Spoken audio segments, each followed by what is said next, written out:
CBS presents a new... Mark Harmon stars IS Tuesdays on CBS. It's all here.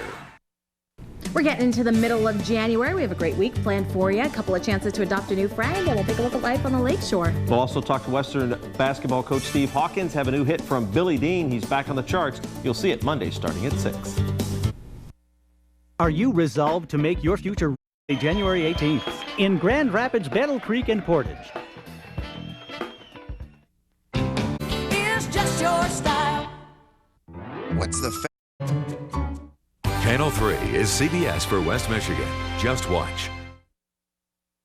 It started with 32. This is why we went to training camp. This is why we worked hard. It's all the playoffs, baby. The chance to move on. We either win or we go home. And I'm not ready to go home. What a wonderful Sunday this is turning out to be. This is it, folks. And then there were 8. How about that? Nice. Touchdown! Touchdown! How did that come to play? 24 down. Now only these teams have a chance at a trophy named Vince. Brady, back to throw, looking, end zone, fires wide open, touchdown. Nate's going to air it out deep down the sideline. What a catch by Dallas Clark. McNabb is back. He is completing it to Westbrook. Touchdown! McNabb is simply McNabulous. Oh my goodness. Remember, back to pass. Shoots it over the middle. Touchdown!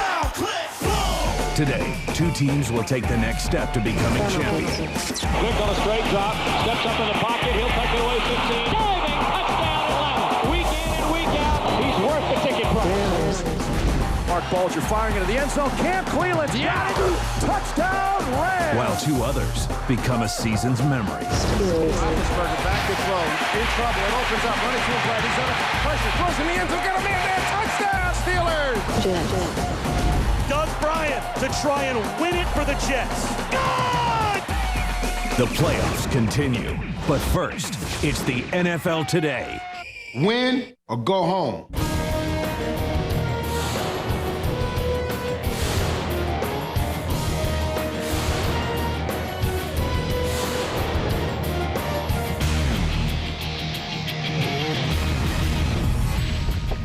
Live from our CBS studios here in New York, we welcome you to a special playoff edition of the NFL Today, presented by Southwest Airlines, leading up to the AFC Divisional playoff game between the New York Jets and the Pittsburgh Steelers. Hi, everyone. I'm Greg Gumbel, joined by my 3 seasoned and post-seasoned veterans, Dan Marino, Shannon Sharp. Who writes that stuff for you? I don't know. You are versatile. We congratulate Dan Marino on being named a finalist for the Pro Football Hall of Fame. Well, thank you. Thank you. You know, when you're a kid growing up, you just want to get into the league and have that opportunity, and now to have a chance if, you know, you get in, you know, that elite group of getting in the Hall of Fame. Let me ask you a question. Since you broke my trophy, my Hall of Fame trophy last week.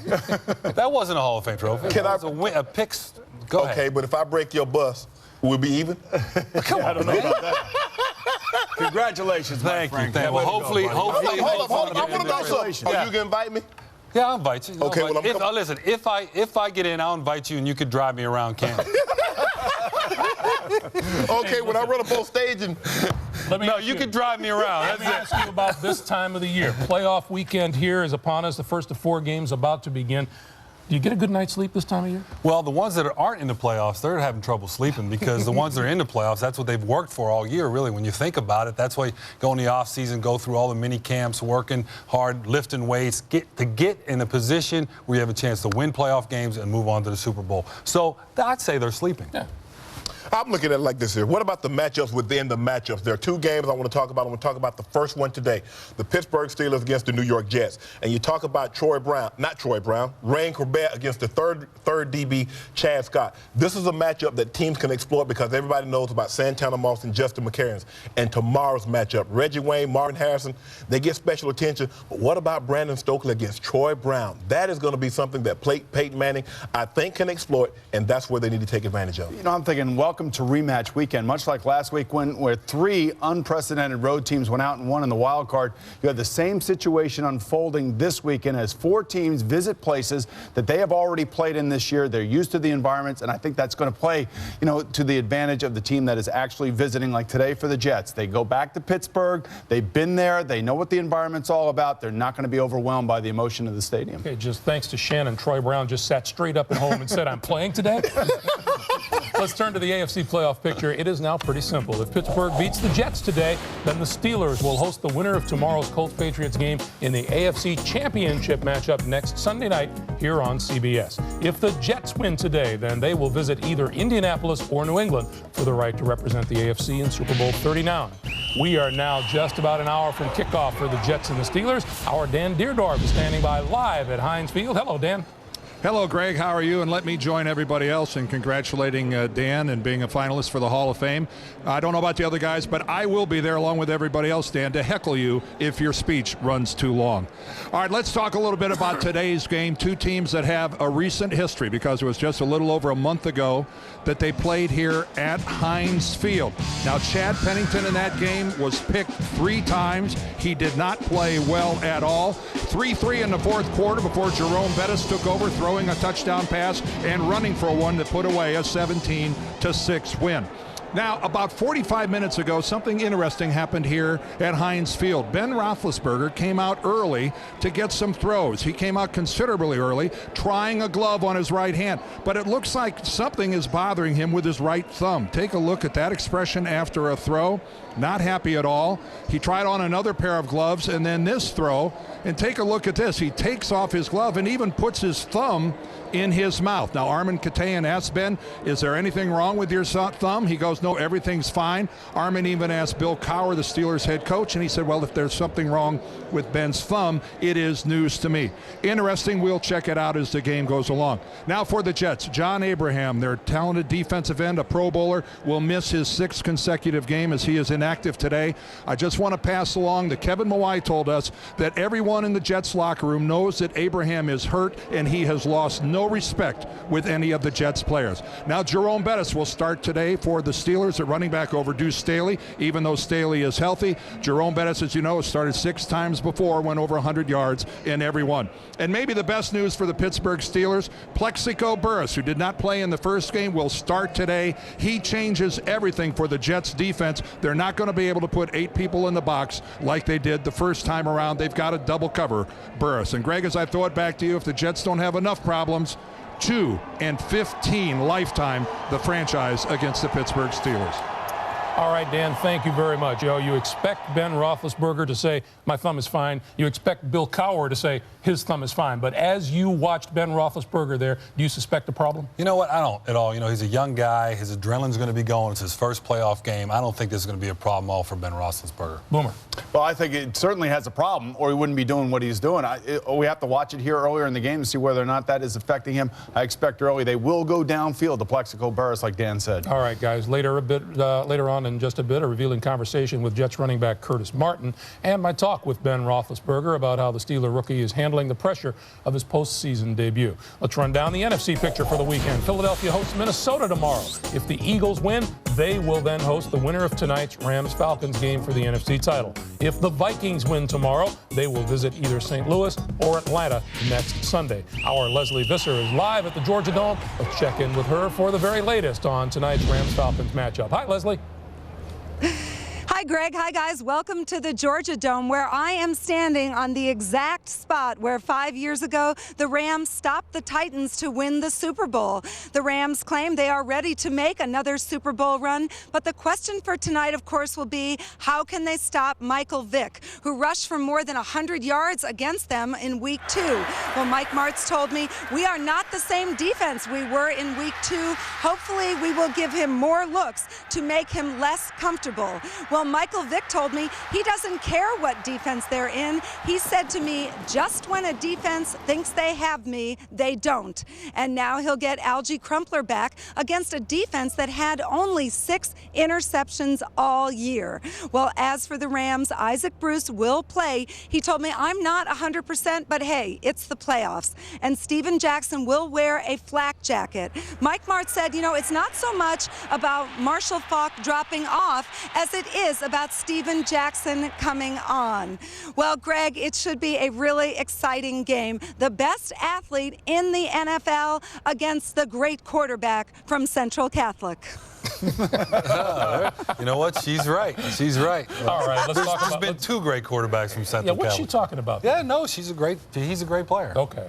All right, let's talk about this game. What's the biggest key to this game? She caught me off guard. The key to this game, really, I think, comes down to St. Louis and can they protect Mark Bulger, because Atlanta is a team that gets after the passer. They led the league as far as sacks are concerned. And March's offense, Bulger, because he likes to throw the ball down the field, they have a tendency to hold on to the ball sometimes. That's going to put a lot of pressure on that offensive line, keeping Patrick Kearney and Rod Coleman off of him. So really, it's going to come down to can they stop the penetration of the defensive line and keep Mark Bulger clean from sacks in this game. Who do you think wins this game? I think Atlanta's going to win this game. Okay. I'm looking at Atlanta, and they're 13-2 when Michael Vick has 6 carries or more in a ball game. He will get 6 carries or more in this ball game.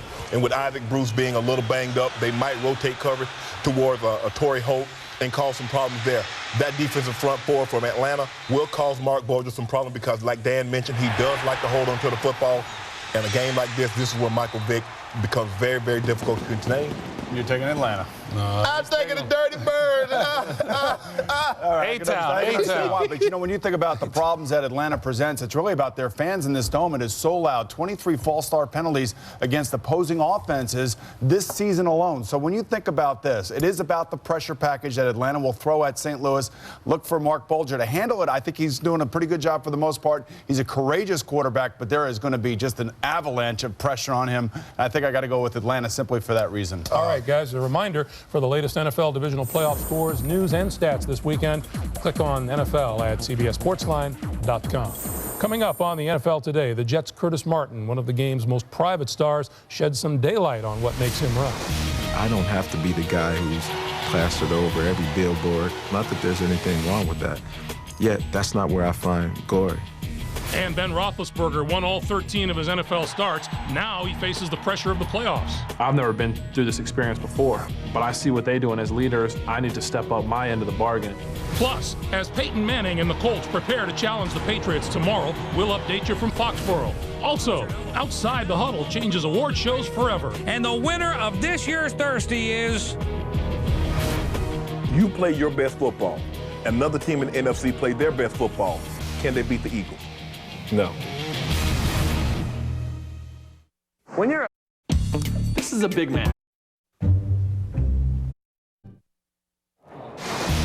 The NFL Today is presented by Southwest Airlines, proud sponsor of the NFL and official airline of Super Bowl 39.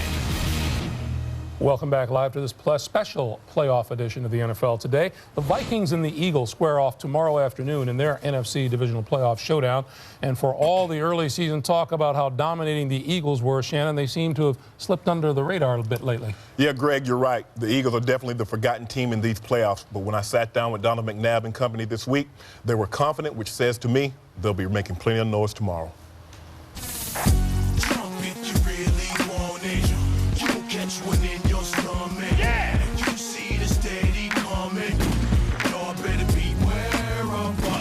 Coming. Straight action. Everybody's talking about Minnesota, Indy, New England, Pittsburgh.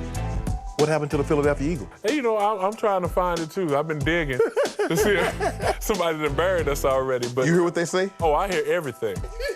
Everything. But, you know, it's funny because we're the ones that won to get the bye week. We're the ones that won to get home field advantage. But things have changed. Those same people that put us down be the first ones patting us on the back. Are we making too much ado about T.O. not being in the lineup now? Yes, indeed. Yeah. Only time will tell. T.O. will be back. Now, while he's gone, some of the load comes obviously back on us, and we have to do the job. Do you relish the opportunity where you can say, I told y'all I can make these plays? It's gonna come. Believe me, it's gonna come. And I'm not gonna even say I told you so. I'm just gonna let it happen. Are you well rested or a little rusty? No, I'm well rested. You know, we've been practicing, and you know, we practice at a high tempo. We might be rusty the first series or so, but it comes right back to us, and we'll be fine. The plan in which he set out wasn't to just keep us off so we wouldn't get hurt. It was so that we would all be fresh for the real game. I got the camera on us again, look. Yeah, I'm checking that out. Everybody seems to think the only way you're going to get to the Super Bowl is Donovan McNabb and this offense have career days. I guess we stink over that, man. I guess we just bad. And the last time I checked, man, you score points, you win, but you do have to play a little bit of defense to be able to move, especially in the postseason. Is this a different Minnesota team than the one you faced week 2? I would say so. The way they came out against Green Bay and took the fight to them, I can see a very confident unit coming in here. You play your best football. Another team in the NFC played their best football. Can they beat the Eagles? No. Not even Dante Culpepper and Randy Moss? Well, if we're at the top of our game, we feel good about us coming out on top. If you guys do not get to the Super Bowl and win it, is this season all for naught? When you win in that postseason, I mean, you know that once you win that big dance, man, that's where it comes from. That's where that respect comes from. Even if you have a great season, have a great playoff, you get to the Super Bowl, you don't win it, no one cares about second place. Maybe some people say we get to the Super Bowl, that's good enough. Not for me. I want to win it. Guys, I had the luxury of going up to Philly and doing this piece, and I could see the passion in their eyes. I see the commitment, and they want to go out there and show the world, not only their fans, but the entire world, that they're more than a one-man team. And I think tomorrow, you're going to see the best Philadelphia Eagles put forth. All right, Shannon, now comes the obligatory and sometimes too necessary conversation about Randy Moss's behavior. About his actions last week, the $10,000 fine levied against him by the National Football League. But what is more important and germane to the game upcoming is that he practiced all day Friday on a sore right ankle, and he is expected to start. Yeah, but you look at his actions and what caused his reaction? Because obviously there was something that went on that caused him to do what he did, and you don't condone what Randy Moss did. And I'm not going to sit here and tell the American people that what he did was right, but I think what he did was wrong. But you know what? Sometimes you have to take the good that comes along with the bad, and Randy Moss does some of the things that you wonder, does the guy want attention? He's the best receiver in football. Just let your play speak for you. You don't have to do all these shenanigans. I'm really sick of it, and the fact that we even have to discuss this as opposed to the brilliance of Dante Culpepper as quarterback kind of shows you how selfish he could be. Now, it depends if you're from a blue state or a red state as to whether you are offended by, his end zone celebration. But I think we can all agree on one thing. We all can agree on one thing, that we can be offended by what he said in response to his fine by the NFL. His comments this week were off the charts in terms of negativity. He's not a great player. He's an explosive player. Great players don't act like Why this. has it got to be political with you? Well, listen, I'm telling you, I don't know. The thing that bothered me real quick, the 10 grand, he said it means nothing to him. 10 grand will go a long way for a lot of people that could use that money. Randy Moss, just appreciate what you have, okay? Don't take it for granted. You're a great player. Move on. All right, let's talk about who's going to win this game and why, Dan. Well, first of all, you look at the Philadelphia Eagles, and a lot of people say they're not going to be sharp because they haven't played their star players, McNabb and those guys down the line, had a week off. Andy Reid is 8-0 when he comes off bye week, so they got that going for him. And the other thing, the offense, yes, they may struggle a little bit without T.O., but this is a team that is led by their defense, and a defense that runs zone blitzes and can put pressure on Dante Culpepper like they did in the last game they played. But the key is they don't give up big plays, and they don't give up big plays by getting pressure, having a safety in the middle of the field, playing zone behind it. And I think the Eagles want to prove something and prove that they can win without T.O. Well, prior to me going up there this week, I probably would have taken the Minnesota Vikings for the simple fact this team and their players have not played a meaningful ball game or played meaningful minutes in more than a month. But going up there and looking in their eyes and seeing the passion and the commitment that they have to going out here and showing everybody that they're more than a one-man football team, it would be hard for me to pick against the Eagles. I like the Eagles. You know what? Brian Westbrook is healthy. As I said earlier in the season, he's the key to this offense. Listen, Donovan, you don't have to do it all by yourself. You got a great little running back behind you, can make all sorts of plays for you. If there were one defense that I could play against in this playoffs as a starting quarterback after being off for about 3.5, 4 weeks, it's the Minnesota Viking defense, and I got him in my house. I don't think that the Philadelphia Eagles lose this game at all. Not even close. Red State and Blue State. Up next on the NFL Today, Jets running back Curtis Martin, for whom football is a means to a greater goal. Every yard that I gain on the field, every touchdown that I score, to me, that opens up another door for me to touch another person. So I use this as ways to impact people, and that's what means something to me. This is more than a Super Bowl to me.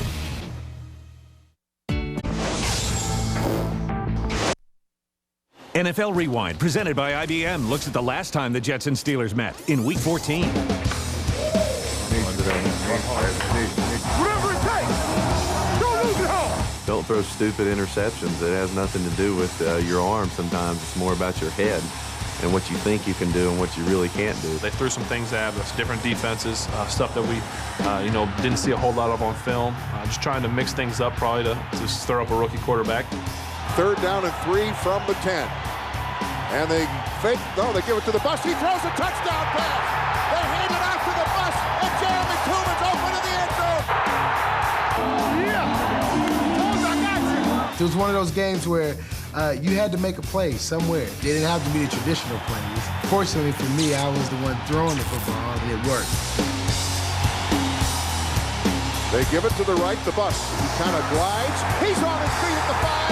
End zone, touchdown, Pittsburgh.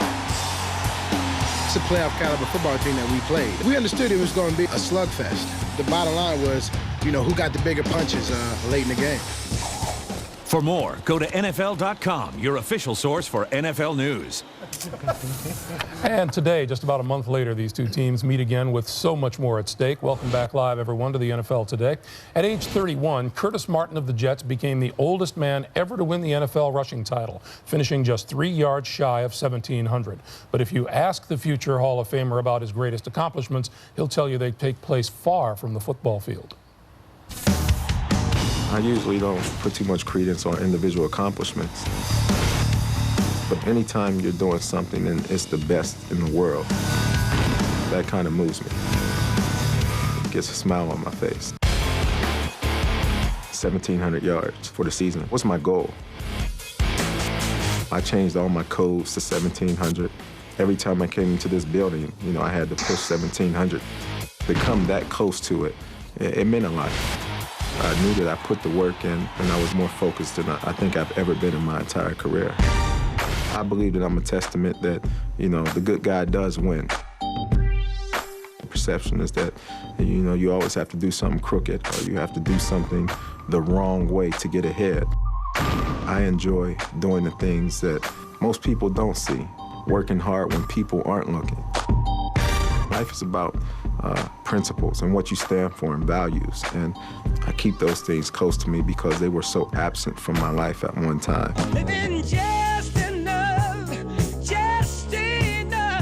for the city. A lot of people that I grew up with, most of us never really expected to make it out of Pittsburgh.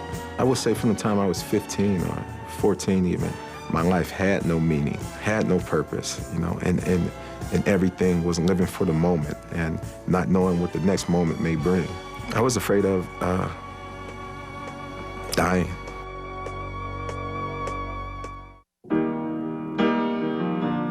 I've seen so many people lose their lives, and I think that kind of hardened my heart in a way. But to overcome that and get beyond that and begin to live different and experience life on a whole nother path and a whole nother direction, trying to do things as right as I know to do them, it makes all the difference in the world.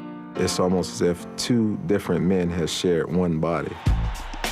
My motivation to be my best in football isn't because of football. I enjoy impacting people's lives. So every yard that I gain on the field, every touchdown that I score, that opens up another door for me to touch another person.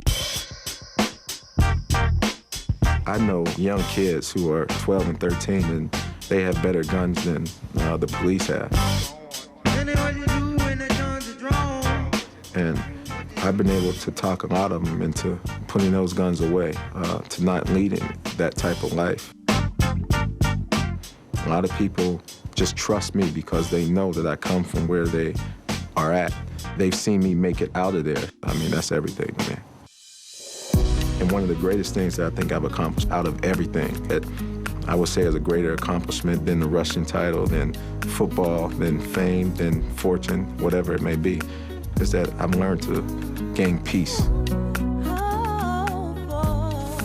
You hear some negative things from time to time about NFL players. Curtis Martin is so far at the opposite end of that spectrum. It's unbelievable. He really is a special player, guys. I have a high school all-star game here in New York, the New York City kids versus the Long Island kids. We do it over at the Jet Complex. He comes over. I don't ask him to do it. He comes over. He talks to the kids. He spends time with them. It's easy to root for somebody like Curtis Martin. Now, It's been intimated, both on the air last week and in print, that John Abraham wasn't playing for the Jets for selfish reasons. Not true. Well, that's because people don't do their homework. You know, John Abraham got hurt in Houston Week 13 against the Houston Texans, came back in that game and tried to play after he injured his knee. He went down, had a second opinion by Dr. Andrews in Birmingham, Alabama this past week. They told him he's not healthy. He can move straight ahead. He cannot move laterally. And as a speed rusher, a pass rusher, he's got to have all his legs underneath him. He can't just have 85% of one leg. So he deserves, or he should not be playing, and that's the way it is today, and his teammates have no problem with that. Well, they could use him today, too. Well, they really couldn't, because what he does is he applies that pressure from the edge and lets Donnie Henderson,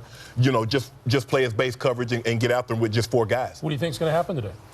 Well, you know what? It's 2 rush teams, and both of these quarterbacks really don't have to have a big day if they can run the football. But all things being said, if the Jets can't run the football, I don't know if they can win. You know, when I look at this game, I think the Jets need to come out to, and have a fast start. They need to throw the ball on first down and try to open up the secondary of the Pittsburgh Steelers. The last time I watched films on this game, last time they played, the Steelers had 8 in the box most of the time on first and second down. Now, for them to be successful, the New York Jets, they need to open it up, throw it on first and second down. All right, guys, it brings us now to today's Nextel NFL on CBS poll question. Which team is going to represent the AFC in Super Bowl 39?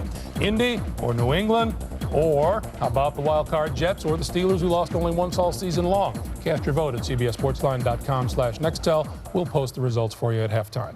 Much more to come on the NFL today. Thurston Long hands out some special year-end honors. Plus, we'll head out to Foxborough for the latest on tomorrow's battle between the Colts and the Patriots. And which quarterback playing this weekend is under the most pressure to win? And can the road teams continue their postseason success? Our guys will tell you. Quick hits are next. The NFL Today is sponsored by Southwest Airlines, proud sponsor of the NFL and official airline of Super Bowl 39. IBM, helping companies innovate in an on-demand world. And by TGI Fridays' new $12.99 3-course menu. Everyone could use more Fridays. Is this the help desk? Yes, sir. I need help with this. What is it? It's my invention. What's wrong with it? Nothing. So what's the problem? Everyone's going to want one. I see. My company's small. This is huge. You need to grow fast. Exactly. Can I see it? Have a look. Whoa. Help desk. Pizza Hut's having a national pizza sale. A baby vanishes, but her parents... Here comes the 17th annual West Michigan Golf Show at DeVos Place. Save on the newest place. Boulder Creek Golf. Get school closing information first with News 3. Gumbel, Dan Marino, Shannon Sharp, Boomer Esiason, the NFL Today. Welcome back live, everyone, to the NFL Today as the Colts and Patriots get ready for tomorrow's big showdown. A reminder, we'll be here to set the stage with another special AFC Divisional Playoff edition of the NFL Today at 4 Eastern Time. Bonnie Bernstein is in Foxborough. She has more on tomorrow's clash. Greg, the field here at Foxborough seemingly gotten just as much press as the players in this game. It rained here earlier in the week, but the grounds crew did not put a tarp on the field until Thursday afternoon, prompting all of those skeptics to wonder whether the Patriots were trying to use Mom Nature to soften up the field and therefore slow down these speedy Colts. But I can tell you, I've covered a bunch of bad weather games here. This is one of the better draining fields in the league. No precipitation forecast between now and game time, so field conditions should not be a problem. On the injury front, both teams dealing with defensive end issues. New England's All-Pro Richard Seymour has been limited in practice this week, still dealing with a knee injury he suffered back on December 26th. He is questionable. Doubtful, however, is the Colts' Robert Mathis, who suffered a knee injury of his own last week in the playoff game against Denver. He hasn't practiced at all this week, and while everybody talks about Dwight Freeney because he leads the league in sacks, Mathis certainly no slouch. He has 10.5 sacks of his own and leads Indy in special teams tackles, so if he doesn't play, he'll be missed in a couple of areas. Finally, the big matchup everybody's anticipating, New England's makeshift secondary against Indy's well-stocked core of receivers. And when we talked to Bill Belichick yesterday, he had an interesting take on the absence of veteran cornerbacks Tyrone Poole and Ty Law. He said, you know, Poole's only played about 5 games for us, and Law's been inactive the last 9, and somehow we're still 14-2 and second in the league in points allowed, Greg. So there's a little food for thought for you. All right, Bonnie, thank you. Everybody's talking about those receivers of the Colts against that secondary of the Patriots, but still it seems to come down to Peyton Manning against Bill Belichick. Yeah, it really does, and Bill Belichick has done a great job, Greg, of somehow confusing Peyton Manning, if you can imagine that. But here it is. It goes back to Bill Belichick believing that it's his system, not the players that make these plays. But I tell you what, Peyton Manning come up with one fewer turnover than what he's had in the previous games. They win this game. You know, I know everything's about Peyton Manning, and rightfully so. He's had a great season. But, you know, there's a guy on the other side that actually has a Super Bowl ring. He has 2 Super Bowl rings, and he won those games at the end of the game. There isn't a bigger, better big game player in the NFL than Tom Brady. I'm going to stick with him. I think he's the guy that will outplay Peyton Manning. And the key for Tom Brady and New England Patriots is to limit the time of possessions of the Indianapolis Colts, and that's converting on 3rd down and running the ball with Corey Dillon. And if they can do that, they take the possessions away from the Colts. That gives them the best chance to win. I'm just telling you, the Patriots can play offense with the Indianapolis Colts. I'm just telling you, it's in their building. They can play offense. Only one time under 20 points. We're going to talk about it tomorrow. No. But I'm really glad the way that took you by surprise. Oh, he's got 2 Super Bowl. Time now for the guys to take some quick hits. As always, buzz in only if you disagree with your colleague. Dan, you start. Of the 8 quarterbacks playing this weekend, who's got the most pressure on him? Well, there's a lot of pressure on Donovan McNabb because he's lost 3 NFC championship games. But I really think all the pressure in this playoff series comes down to Peyton Manning because he's done some incredible things this year, is breaking records, doing all the great things he's done. But when you think about it, he has all his weapons. People have high expectations. He hasn't done well against Bill Belichick in New England, so the pressure's on him. But here's the deal. You know what? This guy can deal with the pressure. That's why he gets the big money. I hate to say this, but I think it's Donovan McNabb. And you said he actually said that he listens to everything. Listen, there's a lot of pressure on him because he said this year it's Super Bowl or nothing. And now with Terrell Owens out, it's all on his shoulders. So I think it's Donovan McNabb. Right. I agree. All right, thank you. Who cares what you think? Of the coaches, which one has the most pressure on him over the weekend? Ooh, you know what? I think it's going to be Andy Reid because here he is. He's coached the Pro Bowl, and that goes to the loser of the NFC Championship game for the last 3 consecutive years. And so I think he has the most pressure. He has everything he wants. He has home field advantage. He has a healthy Donovan McNabb. He has a healthy Brian Westbrook. So if he doesn't get here, the pressure clearly is on his shoulders. I have to agree with that. I was going to say Jeff Power, but it pains me to say it. But I thought these were buzzer-friendly questions. All right, Boomer, an unprecedented 3 road teams won on Wild Card Weekend. Which road team has the best chance to win this time around? Oh, this is definitely going to get a buzz here. You guys are going to know that I'm going to pick the Jets and stay with them. I think that, you know, they're familiar, they're healthy. Chad Pennington's playing better now than he did the last time they saw them. I have a feeling that it's going to be the Jets this weekend that has the best chance to win. I know Indianapolis. I don't even think the Jets have beaten Pittsburgh since the Carter administration. So what makes us think they're going to beat them now in George W. Bush, the second Bush administration? No way.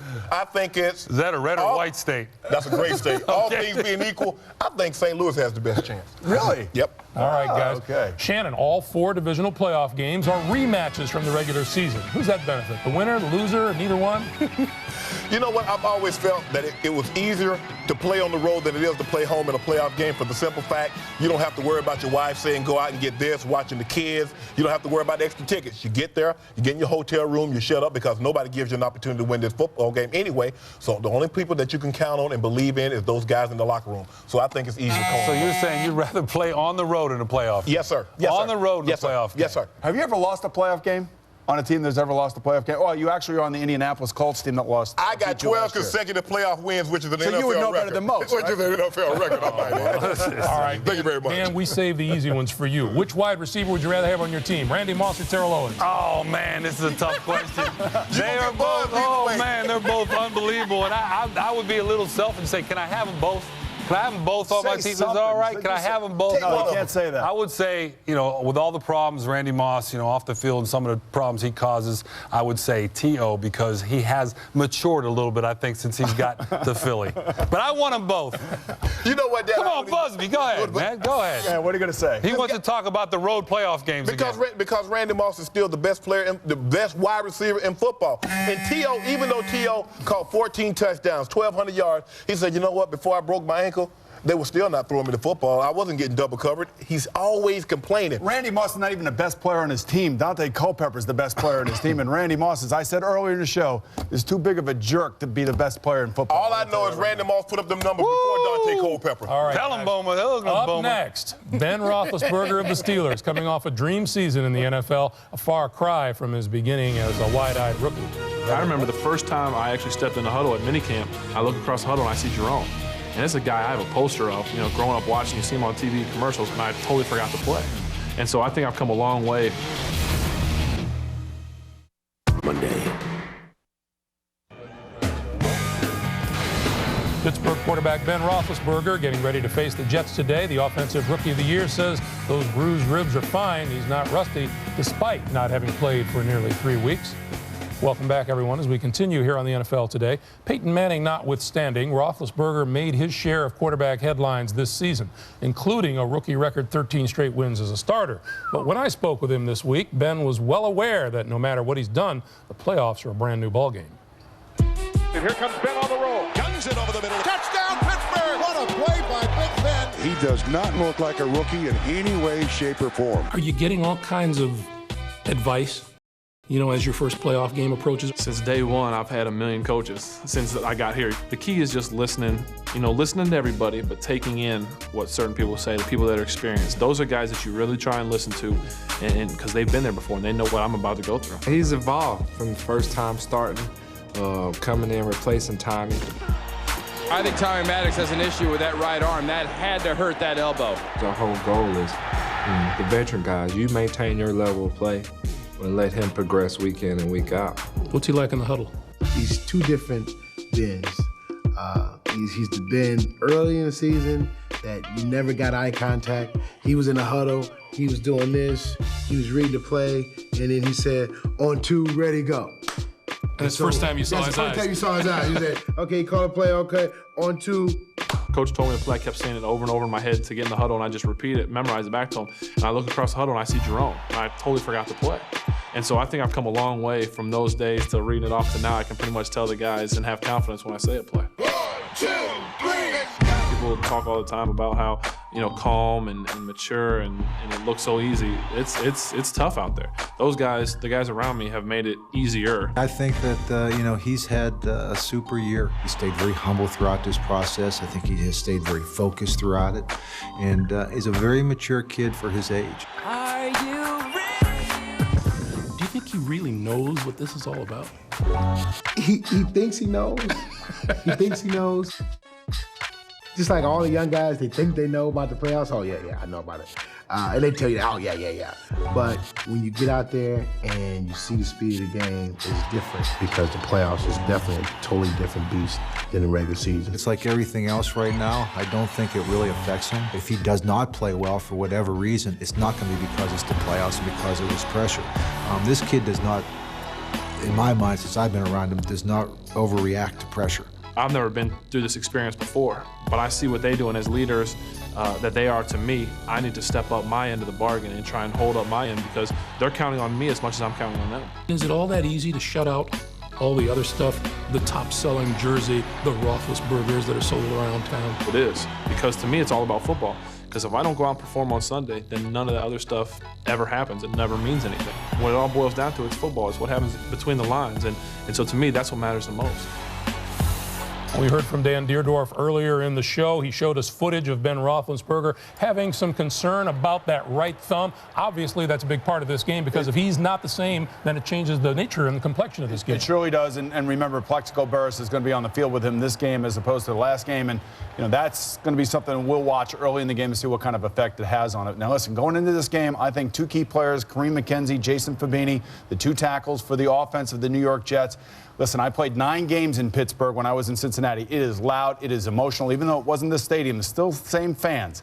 Those guys have got to be very careful not to hold the linebackers of the Pittsburgh Steelers. I think they're key. You cannot make a turnover early in this game. Don't get beat on a busted play by Ben Roethlisberger, Hines Ward, Antoine Randall, and Plexico Burress, and you have to create turnovers on defense. I like the Jets in this game, guys. I know that it's not a very popular pick around the league. I am not a homer, by the way, Pittsburgh fans. Remember, the Jets didn't want me after to 1996. I just think that Chad Pennington's playing better now than he did the last time these two teams played. I'm going to pick the Jets in a close one. You know what? Let me tell you something. Since the Super Bowl era, only one rookie quarterback has won a playoff game.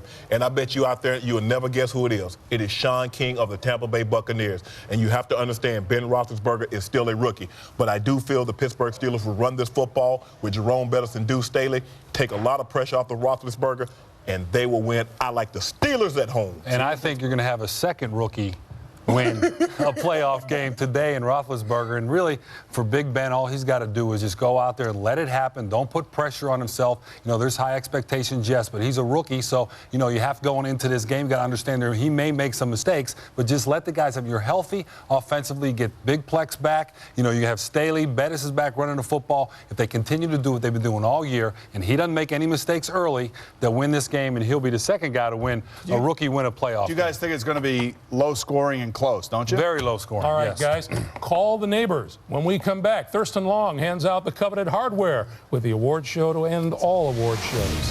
What do you get when you combine the All-Madden team, the All-Iron team, Howie Long's tough guys, and the Terrys all together? A big piece of junk. Stay tuned for the Thirsties, the one award show you can't afford to miss, coming up on the NFL Today. The NFL Today is presented by Southwest Airlines, proud sponsor of the NFL and official airline of Super Bowl 39. Welcome back, everyone, as we close in on kickoff for the Jets and the Steelers here on the NFL Today. The season for award shows is underway, but you can forget about the Oscars. Thurston Long and Punt TV are ready to show Hollywood how it's done.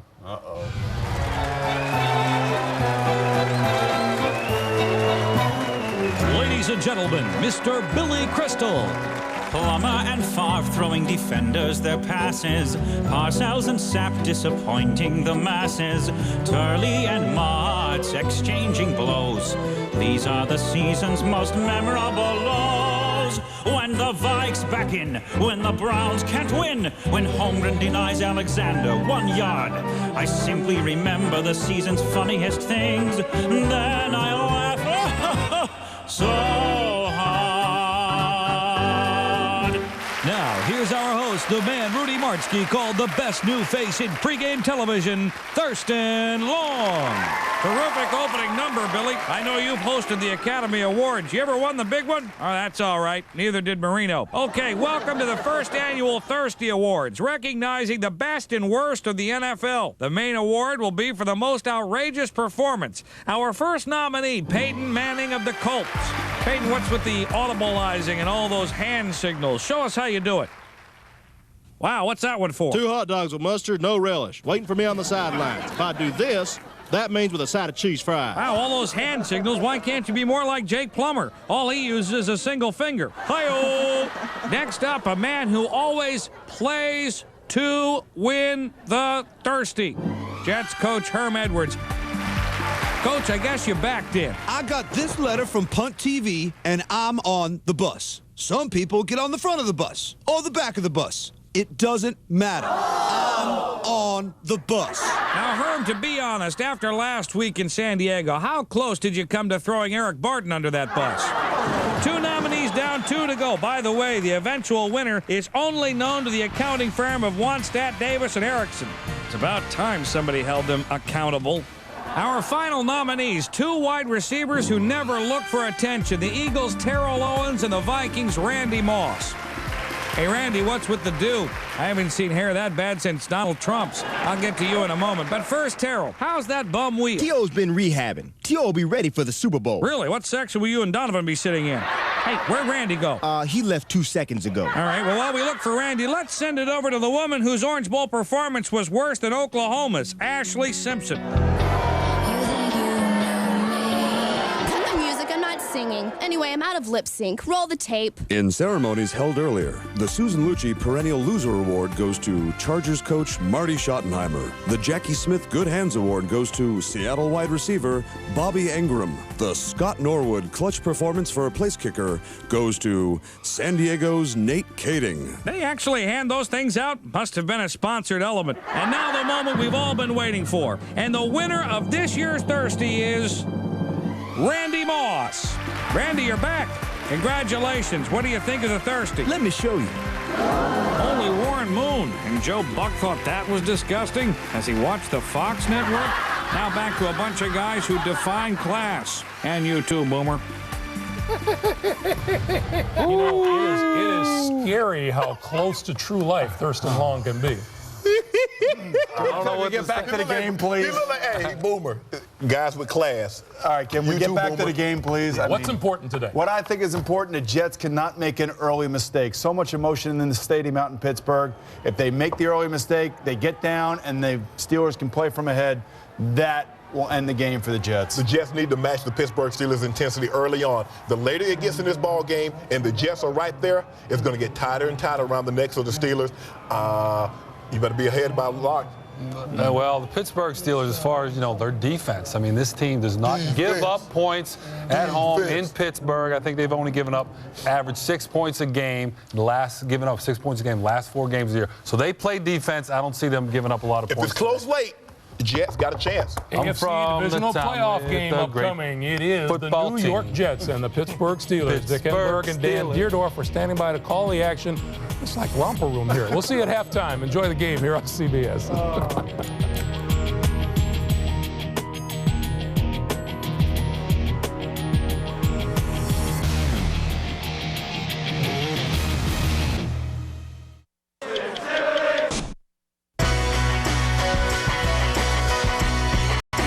Introducing the Just watch. CBS Sports welcomes you to the following presentation of the National Football League. Fourth and goal. Breeze throws it up for grabs. Knocked down. And there's a flag back at the 25-yard line. 40 yards away to win it in overtime for the Chargers. Kick on the way. It is no good. He missed it wide right. The kick on the way. Good. The Jets win it in overtime. Looks like we made it. Well, I thought so till today, until you... Hold on, not so fast. Today, the Jets face the best record in football, these Steelers. In Pittsburgh, where they've yet to lose this season. Don't lose it home! Don't lose it home! 1, 2, 3, dominate! And dominate they have, led by a ferocious defense and the timing of Big Ben, their surprising and undefeated first-year quarterback. Today, the rookie will endeavor to keep alive the Steelers' drive for 5. That long quest for a 5th ring, one for the thumb. Will history smile on the Steelers' side?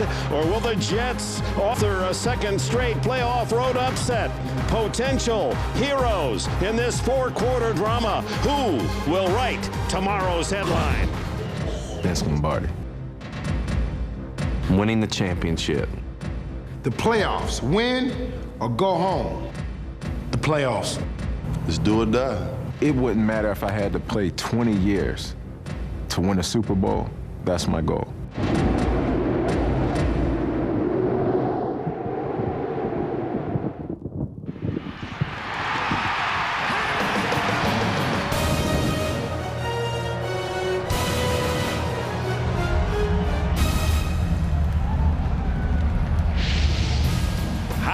Field in Pittsburgh, the scene, 65,000 fans to see the Jets, the upset winners last week at San Diego against the best record in football, the Steelers 15-1.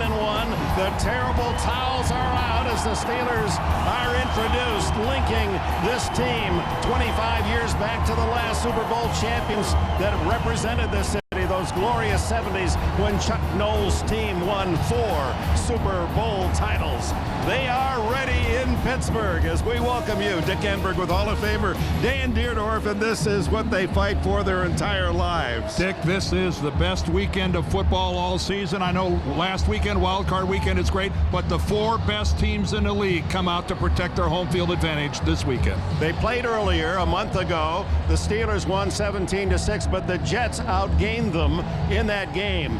And Pittsburgh presents one of the great stories of this football season in young Ben Roethlisberger. The toast of the town, number 7 is. And let me tell you something. In that very first game, he didn't play the best that he could play. Now, Ben, interestingly enough, bruised his ribs about 3 weeks ago. They're fine. About an hour and a half ago, he was out here on the field experimenting as to whether or not to wear gloves, even sucking his thumb. I'm not sure what that's all about. But he played his worst game of the year against the Jets in that first meeting, and the Jets defended him with this front four. They got both of their ends upfield because Ben loves to run laterally out of the pocket, and they did a lot of twisting and looping with their tackles inside. Statistically, a bad game for Roethlisberger.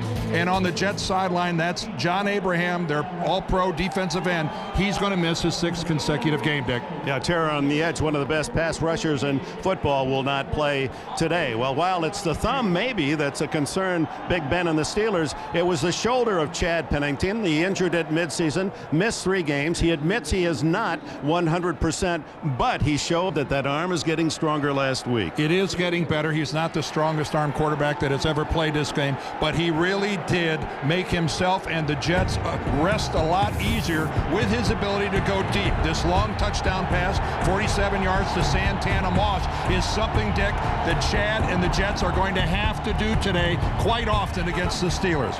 Now, the UPS reliable game points. I think both emotionally and physically, the Jets left a lot in San Diego last week. Can they fill the bucket again? And for Pittsburgh, he has not looked like a rookie at all this season, but this is Big Ben's first playoff game. It'll be interesting to see how he does, Dick. And an added bonus to 13,000-yard rushers, the Bus Bettis and Curtis Martin of the Jets. You've got friends. A frenzy of fans here at Heinz Field. Look at the towels.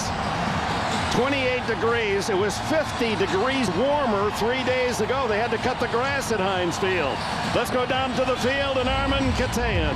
Thank you, Dick. I'm with head coach Bill Cowher. Bill, great scene, but you've got a well-rested football team against a Jets team that's gone back-to-back overtime games. How big of an edge?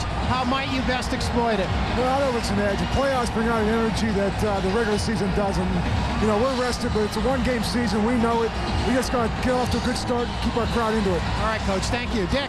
All right, and with all the success in his 13 years, Bill Cowher knows that that defeat can come painfully quick in the championship round, as the Jets will get the ball first. Jericho Cotchery, B.J. Askew, 2 youngsters are back. Cotchery returned one for a touchdown in the games that concluded the season in St. Louis. That's Jeff Reed to kick it off for Pittsburgh.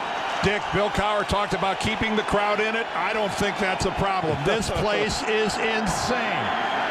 Edwards hopes a quick score by the Jets will dull that enthusiasm. Here comes Cotchery. And Jericho spins away from one tackler, but is brought down shy of the 20 by Ike Taylor. And here comes the Jets offense. Sore shoulder and all. Chad Pennington's numbers are good on the year. He needs to be great today.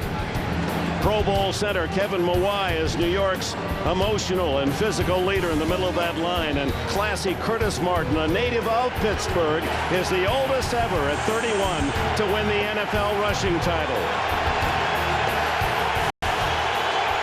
Martin with Gerald Soule, the fullback. Tight end Bett in motion. And a quick throw to the sideline to Santana Moss. And he sprints across the 30 to the 32 and a first down. Well, let's take a look now at the Blitzburg Steelers defense of Bill Cowher, led up front by Aaron Smith's 8 sacks. Linebacking is the strength of this #1 NFL defense with Pro Bowlers James Ferrier and Joey Porter. And in his second year, safety Troy Polamalu. He goes to Honolulu with a team-high 5 interceptions. A gain of a dozen on the first play of the game for the Jets. And now it's Martin's turn.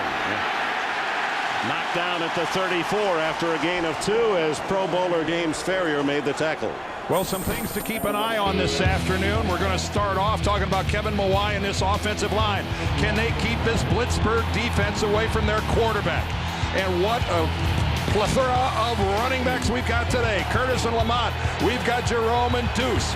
We're going to see some great running today. And can they put some defensive pressure on Big Ben as they did in game number 1, forcing him into some dangerous throws. Second down and 8. Pennington looking long. Almost intercepted. Missed Justin McCarron's and almost picked off as a flag goes down. Deshae Townsend covering. Holding. Number 69 offense. 10-yard penalty. Repeat second down. And that penalty, Dan, is like opening a wound for Herm Edwards. In the game here a month ago, this Jets team, one of the least penalized in the league in the last 4 years, 12. You see a dozen of them in the first half. Yeah, and the Jets all week long have been talking to themselves about if we wouldn't have been so stupid in committing all those penalties in the first game, they think they could have had a lead at halftime instead of 3-3. So this is a football team that can't afford to be in a hole here on the road. Big mistake. Well, second and long now for Pennington, and this is where Pittsburgh likes to come with a blitz. They give us to Martin, and he drives to the 29 before James Ferrier voted the Steelers' most valuable player on his way to a first Pro Bowl, makes the tackle. Well, you can't win football games if you're not going to convert third and long. But I think that Chad Pennington, Herman Edwards, and Paul Hackett would have liked to have gone farther into the game than having one this early. This is where this Pittsburgh defense is at its most dangerous. 3 wide receivers. Wayne Corbett in the slot. Pennington third and a dozen down the middle. Corbett can't come down with it at the 45-yard line. He thought he was interfered with by Willie Williams, but it's an incomplete pass and the punting team comes on. Boy, Wayne comes up just firing at the official nearest. Let's take a look. Watch Wayne going to make a break, and he runs right into Williams. Now keep in mind, Willie Williams as a defender has the ability to preserve his space on the field. And he's standing there, and if Corbett runs into him, it's not a penalty. Antoine Randall L back. Toby Goins punt toward the sidelines, and very short. It's going to go out of bounds near the 40-yard line of the Steelers. Just shy of the 40. 32-yard punt by Goin. We're underway. The playoffs in Pittsburgh. Sand painting is practiced by many cultures. Notice how they place the sand, 1 grain at a time. They've been working on this piece for over 8 days. I'm sorry, no pictures, please. Just look at the detail. Want to get away? Now you can. Go to Southwest.com for Southwest Airlines $39 to $149 internet specials to 59 destinations nationwide. Purchased by January 16. You are now free to move about the country. I'd like every single picture of little Jeannie to just disappear completely. Her first step, her first tooth, first bite of real food. You remember that? Peas. It was peas. And corn. Millions of Americans are just asking for a computer virus. That's why America Online now gives away comprehensive virus protection to all our members. Absolutely free. Jeannie who? Want a better internet? You belong at America Online. Here, honey. Thank you. Good morning. Let's talk about the weather. It's going to be much more the same over the next couple of days. You might want to do some hard work. Saving up the weather situation. Okay, here's your ticket. Thank you. Stay cool however you can and make sure that call me when you get there. I will. Tired of waiting for your reward? With Thank You from Citi, you get great rewards that are easy to earn, easy to redeem. That's a card you can count on. Garcia is gonna have to cut this.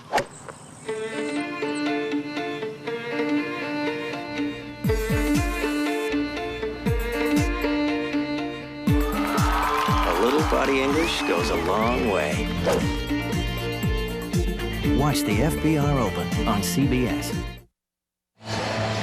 Friendly home of the Pittsburgh Steelers, Heinz Field. They were 8-0 this year and rarely trailed. In fact, they never were behind at home going into the second quarter all season. Look at the numbers for Roethlisberger. They're all-time for a rookie. But the best of all is 13 starts, 13 wins. Tommy Maddox injured in the second game of the season, and Roethlisberger took over. Hands off to the bus, and he gets back to the line of scrimmage, and that's all. Let's take a look up front. Two Pro Bowl blockers for the Steelers, guard Alan Faneca and center Jeff Hardings. And Plexico Burress, the 6'5" wide receiver, didn't play in the last game against the Jets. He starts today, averaging nearly 20 yards a catch. Hines Ward, Plexico Burress, Antoine Randall L. Three outstanding receivers for Roethlisberger. 2nd and 10. The fake. His first throw is deep down the middle for Burress. Knocked away at the 20-yard line as David Barrett got back to fly swat it away from Burress. Well, what this does, first of all, this has been a weakness in the Jets defense, getting by safety Eric Coleman, and Burress is past Coleman. It's up to David Barrett, the corner, to make the play on the football. He's supposed to have over-the-top safety help, Coleman getting there, but Burress going deep keeps the Jets from putting 8 people in the box. Donnie Henderson telling us he can't be as aggressive as he was in the first game because Barrett's playing in this one. 3rd and long, and a flag before the snap. Veron Haynes has replaced Bettis in the backfield in that shotgun formation. He's a better receiver. Number 84, offense. Dick, that's why a talented wide receiver like Plexico Burress changes the running game, just the way Randy Moss does with Minnesota's running game. You can't commit that extra defender to stopping the run. You need that extra defender to put 2-man coverage on a talented receiver. Let's go down to Armin Katayan.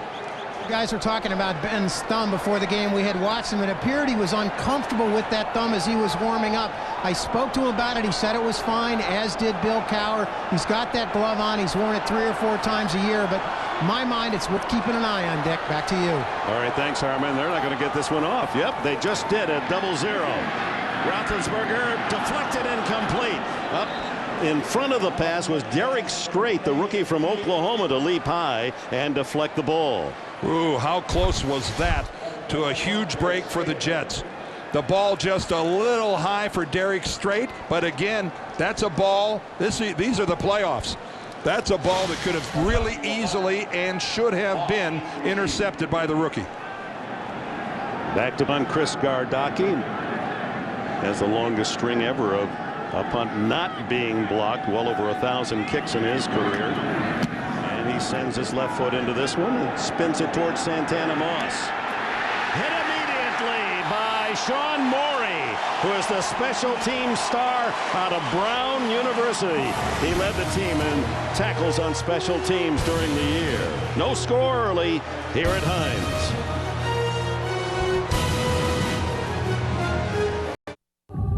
Mr. Constantine, I need to see what you see. I need to understand. What if I told you that God and the devil made a wager for the souls of all mankind? I don't believe in the devil. He should. He believes in you. What?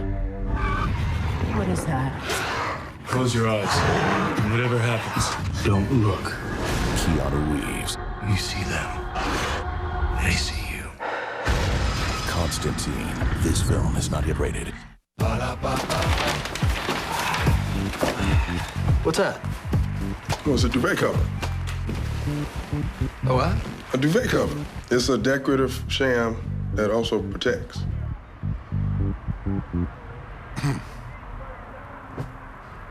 Watch the game. The double quarter pounder with cheese. Pound one. Oh! I'm loving it. Watch it. It's a throw pillow.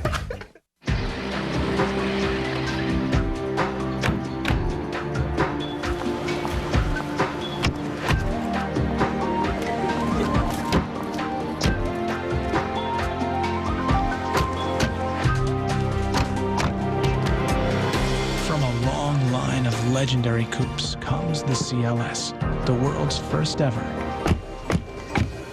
four-door coupe.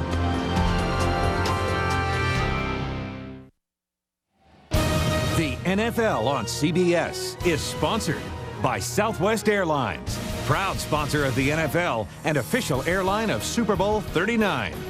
McDonald's. And by IBM, helping companies innovate in an on-demand world.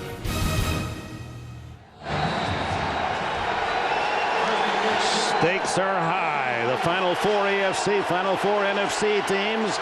And the number 1 seed, the Steelers, on the AFC side. The Jets have had their problems scoring early all season long. Pennington gives to Martin. And Martin slashes his way out to the 30-yard line. And a gain of nearly 7. Here's a young guy. You saw him on the pregame feature. Grew up in Pittsburgh, in trouble. He said he dreamed so often about being shot. Had a gun at his head once and the trigger pulled, but the bullet lodged in the gun and not ended his young life. Football was his savior, and now he's one of the top runners in the history of this game, Curtis Martin.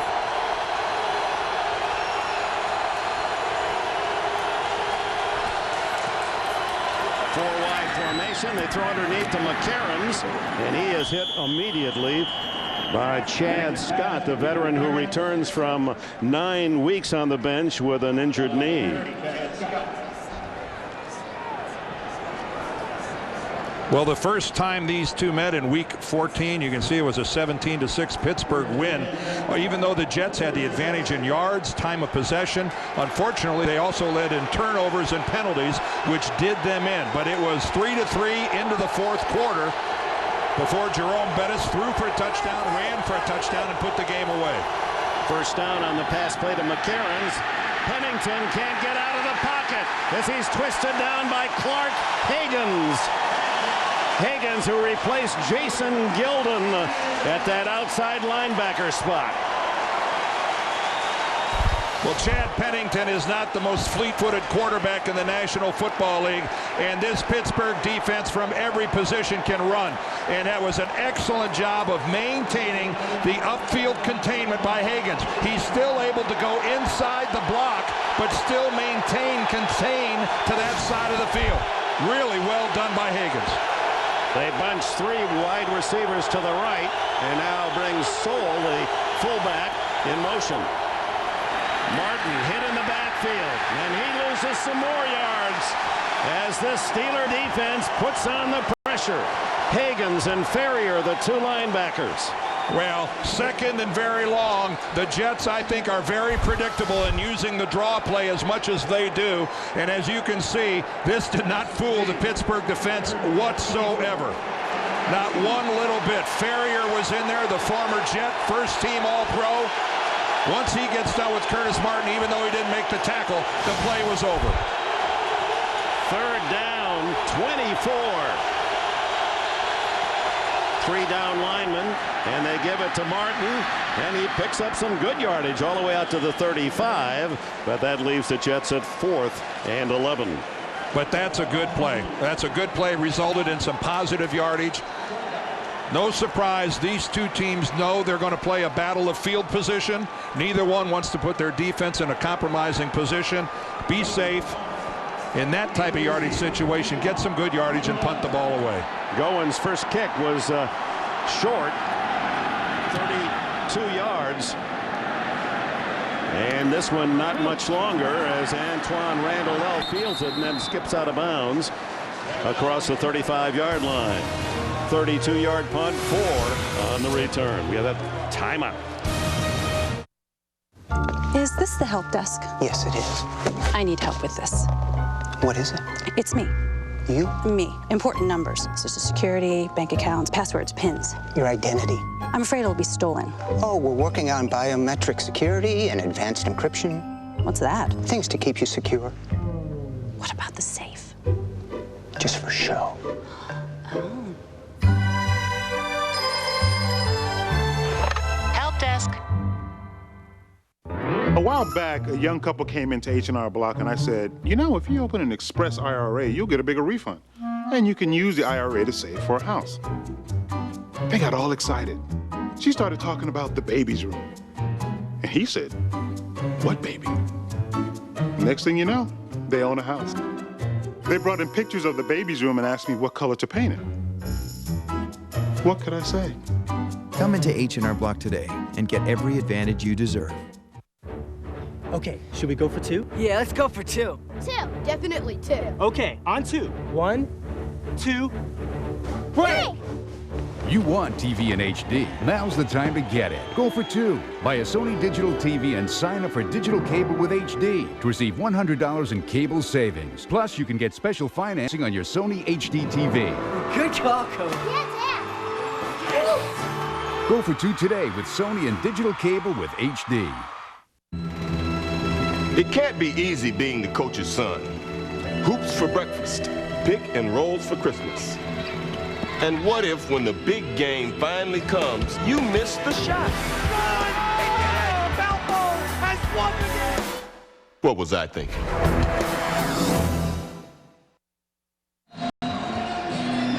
And welcome back to Pittsburgh. You can get complete recaps from all of today's NFL games, plus insight from CBS Sportsline's NFL experts. Log on CBSSportsline.com. Roethlisberger and the Steelers have it at the 36. No score, first quarter. Big Ben to throw. And it is caught for a gain at the 50 into the 48. Hines Ward, who led the Steelers with 80 catches this year, his 6th consecutive year as the top receiver for Pittsburgh. Well, a good-looking timing pattern here. Hines Ward. This is all, the ball right now is already in the air as he makes the break in front of a rather large cushion that he's getting from David Barrett. This is where trust between a receiver and a quarterback is so valuable, and it's on throws like that sometimes that Ben just does not look like a rookie. 16-yard play, first down at the Jets 49, and here comes the bus. Rumbling to the 41-yard line, a gain of 8. For Bettis, who started 6 games this year, and all 6 he carried for more than 100 yards. Well, I think everybody knows that Jerome Bettis relinquished the starting job to Deuce Staley, and it wasn't until Staley got hurt that Jerome was becoming the main guy again. And I think this start today is Bill Cowher's way of saying, Jerome, thank you. Thank you for the way you handled being a backup, and thank you for being ready when your number was called. Second and a short 2. Back to Bettis. He's got the first down and more to the 34-yard line. Bettis, who was drafted by the Los Angeles Rams. That's how far back we go. And Chuck Knox was their coach, and he said, I'm forever thankful to Knox because in the draft workouts, he came to me and said, would you like to be a tailback? And he said, I've been a fullback all my life. He said, that'll move me up a couple of draft picks. There is Deuce Staley on the Pittsburgh sideline. He will play today. Deuce is healthy, and he will play. Not 100%, but he's healthy enough. Bettis learning to dodge linebackers and linemen as Roethlisberger dodges, throws deep, incomplete for Burris. Covered well by Donnie Abraham. Now that's a throw that he only makes to Plexico Burris because he was covered all the way by Abraham. And I think Ben's saying, hey, I'm confident. I'll go with the jump ball because I think my 6'5" guy's got a better chance of getting it than the 5'9" or 5'10" Abraham. Meanwhile, John Abraham, not related to Donnie, the premier defensive pass rusher, defensive end, Pro Bowler, not in uniform. Herm Edwards says should the Jets win, he feels that Abraham could play next week. Second and 10, back to Bettis and a couple of yards for Jerome. Interesting statistical matchup in this first quarter, Dan. Pittsburgh scored more points than anyone in the NFL in the opening quarter. The Jets allowed less points than anyone in the NFL in the first quarter. What we'll give here? Well, so far, the New York Jets have been holding up their end of the bargain. I know that Pittsburgh is trying to get into the red zone, moving towards it, but this game playing to form. Much like the very first game, a defensive battle, 3-3 all the way to the fourth quarter. On 3rd and 8, Roethlisberger Scrambling. And dropped at the 26, short of the first down by a couple of yards. Derek Strait, the rookie from Oklahoma, makes another good play. He's a third-round draft choice. Well, good job by the Jets defense. First of all, the secondary taking away Roethlisberger's targets, and then when he declared himself and crossed the line of scrimmage, excellent work by both linemen and secondary people, especially Strait coming up with the tackle. Jeff Reed will try a 45-yard field goal. He's 28 for 33 on the season. And the wind is pretty much nothing. Gardocki to hold. And it is good. Steelers strike first on a 45-yard field goal by Jeff Reed. You left Rusty alone in your apartment? It's okay. I got him one of those shock collars. Oh, that's so cruel. No. It's part of his training. Can I get you a Bud Light? My roommate's got some in the fridge. Thanks, Rusty. Cool.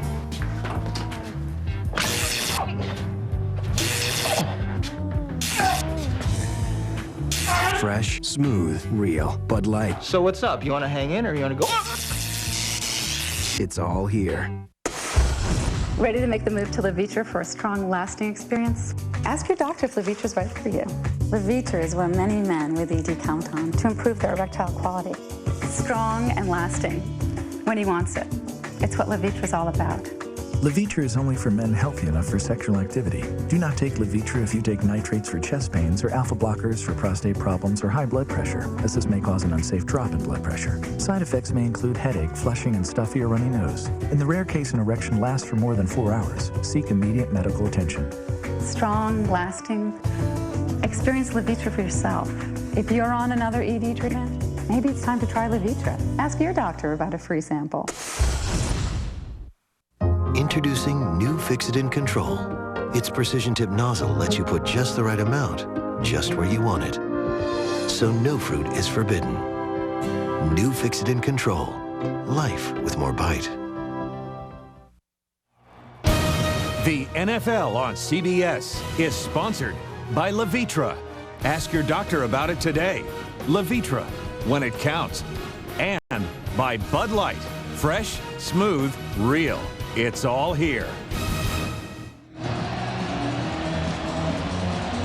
Today, MetLife is navigating the skies above Pittsburgh to provide aerial coverage of our game. Look to the skies for the MetLife blimps and plane as they team up with CBS throughout the year. Reed with a field goal, and we'll kick it off to Jericho Cotchery, the rookie from North Carolina State. 5:18 left in this opening quarter. B.J. Askew aside Cotchery. He's there to block. Cotchery at the 1. Oh, ran into his own man and had a seam. Brought down at the 28-yard line by Russell Stuvance. It'll be the Jets' turn when we return. Down 3-0.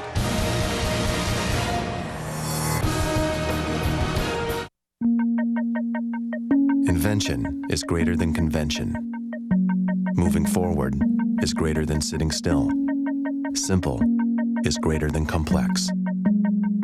Greater power, greater technology, greater beauty.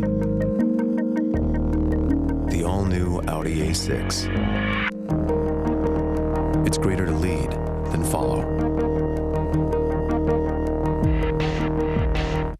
People everywhere are experiencing a breakthrough. I'm full! Taco Bell's Big Bell Value Menu, featuring the half-pound beef and potato burrito with seasoned beef and golden potatoes. To keep your stomach and your wallet full, think outside the bun.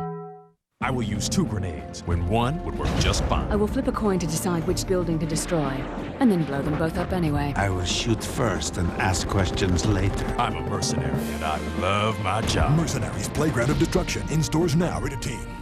So N equals what? Josh?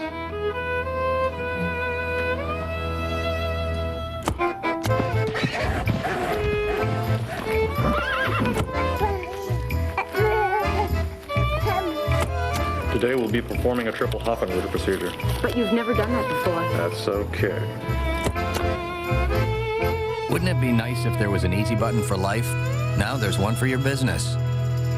Staples. That was easy. A murder heard over the phone. We got a 911 from a telemarketer. Or was it? Faked his own death. He doesn't know we know he's still alive. New NCIS, CBS Tuesday.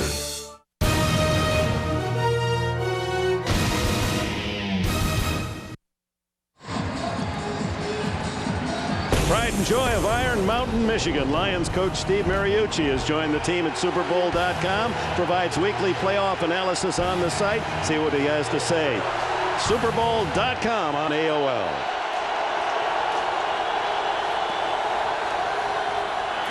Pennington scrambling out of the pocket. Slides at the 33-yard line and a gain of about 5.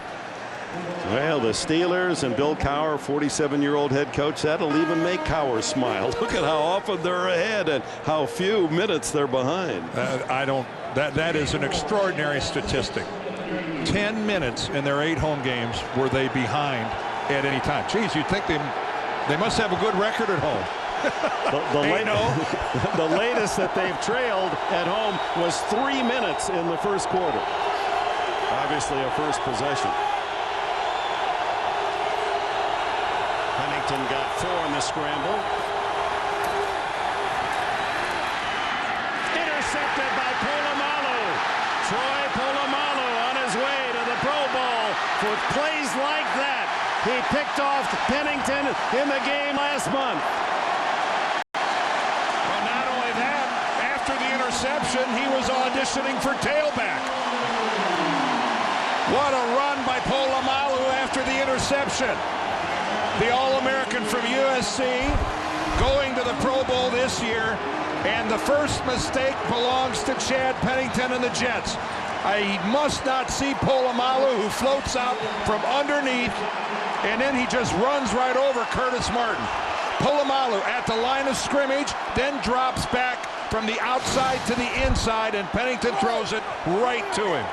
First interception thrown by Pennington in his last 89 throws, and the break goes to the Steelers through the hands of Polamalu. Now Bettis for 3, maybe 4. You just can tell by the sounds of the hit when Jonathan Vilma, that rookie from Miami of Florida, puts a tackle on a ball carrier. Well, this game has got a lot of nice matchups with Jerome Bettis and Curtis Martin. We have the 4th and 5th leading rushers in NFL history, and we have both the AP Defensive Player of the Year, Rookie of the Year in Jonathan Vilma, and we have the AP Offensive Rookie of the Year in Ben Roethlisberger, staring at each other here when the Steelers have the ball. That's a nice matchup. Congratulations to both those kids.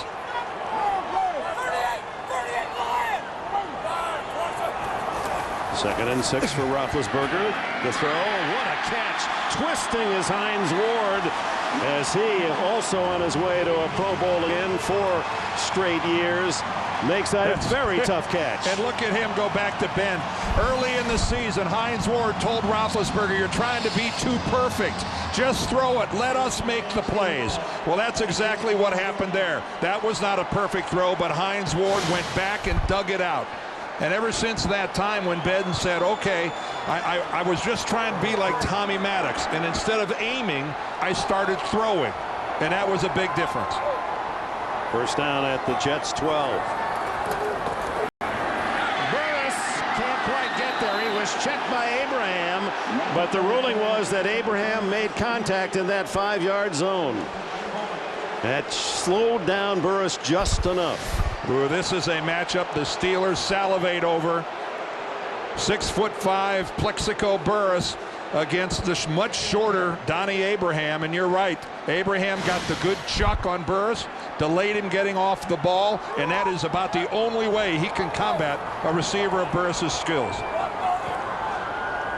Steelers have had their problems in the red zone, surprisingly, but here comes Bettis, the bust, barreling to the 3-yard line and close to a first down.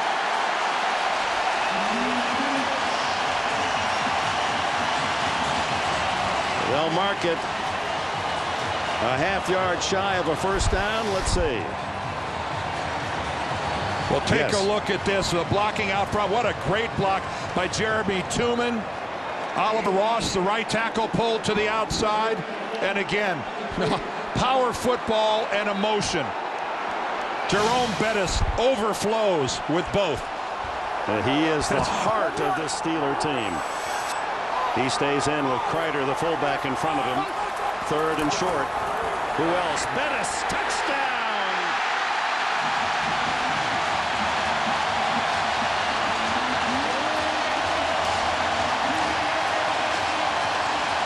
He scored 13 touchdowns rushing on the regular season. He gives the Steelers a 9-0 lead. And Dick, this was just the case these last 2 plays in particular. The Jets defense just being overwhelmed by the blocking and the running of this Steeler offense. Outstanding work by the Pittsburgh offensive line. Outstanding. Troy Polamalu, he set it up with the interception. And now the try for point by Jeff Reed. 10-0. So Pittsburgh, true to form, does score 10 in the opening quarter. 1:58 left. What happens when a bunch of NFL players live in one house for one season? P-Hope, bring it on over. Yes, sir. John Lynch, let's go, baby. Come on, D-Max. Give me the Chad Johnson, let's go, baby. PG. Flex. Whoa. Thanks your pick. Come on. I think I'm gonna take the meter man over here. Hey, meter guy. Okay. Seriously? Lace him up. Lace him up. You need a kicker? Don Epps is an FBI agent. His brother Charlie is a math professor and a genius. They have very different ways of solving crimes. There's no way to predict the location of the next attack. These guys follow patterns. It's not about numbers. Everything is numbers. But they have one thing in common. What's up? Dad. They'll always be family. There's no statistical evidence for a batter being due. I say he smacks it out of the park. This is a tape of yesterday's game? I know. Oh! Wow. Numbers. Premieres CBS Sunday, January 23rd. And for opponents of the Pittsburgh Steelers, 10 is a mighty big number to look at. They have allowed 3, 7, 6, and 7 in their last 4 games, a total of 23 here at home. 10 is a sizable number to overcome. Let's see what happens as Kotri brings it back. Good run by this young guy from North Carolina State. And he's out of bounds at about the 37. Well, that was all set up by Troy Polamalu, fooling Chad Pennington at the line of scrimmage, and then as he sees Chad declare to that side of the field, he floats out from the outside back towards the inside, and look at that run that sets up this power football. Faneca around the trap, and Jerome Bettis bangs it into the end zone. Herm Edwards talking with Pennington, who's back on the field now at the 38-yard line with Curtis Martin, the star runner, behind him. Martin, the NFL rushing leader, by 1 yard over Sean Alexander of Seattle this year. Spins outside and gets to the 42-yard line. In each of his seasons, Curtis Martin, 10 years in the league with New England and the Jets, every year over 1,000 yards. Barry Sanders, the only other player to accomplish that. But the Jets against Pittsburgh, you see, kept out of the end zone now for 10 consecutive quarters. Polamalu, he's playing now as he did at Southern California in college. He's freelancing. He goes to the ball. Fake to Martin. The throw back is complete to McCarron's, and he has a first down at the Pittsburgh 47-yard line. First invasion of Steeler territory by the Jets. And a monster first down for the Jets. Down 10-0, and now all of a sudden they can take a deep breath. Herman Edwards and his team can, well, to turn it over and punt it back if they wouldn't have converted on the upcoming third down would have been a disaster for the Jets. Let's see if they can find some sort of offensive rhythm, maybe at least get into field goal range.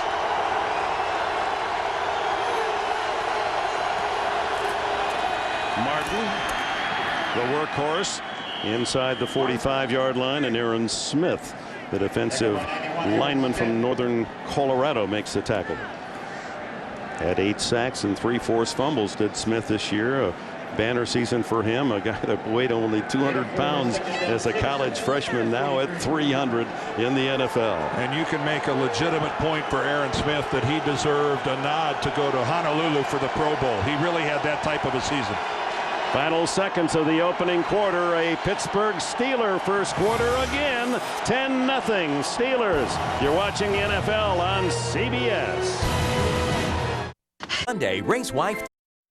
CBS Monday.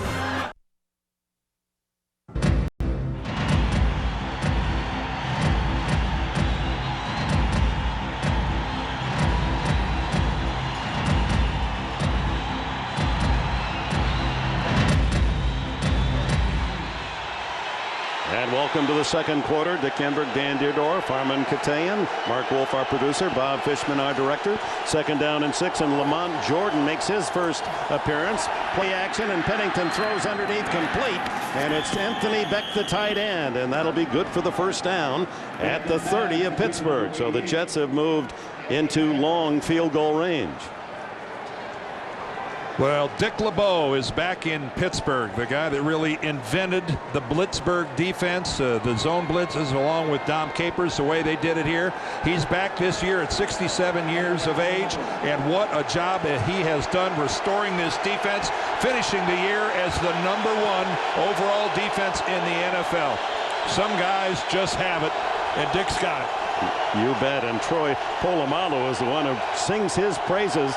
He's managed to put Polamalu in the right spot all season long. Pennington flips it into the flat to Lamont Jordan, and the big running back who complements Curtis Martin. Jordan, who averaged 5.2 a carry and had 15 catches on the year, gets sizable yardage, almost 6. Well, coming back from the interception that he threw to Polamalu, Chad Pennington on this drive is making some really good decisions.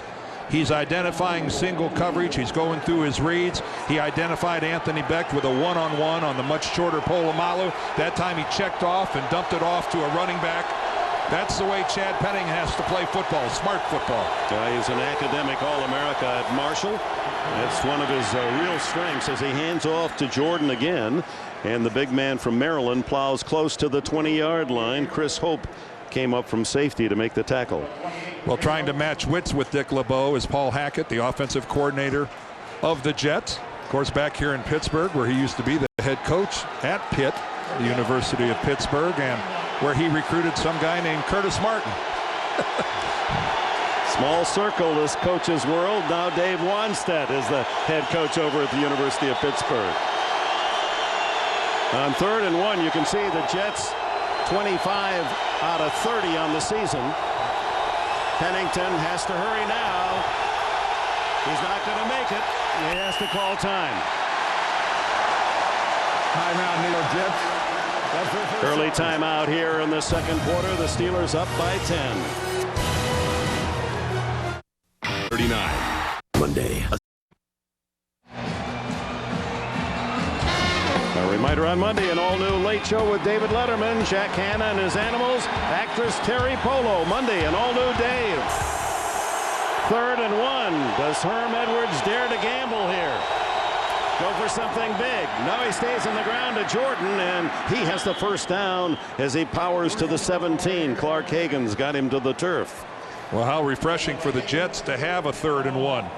Remember their first 2 drives? They faced a 3rd and 12 and a 3rd and 24. A little more manageable here to put Lamont Jordan in and run a little power football and move the chains. That's part of the Jets drama. Herm Edwards with a smile says, we're a drama team.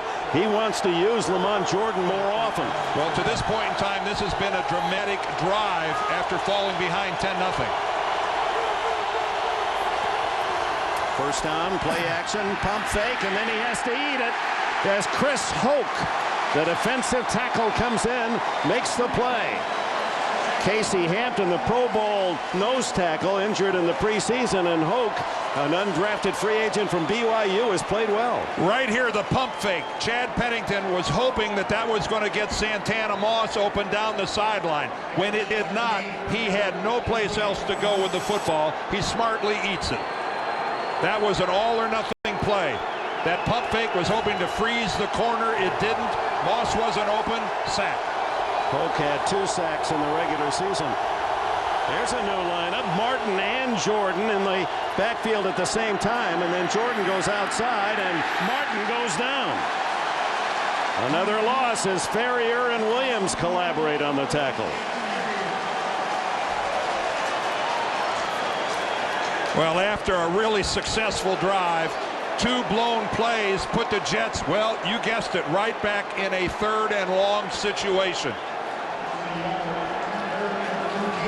And you can see how Lamont Jordan in the second half of the season has become a much bigger part of the Jets running attack. That's a lot of yards for the man backing up the NFL rushing leader. 479 on the season. So 3rd and 14. Sack as Pennington tries to inch forward, gets to the 24. Aaron Smith, who led the Steelers with 8 sacks on the season, gets his first today. Boy, and now after all the negative yardage, we're going to be looking at a field goal in excess of 40 yards.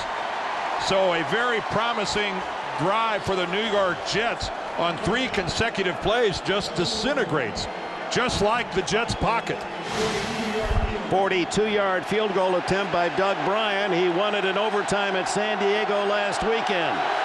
Oh, he had to stop, pause, and still nails it cleanly. And his rhythm on the swing of the leg had been disrupted by the snap and hold, but Bryan delivers, and the Jets are on the board. 10.5 minutes left in the first half. Herm Edwards needs points. Pleased with that kick. Gannon to Jerry Rice all season.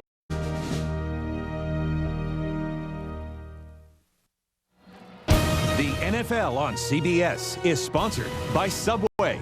Can you feel the heat rising? Get ready to experience a fresh toasted sub. Subway, eat fresh.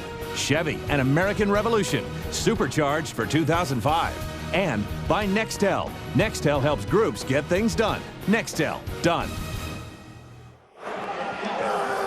5:30 here in Pittsburgh. Night is falling, but certainly not dulling the enthusiasm of these eager Steeler fans as the kick comes down to Ike Taylor. And Taylor to the 30 and to the 35-yard line. Well, Dick, I can tell you this high snap right here from Dearth, 9 times out of 10 will result in an unsuccessful field goal. Toby Goen, an all-star job. From the minute my son was... All right, let's knock the playoff. A rematch of last year's AFC Championship game. Peyton Manning and Indy's explosive offense are primed for revenge against Tom Brady in New England. A dream playoff game tomorrow on CBS. Steelers and Roethlisberger. Number 7, John Elway wore 7, and he was an Elway fan, and Joe Montana. It's the hottest selling NFL merchandise item in the country, that 7. What a phenomenal rookie season. Play action by Roethlisberger. Eludes the rush. Big man, just 22 years of age, 240 pounds, gets a couple yards before Vilma bounces him out of bounds. Well, you know, a lot was made last week of Herman Edwards and his sideline blow-up with Bishop Harris, the running back coach. Here they are again talking about Lamont Jordan over there on the other side. And I can just tell you from a former player's perspective, probably the 53 people that were least affected by that blow-up were the players on the Jets. Football is a game of emotion. Players go at it with each other. I've seen coaches go at it.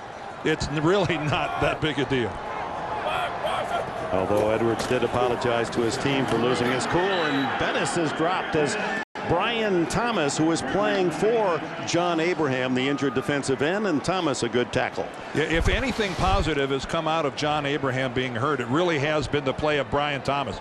Great job there of fighting inside the block of Jeremy Tooman. But John Abraham being out has given Brian Thomas to get a lot of snaps, and a guy, a #1 draft choice a couple years ago, a disappointment in a lot of people's eyes, has really become a pro now here in his 3rd year. Loss by Bettis makes it 3rd and 10. Antoine Randall shifts into the backfield in that shotgun formation. And it's his, he was the intended receiver on the screen, but coming in to fly swatted away was Dwayne Robertson, who has emerged as one of the top interior defensive linemen in the league. This 317-pounder from Kentucky. Well, that's one of those deals where Ben Roethlisberger turns his back completely away from the screen side, and when he peeled around, had to throw it. Oops, there was the big man right in front of him. Santana Moss is deep, and in the words of Herm Edwards, his coach said he's geeky about some punt returning today. He felt that he might get a long one. Edwards. That's a returnable kick. 18, he slips. Hurdles. Almost got to the wedge, and a flag goes down. Ooh, that's what you look for as a punt returner, a low line drive like Moss got there. That slip cost him some yardage. James Harrison, who has done a terrific job for Bill Cowher on special teams, made that stop, and now the penalty flag, and it will be against the Jets apparently. During the return, illegal block in the back. Number 21 receiving team. 10-yard penalty. First down. Timeout. Bill Levy, a referee from San Jose, California. Former fireman and policeman, and there is the call.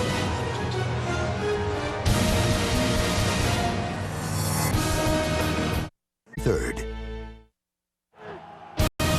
The NFL on CBS is sponsored by Guinness Draft Stout. Drink responsibly. Brilliant. And by Hummer. Check out the H2 at Hummer.com. Hummer, like nothing else. Penalties can put you in a precarious position, and that call on the punt return stuffs Pennington and the Jets back on their own 10, and this crowd is looking for a big defensive play. Pennington on the roll. Throws it deep downfield, and is it caught in bounds? A tough play made by Justin McCarons, and they're ruling it a catch. The Steelers trying to help out along that sideline and call it a juggle as Chris Hope made the defensive play. What an outstanding call by Paul Hackett, and what execution by McCarons and Pennington. This ball takes a long time to get there.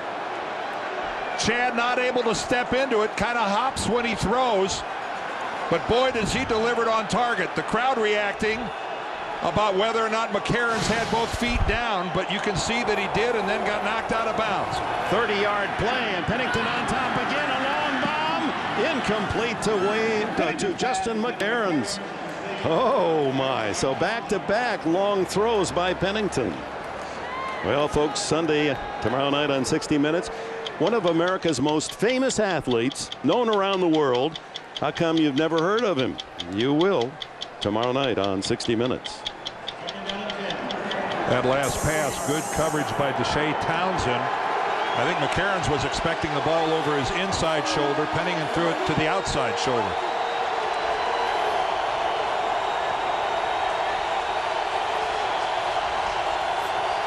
Steelers rush 4. Pennington underneath, a leaping catch by Santana Moss. Up high, the little guy from Miami of Florida to spear that one. What a team that Hurricane Club had back in 2000-2001. The wide receivers were Santana Moss and Reggie Wayne. We'll see him tomorrow with the Colts. And on this drive, the Jets are getting very aggressive, putting the ball in Chad Pennington's hands, down by a touchdown, and letting Chad work his way out. And this is good field position for the New York Jets, considering that they were looking at the 10-yard line as their starting point, and a conservative set of plays would have given Pittsburgh a pretty good shot at field position in Jets territory. Good work here by the New York Jets. And Moss with that catch gets the 10 yards and a first down on the measurement. Ball just in Steeler territory. Here in the second quarter with 8:14 remaining before the intermission. And the Jets trailing 10-3. It's been an open game plan by offensive coordinator Paul Hackett. See, but now that you've loosened them up, you can go back to the run. Play action. Pennington dumps it.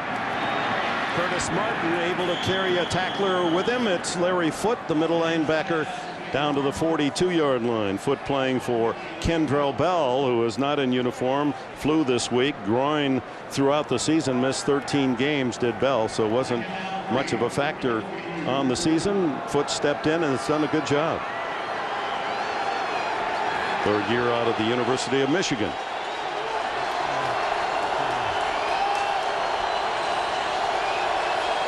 Second and a short 3. Back to Martin. And for a 210-pounder, he shows you again he has not only elusiveness but good power after the hit, close to another first down. Well, take a look at this Pittsburgh defense here at home this season, giving up only 13 points a game, over 2 takeaways a game.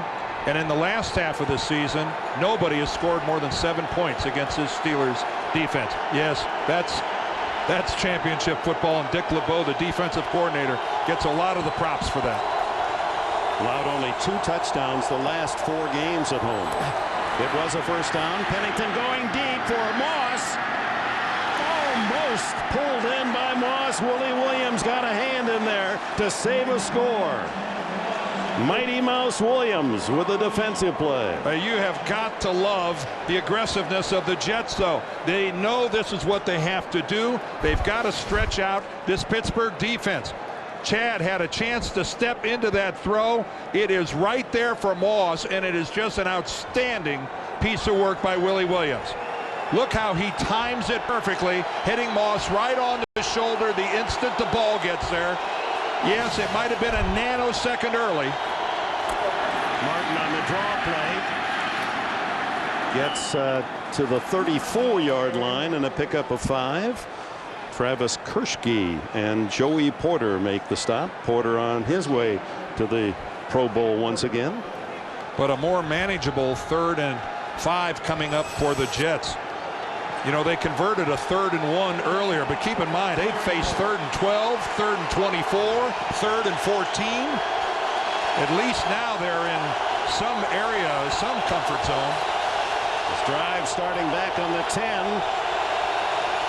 It would be a very long field goal if they make no more yards. And Pennington in trouble.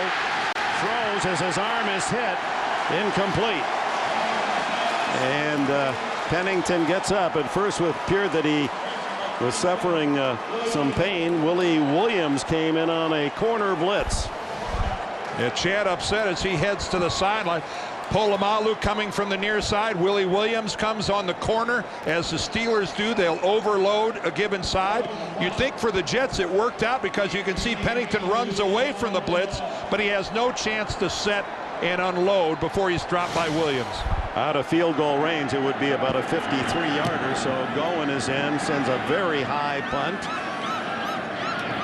and it goes into the end zone. Steelers at the 20-yard line. So a long drive for naught for the New York Jets. Coming to CBS in 8 days, folks. Don't miss the premiere of Numbers, an exciting new drama about 2 brothers who will change the way you look at crime solving. Rob Morrow, David Krumholtz, star in Numbers, premieres a week from tomorrow after the AFC Championship game on CBS, America's most watched network. Well, that drive resulted in no points for the New York Jets, but it was highly successful. Starting at their own 10-yard line, the Steelers now start from their own 20. Kudos to the Jets offense. Points would have been great, but the field position's a plus.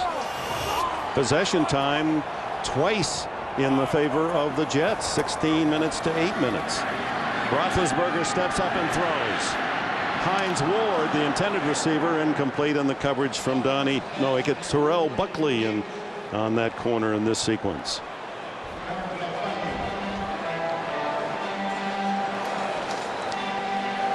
Do you think Ben Roethlisberger is throwing the way we saw him earlier in the middle of the season?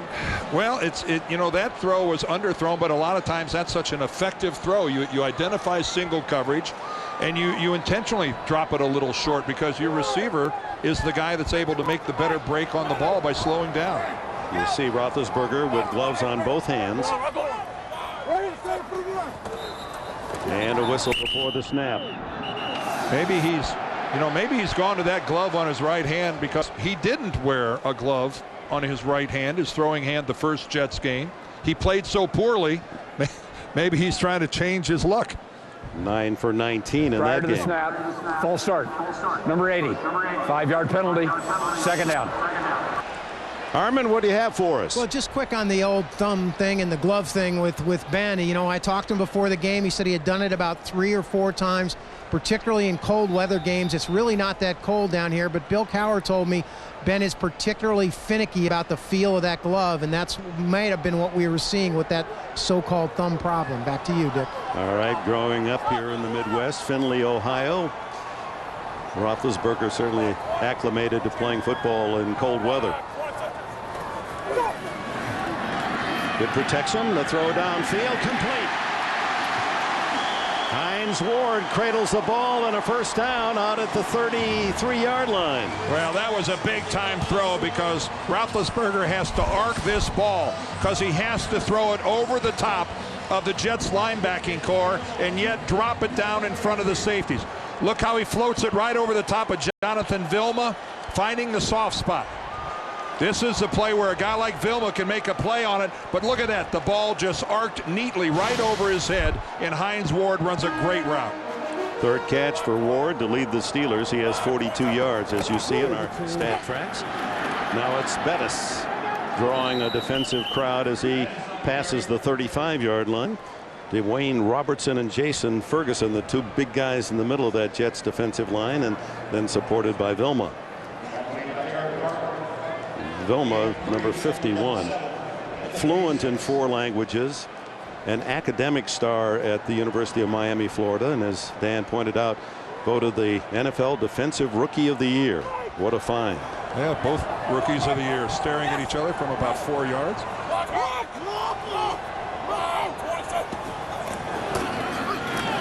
Bettis again, and the big man to the 40-yard line to bring up third down and 3. Under 4 to go in the half. Take a look at this graphic, folks. Yards per attempt might be the best measurement of the effectiveness of a quarterback. And look at the company that Ben Roethlisberger is keeping where he ranks in the NFL. Second in the league behind only Peyton Manning at 8.9 yards per attempt. He doesn't throw it as often as a lot of other guys, but talk about efficiency and bang for the buck. That's what Ben Roethlisberger brings to the Pittsburgh offense. 66% completions too, and that was 4th best in the league and the best ever by an NFL rookie quarterback. And you can see the Jets are holding him well below his average. Roethlisberger dumps this one in the flat, incomplete to Verron Haynes, and that one seemed to slip out of his hand. He didn't get a real good throw. He kind of shot-putted it out to Haynes. He might have tried to make this ball a little too catchable by just floating it out there. Now Haynes could have caught it, but again, sometimes as a quarterback you're better off throwing it to the guy rather than lobbing it to the guy, and that time you're right, it looked like he lobbed it to Haynes instead of passing it to Haynes. Gardocki, a Pro Bowler back in '96 when he kicked for Indianapolis, left footer ready to send it to Santana Moss, and a whistle, no play. False start against Pittsburgh. Bill Cowher. Prior to the snap, all-star number 29. Kicking team. 5-yard penalty. One of the many interesting matchups here, the two coaches, Cowher and Edwards. They were teammates with the Philadelphia Eagles for a couple of years, and then later were both in the Kansas City Chiefs organization in the early 90s under Marty Schottenheimer. Edwards was a scout and Cowher an assistant coach. Of course, Edwards had a very fine professional career with the Eagles as a cornerback. Cowher was a special teams player and a linebacker.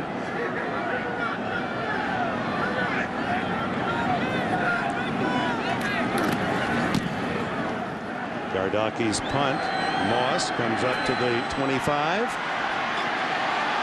Now has some room at the 40. 2 blockers in front at the Pittsburgh 40, and Santana Moss does get a geeky return. Touchdown, and there are no flags down. Santana Moss on the return. Well, Herman Edwards had a premonition. He said he just has the feeling that Moss is going to have a big one. They don't get much larger than that. Well, the Jets special teams have been coming up huge. Remember, Cotchery had a kickoff return for a touchdown in their last game of the season against the Rams, and now Santana Moss delivers big time. And we have an official hurt on the far side of the field. But boy, talk about a big time play to get the Jets back in this game. Mike Westhoff, the special teams coach of the Jets, is absolutely ecstatic. It's a third punt return for a touchdown in Moss's career. And it really set up that one little move and cut up field. Well, that move, Dick, he made a play and he sold everybody that he was going to try to get around the corner to the sideline. He made that move to the sideline and then stopped on a dime and went straight up the field. Pittsburgh had 3 guys outside of him. They tend to the official who was along the sidelines. 75 yards, the first ever Jets punt return for touchdown in the playoffs. Outstanding recognition by Santana Moss of seeing that soft spot in the Pittsburgh defense. John McGrath is the injured official. I don't think he was hit. There he is right on the left side of our screen. It actually looked like he pulled a muscle or something happened. He wasn't hit. It appeared that he was just running along following the play. Let's go to Armin Katayan. Well, Dick, I'm right down here next to John, and it's the back of his leg, and he's just grabbing it right now. I would say, and I am not a doctor, but it's definitely looks like the hamstring area. He's in agony, and they are bringing a cart to him right now, and he's headed to the locker room. Back up to you. Okay, Armin, thank you. Hopefully not anything serious as Toby Goen lines up for the extra point to tie it up. And so it is, 10-all. On a 75-yard scintillating punt return by speedy Santana Moss. Well, what a job by the New York Jets of getting back in this football game. It is what Herman Edwards preaches to this team. And you know what? I think everyone had some concerns about last week in San Diego, having to play 5 quarters of playoff football, clear on the West Coast, traveling all night back to New York, not getting back until 7:30 in the morning. Would they be able to, you know, summon the energy, Dick, both emotional and physical that it takes to play off football? And this is some effort on their part getting back in this game. Well, and Dan, the week before the last game of the season, they went overtime in St. Louis. So they were in St. Louis, had to go home, then to San Diego, overtime, then back home, now to Pittsburgh. And yet they have rallied from a 10-0 deficit and have tied it here on Moss's kick return. Well, Pittsburgh scored early in this game, and it looked like they were taking control. First of all, Reed with the field goal gave them a 3-0 lead. And then how about some old-fashioned power football? Jerome Bettis behind Faneca. And then 10-3 became the score after Doug Bryan knocks one through. And boy, just when they needed a big play, they got it from Santana Moss. And all of a sudden, this game down 10-0, we're all square. And that took some noise out of this partisan Steeler crowd of 65,000. Most allowed this season in the second quarter, the Jets. That's how tough it is to score here at Pittsburgh. Ike Taylor, he'll try to return the favor. He's to the 30 and across the 35-yard line before Trevor Johnson, the defensive end, can make the tackle for the Jets. Oh, rare position for Roethlisberger in the middle of the second quarter in a tie game at home. Well, that's where a running game is your best friend. They average 154 yards a game, a tremendous offensive line. You don't ask Ben to do anything silly here, but I'm telling you right now, the Steelers offense and their coaches, they no longer think of Ben Roethlisberger as a rookie. He's just their quarterback.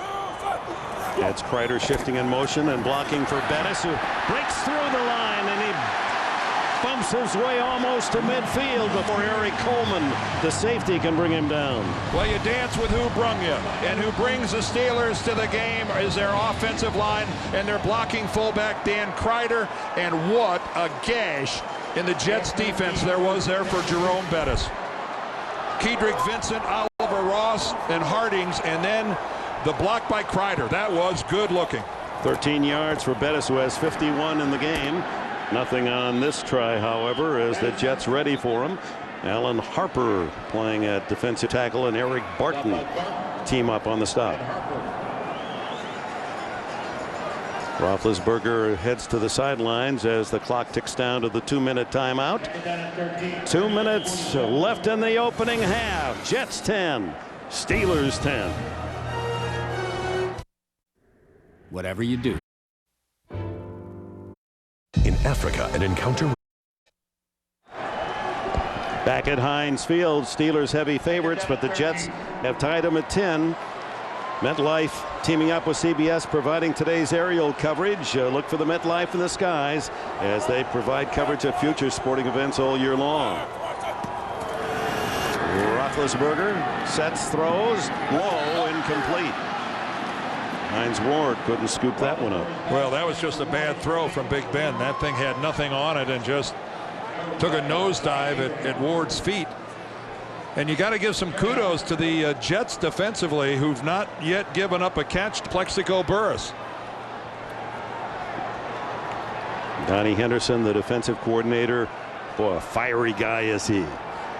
Done a terrific job for Herm Edwards. Edwards said when we brought him in, they thought he was a substitute teacher. He said, we got the principal.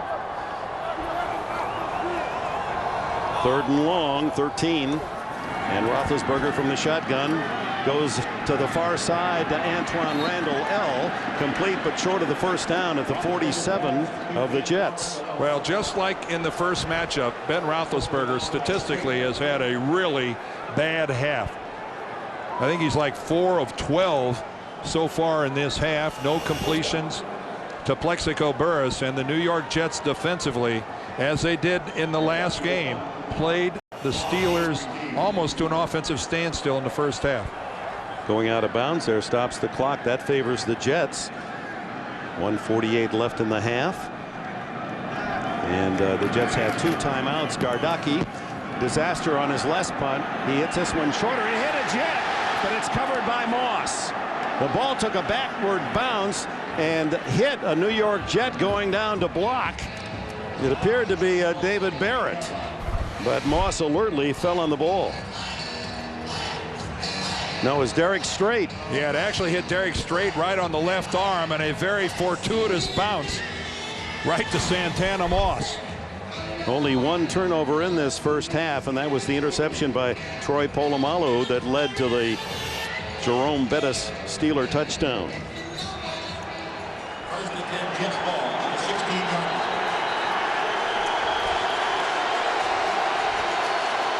So how aggressive will Herm Edwards be here? He's got 2 timeouts, 1:41 left in the half, but he's deep in his own end, 16-yard line.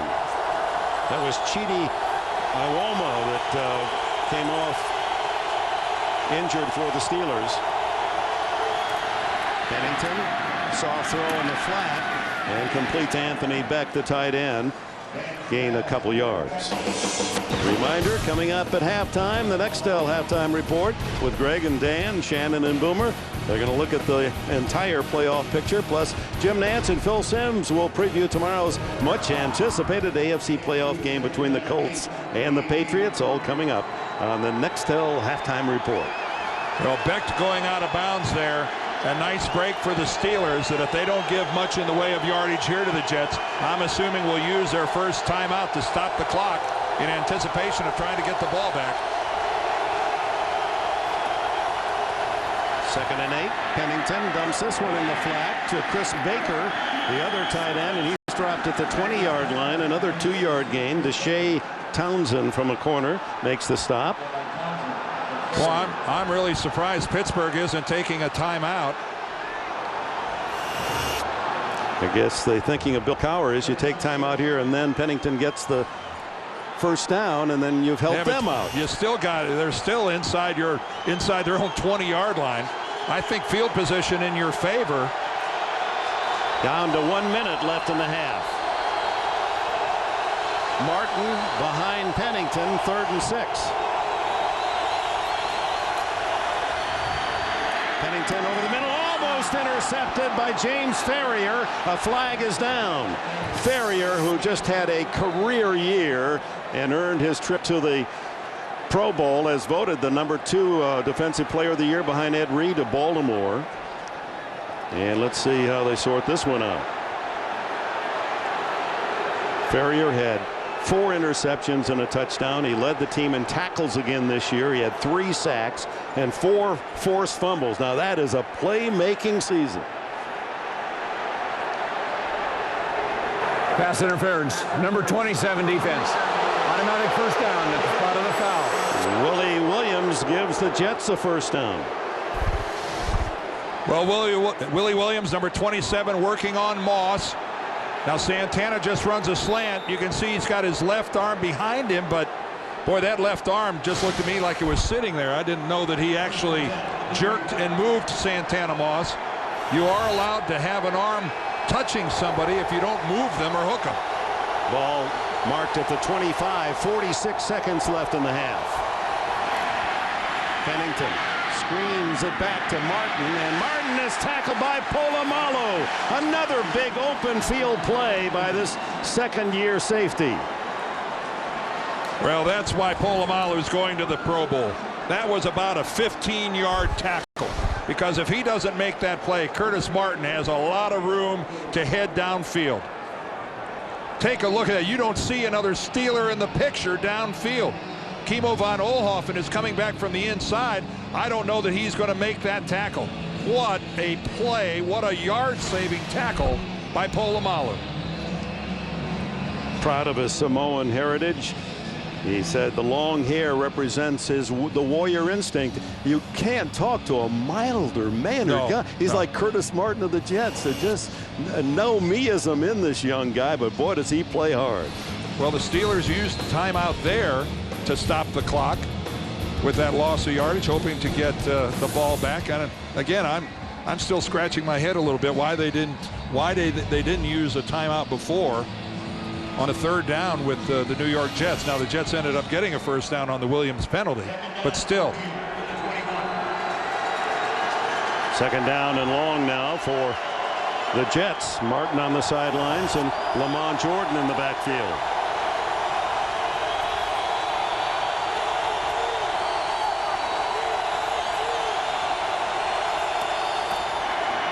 Jordan up the middle with running room.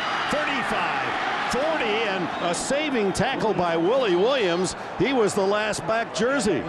Well, and I think that's why Herman Edwards has been adamant about getting Lamont Jordan more playing time, because he feels he has an explosiveness. First of all, excellent blocking by his front four. Anthony Beck downfield getting in the way.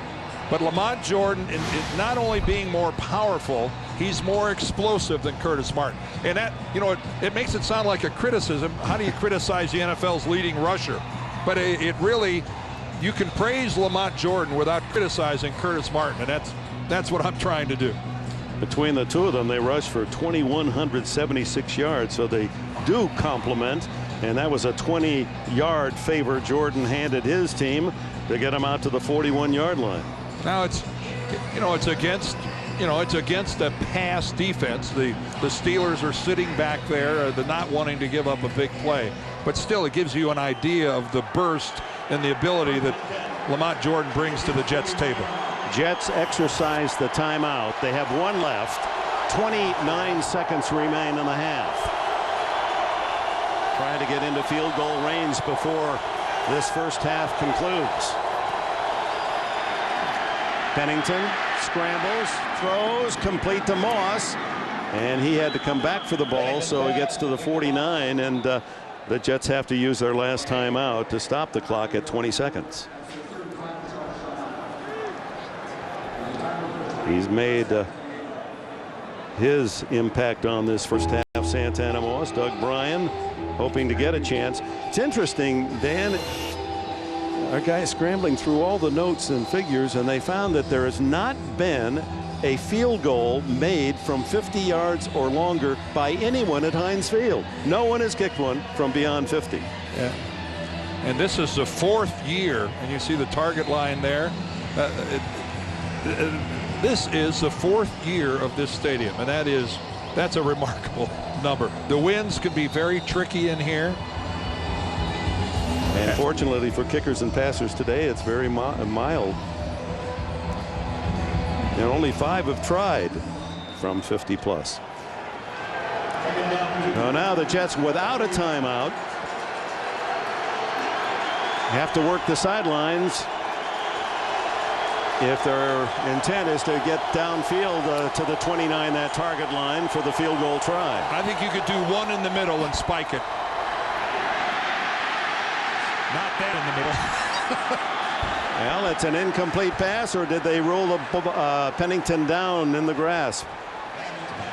They're going to call it incomplete, so he saved a chance for another play. Well, and Chad Pennington, what he can't do here is be dumb with the football. And of course, he's not dumb with the football. Taking a sack here, hey, what's the worst thing that happens?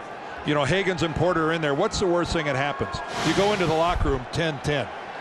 You don't do anything silly in this position. You want to be aggressive. You don't want to be dumb. 3rd and 2. Do they try the Hail Mary here?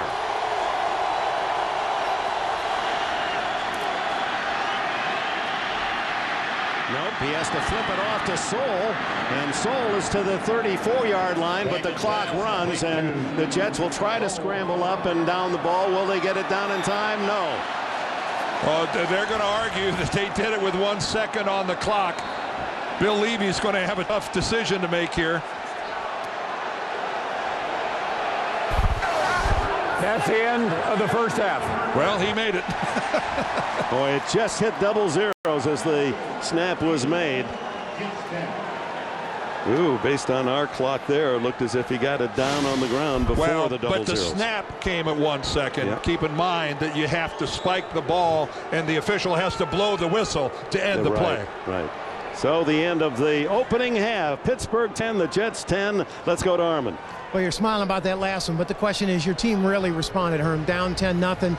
Particularly Santana. That's the first punt return for a touchdown in Jeff's playoff history. Yeah, it really is. And we got a lot of fight. That's what I like about our football team. We're going to fight. At the end of the day, we're going to fight, and that's what I like about these guys. You got to like what you've seen so far. Thank you. Hey, Dick.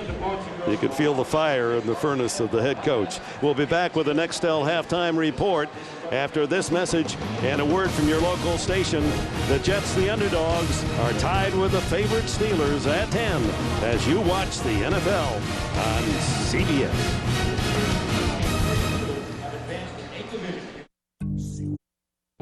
Chrysler.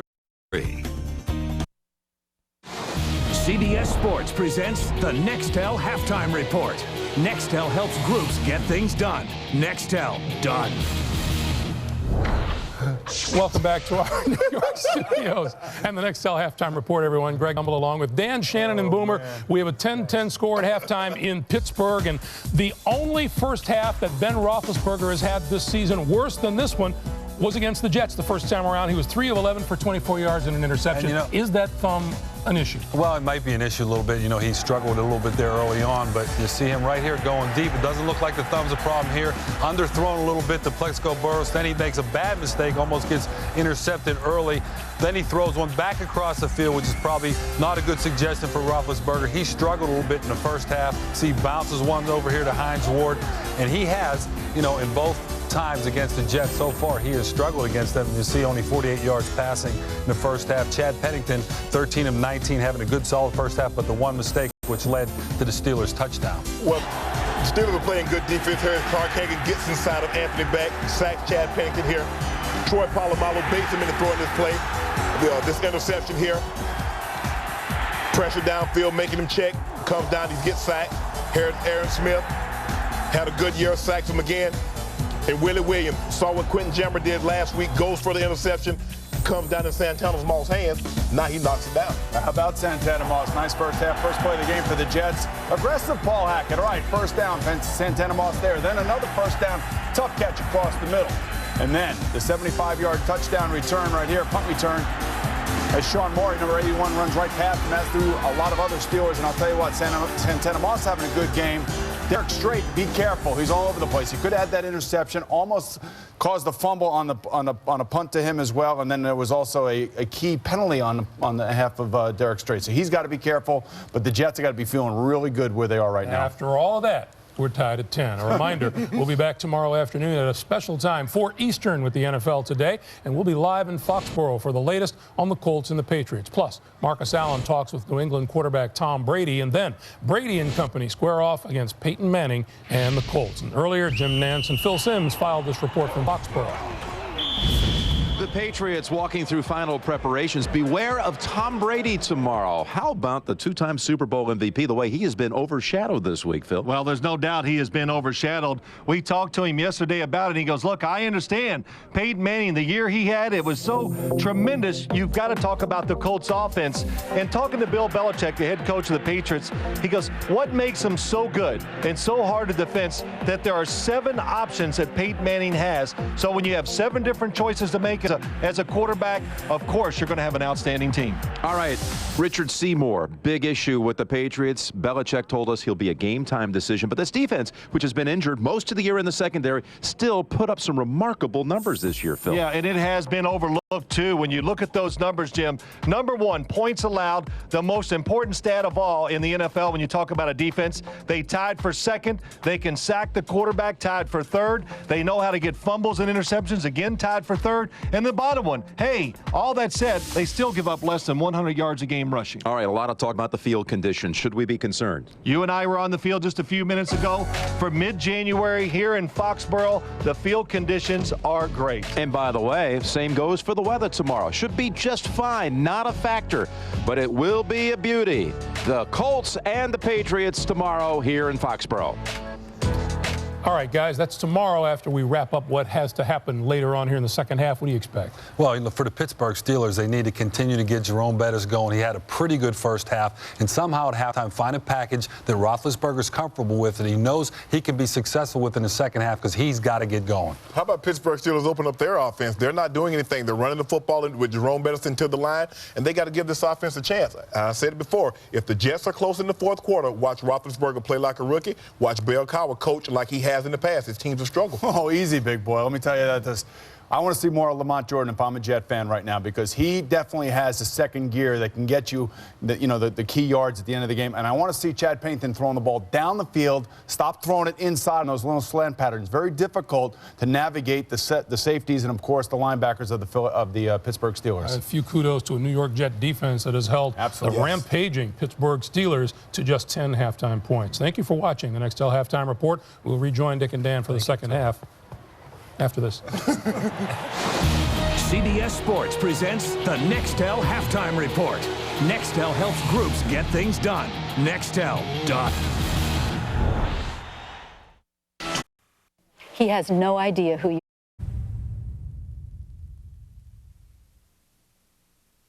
CBS Sports presents the Nextel Halftime Report.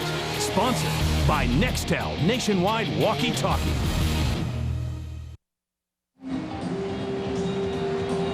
At the half, the wild card Jets and the number 1 seeds, the Steelers, tied at 10.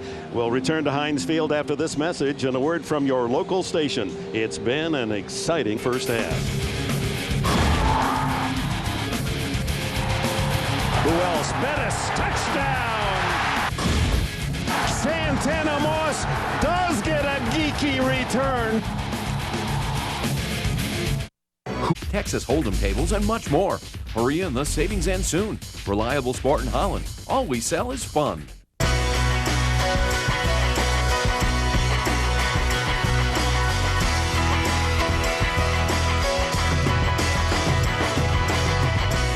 Mercury Mountaineer, featuring advanced track with roll stability control and a best pick safety rating that Jeep Grand Cherokee doesn't have. Plus, comfortable seating for up to 7. Now get an all-wheel drive Mercury Mountaineer starting at $32,835. See your Lincoln Mercury dealer today.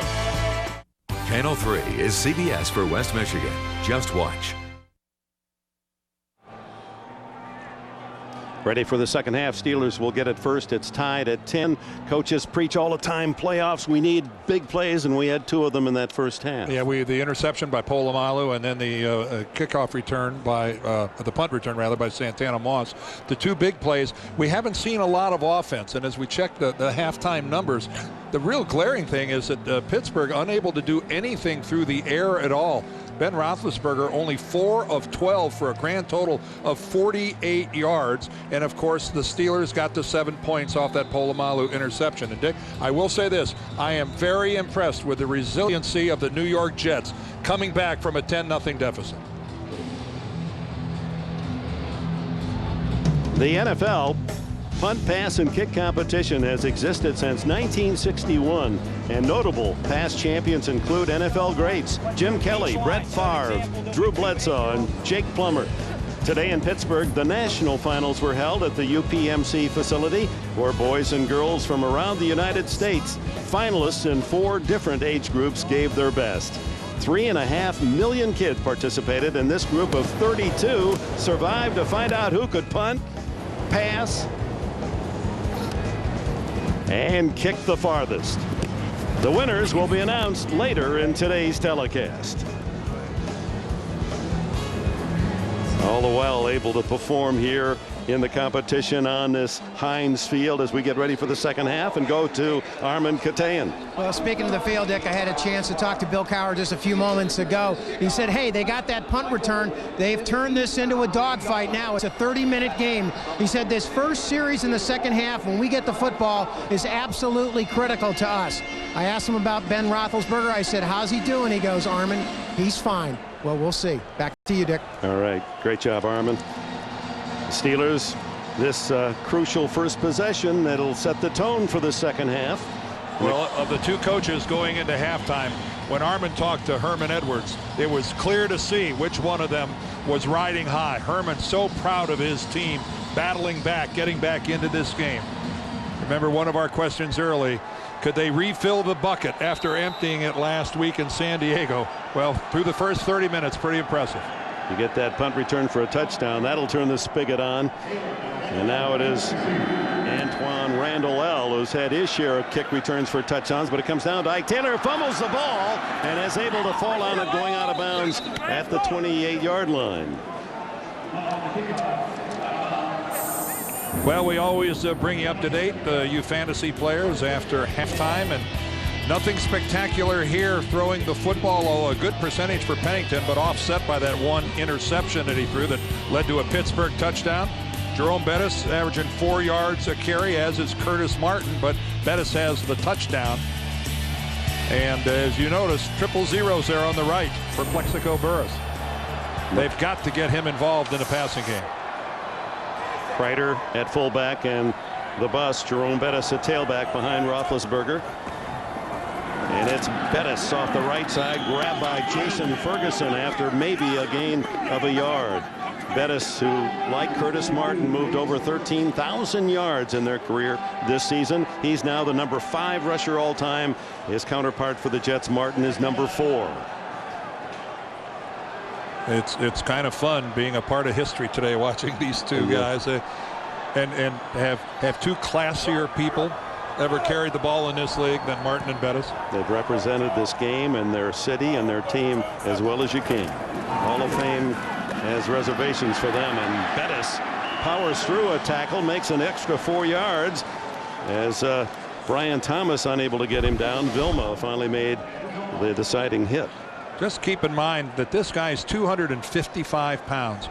And when you talk to people about Jerome Bettis, especially his head coach Bill Cowher, they talk about his feet and that jump cut that he makes. He is the body of a guard, the feet of a ballerina. And that is, that's an unusual combination. Third and a long yard. Baron Haynes is in the backfield in the shotgun with Roethlisberger.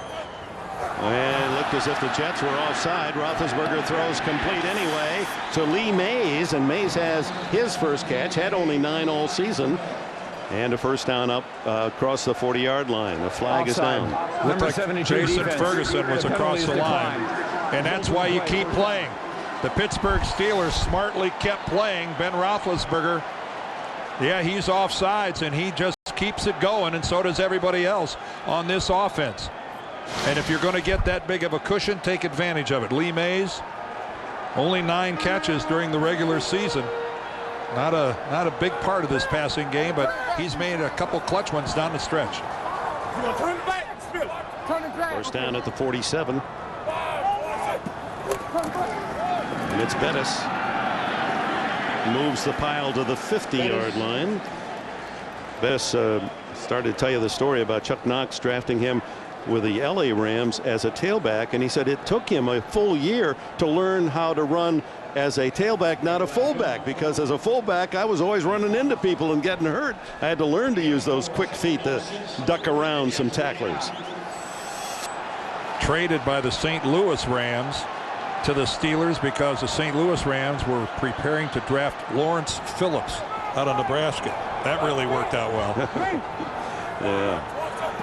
49-yard line of the Jets is Roethlisberger. And he has to eat it back at the 42. The first Jet sack of the game as Ferguson and Robertson, the two defensive tackles, log the sack. This is the fourth time Pittsburgh has been the AFC's #1 seed under Bill Cowher. In 1992, they lost the AFC Divisional playoff at Three Rivers to Buffalo.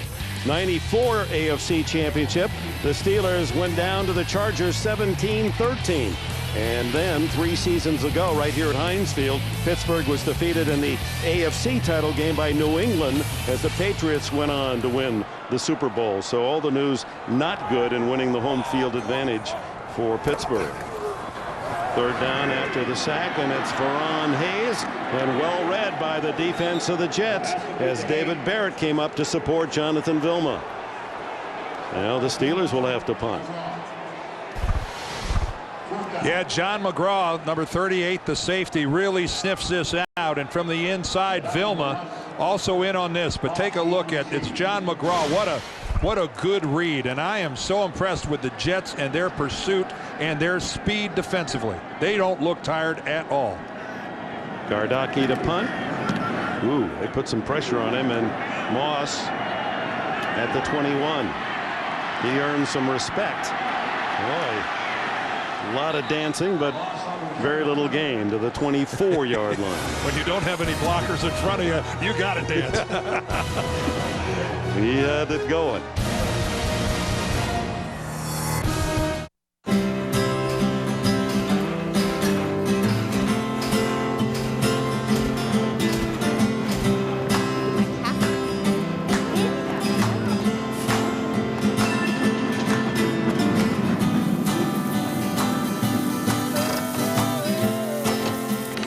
With more Southwest Airlines flights to more places than ever before, America is your backyard.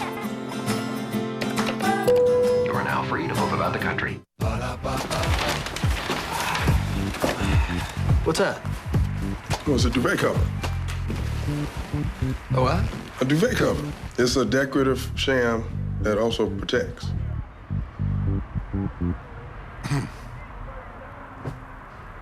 Watch the game. The double quarter pounder with cheese. Pound one. Oh! I'm loving it. Watch it. It's a throw pillow. Can inspiration replace the typical small car with something that lives a little larger? More space, more function, more sizzle. America's best small car alternative just got a little better. The Chrysler PT Cruiser. Now get 0+. That means 0% financing plus bonus cash for up to $4,100 in total savings on PT Cruiser. David Krumholtz. There's no statistical evidence for a batter being due. Rob Morrow. I say smacks it out of the park. Wow. Numbers premieres Sunday, January 23rd.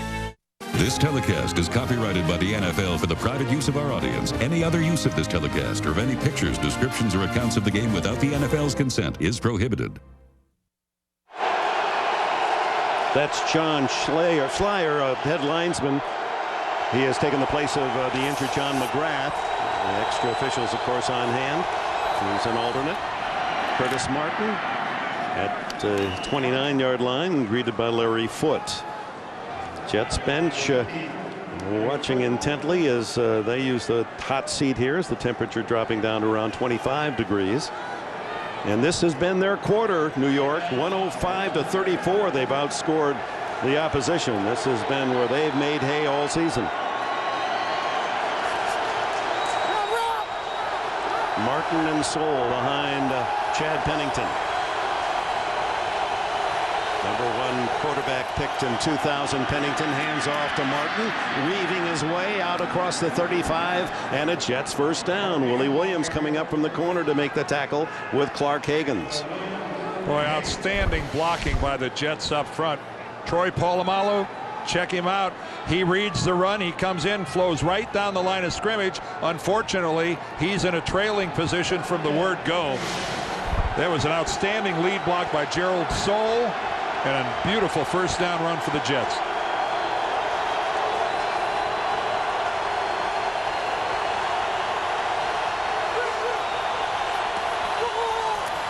Fake to Martin. Pennington, no one open deep. Now he has to backhand his pass to Soule, and a flag is down as Soule is tackled at the 38. James Ferrier makes the play. Roughing the passer, number 55, defense. Helmet to helmet. 15-yard penalty. First down. Bill Levy threw the flag, and he threw it in a hurry. Yeah, Joey Porter gets the personal foul for the helmet-to-helmet hit. I followed the ball after Chad Pennington flipped it.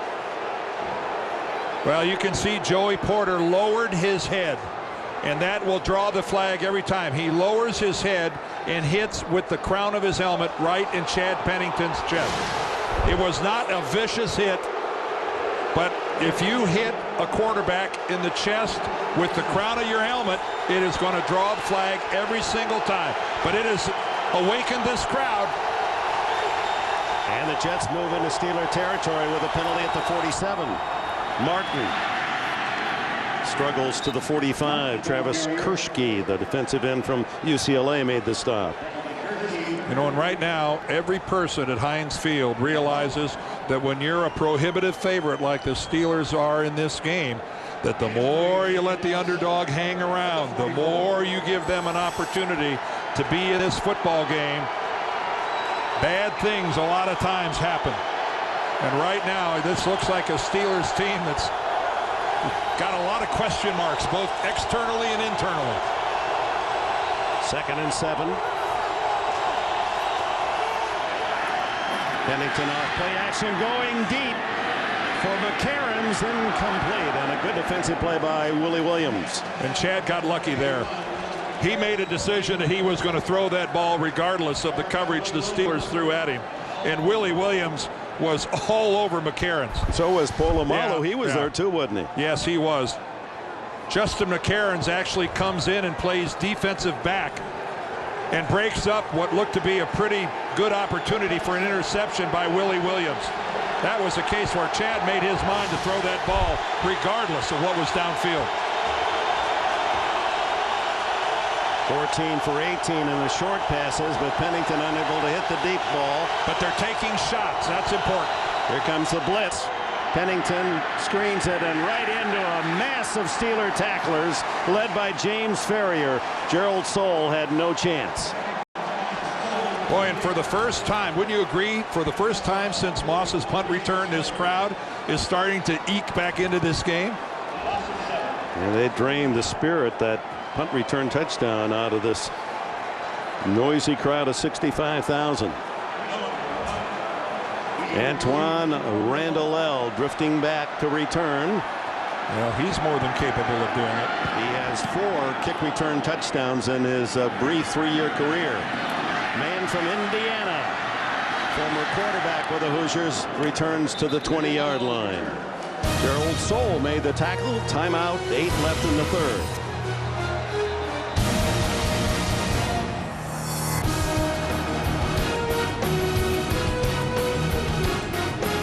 Cold hard fact. Only Coors Light is frost brewed at ice cold temperatures.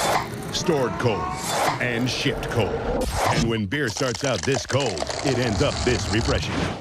Coors Light, our goal, the coldest tasting beer in the world.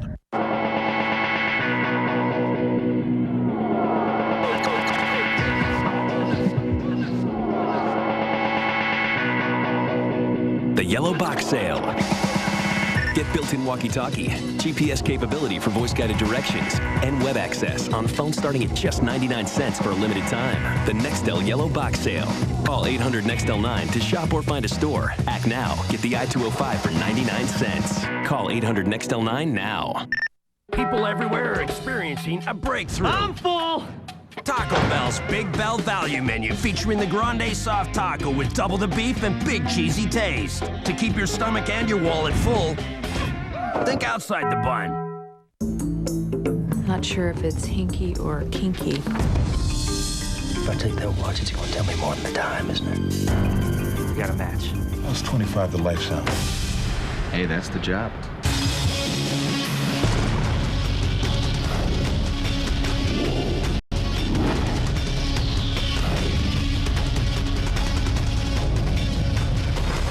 Yeah, that's the job.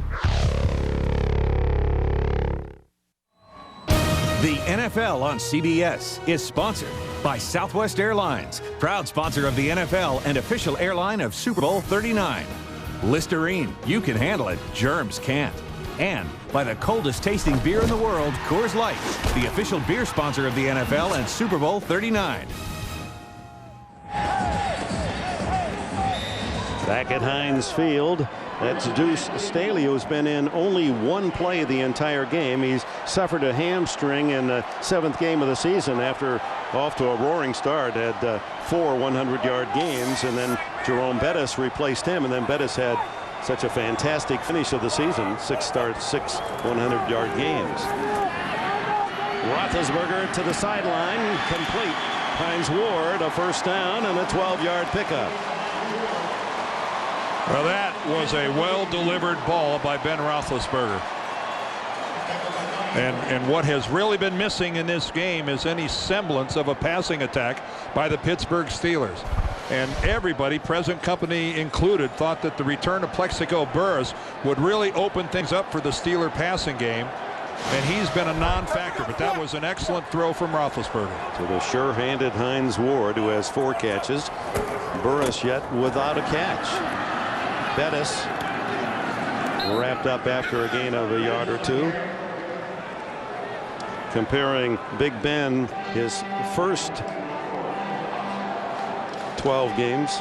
The first game against the Jets on December 12th. You see his numbers. Which, keep in mind, was his worst game of the year. That rating right there of only 33.6, his worst rating of the year. So you got to give some kudos to the Jets. They have really made it torture for Ben Roethlisberger in the 2 games. A little more than a game and a half he's gone against the Jets. 2nd and 8. Ben to throw. Caught by Burress. There he is. Ahead of David Barrett. Plexico Burress turned and the ball was there. Well, there is the difference maker finally getting to play to be a part of this game. Ben's gone to Burress a couple times before, hasn't been able to hook up, but this is a strike, kind of sidearm. And you could see that David Barrett, after the play was over, arguing that Burress pushed off. Well, when you're 6'5", you're a physical presence. 17 yards on that play, and Roethlisberger getting a hot hand. That's 5 straight completions. Back to the ground game, and Jerome Bettis gets to the line of scrimmage, and that's it as Dwayne Robertson and Jonathan Vilma team up on the stop. Well, Dwayne Robertson, number 63, boy, has he really started to become a real football player. He's only in his 2nd year. He was the 4th player taken last year. But this guy has become an upper echelon defensive tackle in the NFL. The guy's got, of course, great leverage at only 6'1", but he has good range, good legs, good speed for a big man. Yeah, we saw that. He was in on that sack earlier in the game. Back to Burress on a passing down. They go to the run, and Burress takes advantage. A gain of 7 before Trevor Johnson and company can get him down. Big JB. Jerome Bettis, look at the wink. This guy loves life and loves the game of football. But just again, look at the nimbleness, the lightness on his feet. Of course, he gets great blocking from this offensive line. It's got a pair of Pro Bowlers in the middle with Hardings at center, Faneca at left guard, Kedrick Vincent at right guard, who's had to start all year because they lost Kendall Simmons in training camp. Steelers need 2.5 for a first down. Quick throw, wide open is Burress. No, make that Lee Mays who comes in. And the rangy Mays at 6'2", able to catch his second pass and give the Steelers a big first down. Almost an impossible route to defend. You can take a look. Lee Mays comes in, is swinging in behind a receiver going downfield. And again, keep in mind, this wasn't 3rd and 12. This was only 3rd and 2.5. Very high percentage route and throw from Ben Roethlisberger completed to Mays. Roethlisberger here in the second half has really picked it up, hasn't he? I would say so. 5 for 5.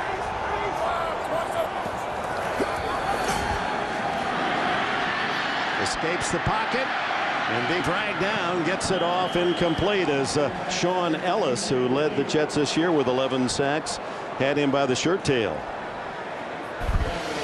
And again, the Jets doing a good job of forcing Ben Roethlisberger out of the pocket. He wanted to take just a moment longer to try to find somebody, and to get good range by Sean Ellis in cutting off the outside. Roethlisberger throughout the season, his rookie year, has been more effective rolling out of the pocket and throwing. Ellis limped off slightly after that play. Alan Harper replaces him.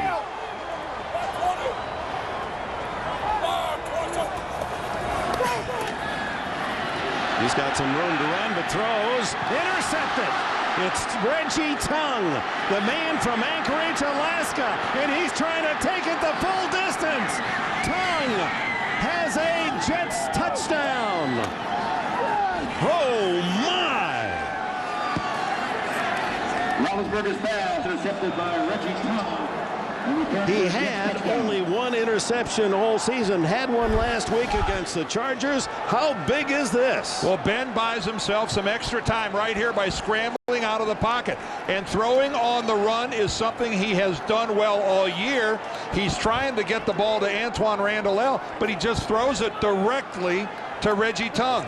I don't know if he was trying to float it over him or he didn't see him. One or the other. But either way, a major error. And where were all the Steelers? Given the fact where Tongue caught that ball to the far side of the field, squeezed between the sidelines, I'm surprised he got through there untouched. 2 big return touchdowns, and Brian gives the Jets the lead. This is as late ever this season at home. The Steelers been behind. Well, he's not from Anchorage, he's from Fairbanks, but he knew the right way to run. Reggie Tongue. Hi, guys. Hey. Honey, I got that dessert you like. Oh, great. Oh, and look what else I got. Honey, kids, relax. It's natural citrus Listerine. It's less intense. Access NFL.com for live scores and stats. And after the games, AOL members get exclusive NFL.com features only on AOL. Monday, don't miss an all-new Late Show with Jack Hanna's Animal. Watch my toupee. Plus, meet the Fokker star Terry Polo. Monday on an all-new day, winner of the People's Choice Award. Welcome back to a stunned Heinz Field where Reggie Tongue's interception returned. And here's how it happened. The Steelers, 1, 2, 3 receivers to this side, but here's Reggie Tongue back here who just is going to float underneath. And I'll tell you right now, he can't believe that Ben Roethlisberger just threw the ball right to him. And I have no explanation as to why Roethlisberger underthrew his receiver by so much. Toby going, kicks to the sidelines to Antoine Randall, who comes back to the center of the field. Flags are down. And that'll be it for Antoine Randall at about the 27 as Eric Coleman, starting safety, there to make the first hit. Last Jets interception for a touchdown in the postseason, Kevin McArthur in '86 against Kansas City. But 2 big return touchdowns. Talk about big plays. Santana Moss, 75 yards on the punt, 86 yards for Tongue on the interception. Illegal block in the back during the return. Number 92, receiving team. 10-yard penalty, first down, timeout. James Harrison, the guilty party. Herman Edwards Jets have given their head coach a smile and a 7-point lead. The NFL on CBS is sponsored by UPS. What can Brown do for you? And by Dodge. You can take life as it comes, or you can grab life by the horns. Dodge. Well, the Jets managed 3 defensive touchdowns during the regular season. The Steelers 5. First time trailing at home in the last 5 home games, and that was a New England game when New England scored in the first 3 minutes to lead 3-0. 17-10, 17 unanswered by the New York Jets, and now Roethlisberger starts at the 18 after the penalty on the kick return. To the sidelines and open again is Hines Ward, out of bounds at the 28. As we said, 3 defensive touchdowns this year. Donnie Abraham with a 41-yard fumble return against Cincinnati in week 1. 3 weeks later, Abraham again intercepting Miami's Jay Fiedler, 66 yards for the touchdown. In the season finale, rookie linebacker Jonathan Vilma scored the first touchdown of his career, and now number 4, maybe the biggest of all, one of the biggest in Jets history, one might learn later, as Reggie Tongue goes 86 yards and the lead. Bettis down at the 32. Barton and Vilma, the linebackers. Well, the turnaround for the New York Jets this season and the play of this defensive unit and the impact that Donnie Henderson has made as the new defensive coordinator just can't be overstated. There is Donnie Henderson, a man who's for sure going to end up a head coach in the National Football League. He brings an intensity and an energy level. It just cannot be overlooked. He's got head coach written all over him. He most certainly does. Second and long. Roethlisberger screens, and boy, they got blockers in front of Bettis. 40, 45, 50, and to the 48 of the New York Jets. Plenty of drama here at Heinz Field, and tonight drama and mystery on CBS. Don't miss Cold Case, NCIS, and a new edition of 48 Hours Mystery, all tonight on CBS, America's most watched network. 21 yards on the screen, and here's Deuce Staley, only the second play he's been on the field tonight. I don't know there are many plays in football that I enjoy watching more than a well-executed screen. And that one was just as it's drawn up. You hear the deuces cry out. Staley, his first carry, and he gets down to the 40-yard line. A gain of 7 before Barton and Barrett make the stop. Well, you know, Deuce Staley hurt his hamstring back on November the 21st, and Deuce told us a couple days ago that he still can't go completely 100%. He said, when I get in the open, I feel it when I really try to extend myself. So I'm taking shorter, choppier steps. He's well enough to play, and he's well enough to be a force, but he is not what Deuce Staley is when he's completely healthy. Moved across the state from Philadelphia as an unrestricted free agent this year to join the Steelers. And he is thick. 5'11" and 242. Not much there to grab, and what you do get a hold of is muscle. Well, keep in mind that, you know, this is a football team that used to have a 1-2 combination of Bettis, and then it was Amos Zaraway, a complete contrast to Bettis, a much smaller, dartier type of running back. Well, you know, when they take out the beef now, they just replace it with more beef. They go from power to power when it's Staley, Bettis, or vice versa. Yeah, they're both 5'11", and Bettis is about 13 pounds heavier at 255. So a first down at the 37. 3 in a row for Staley. And he burrows for 6-7 more.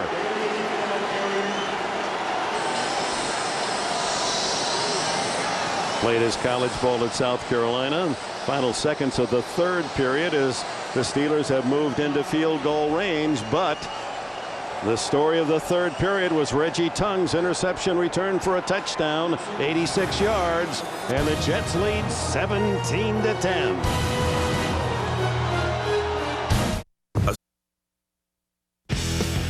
Brewster Get school closing is 3. Ladies and gentlemen, at this time we direct your attention to the east end zone of Heinz Field, where we would like to recognize the national champions of the 2004-2005 NFL punt, pass, and kick program. Cedric Jones, Senior Director of Youth Football, and Janice Gazier will congratulate the 8 national champions. The 8 9-year-old champions are Dumsira Nuiobu from Salt Lake City, Utah, and Alexis Bance from Auburn, Nebraska. In the 10-11 age group, Thomas Vandergalen from Randolph, Wisconsin, and Michaela Becker from Thompson Falls, Montana. The 12-13-year-old champions are A.J. Firestone from Mercersburg, Pennsylvania, and Whitney Fletcher from Decatur, Alabama. And finally, the 14-15-year-old champions are Spencer Clare from Double Oak, Texas, and Carly McQuillan from Johnstown, Pennsylvania. The National Football League would like to thank all of the participants and volunteers who made the punt, pass, and kick a successful program in 2004. For more information, please visit the website www.nflyouthfootball.com. Let's give our national champions another round of applause.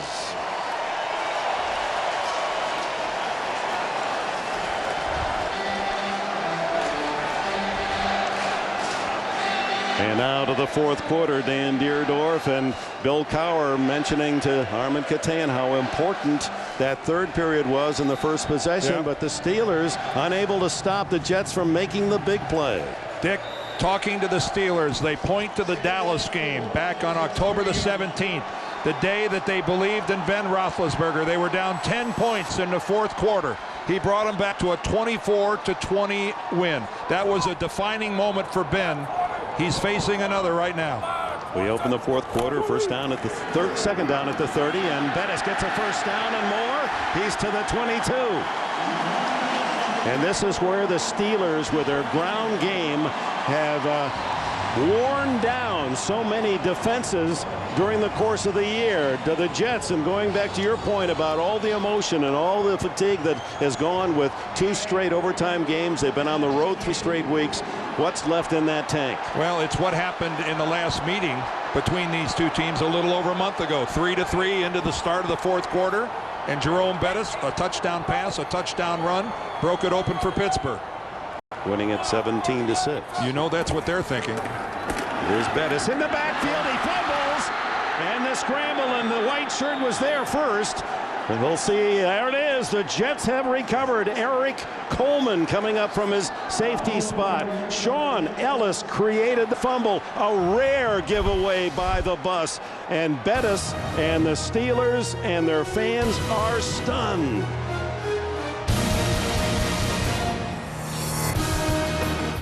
CBS Sunday, he was going to be the next Rocky. I want this fight. But in 1976, this boxer's dream ended in the ring.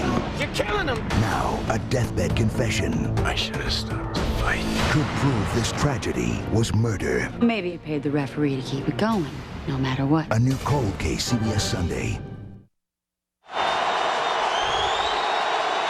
The improbable fumble by a man who secures the ball so well. Bettis did not lose a fumble all season. 353 touches. They call Sean Ellis the big cat. Well, he just clawed it away.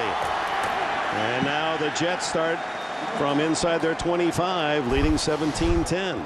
Sean Ellis here to the right of the screen is really going to work upfield. He's kind of out of the play, and he reaches back in with his right hand, and it was not much. That was hardly a violent rip on the football, but it caught Bettis unawares. He had not completely secured the ball, and a monster turnover as Sean Ellis heads to the Jets locker room for some reason. Third forced fumble for Ellis on the season. 2nd and 9, and Curtis Martin moving back into the backfield. Pennington throws to the sideline. It's Chris Baker, backup tight end, and he carries it 2 yards shy of the first down as Ellis heads for help. Tomorrow, back-to-back MVP Peyton Manning. Colts. Two-time Super Bowl MVP, Tom Brady, the Patriots. The AFC Divisional Playoff. What a game that should be. It begins with Greg, Dan, Shannon, and Boomer. Special playoff edition. NFL today, tomorrow at 4 Eastern, 1 o'clock in the West. Can't wait for that one. 3rd and 3. Pennington incomplete through the hands of Santana Moss. Well, that was just a bad pass by Chad Pennington.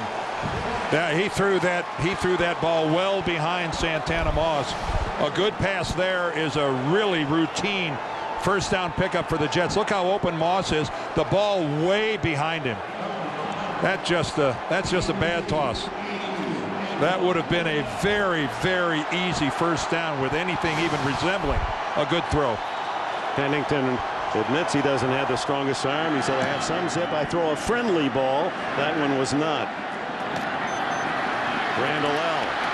caught on the side and dragged at the 34-yard line. The Steelers have it back. They trail by 7. Plenty of time left.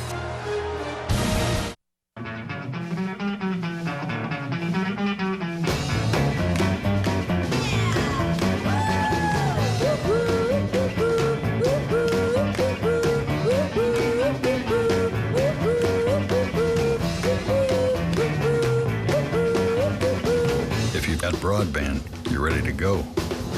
Call 1-800.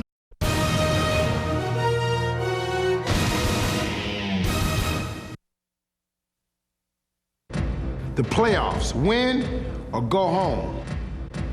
Winning the championship. The playoffs. Let's do or die. It wouldn't matter if I had to play 20 years to win a Super Bowl. That's my goal. The individual records, and every player says the same thing. Nothing can mount to the height of winning that Super Bowl ring. As we now, with 12:41 left in the fourth quarter, the Steelers and Roethlisberger get it back at the 34. Pumps. Able to kick free at the 40, 50, and the big man is all the way to the 46-yard line in Jets territory. Well, I remember Bill Cowher saying, what was your biggest surprise about Roethlisberger? And he said, I had no idea he could move the way he moves. We knew he's a big, strong guy, but this took us by surprise. We're into training camp looking at each other going, this guy can motor. And at 6'5", 241 pounds, he brings a lot more to the table than just strength. 20 yards on that run, remindful of his days with the Red Hawks at Miami of Ohio. Bettis, he's eager to get the ball back, and down the 40, a gain of nearly 6. Vilma, another tackle for the Jets. Steelers in a rut, punt, interception for touchdown, fumble when they were going in for a score. Credit to the Jets defense.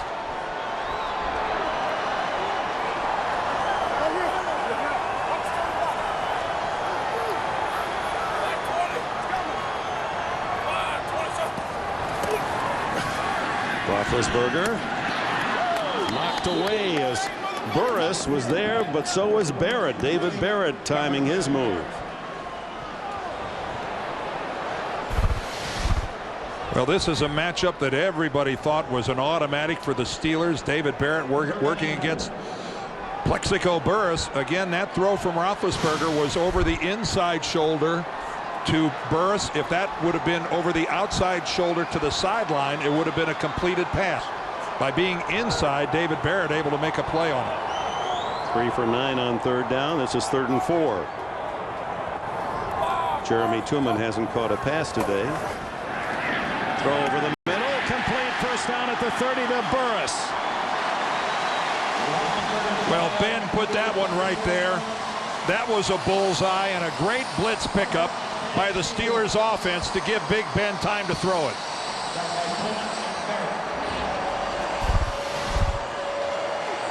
A blitz right up the middle was handled by the Steelers. David Barrett did not get a real good jam on Burris. He makes the blitz adjustment by breaking off his route. You could see the blitz pickup up front. Eric Barton was handled. Ron Haynes did a good job of getting Barton. The bus to the 25. Well, the Jets right now have been able to compensate for the loss of John Abraham by the good play of Brian Thomas. There's Abraham on the sideline, but now with Sean Ellis having gone to the Jets locker room, and we yet haven't determined what's wrong with him. And you can see now in the lineup, Trevor Johnson, the rookie from Nebraska, is having to play for Sean Ellis. He was a 7th round pick.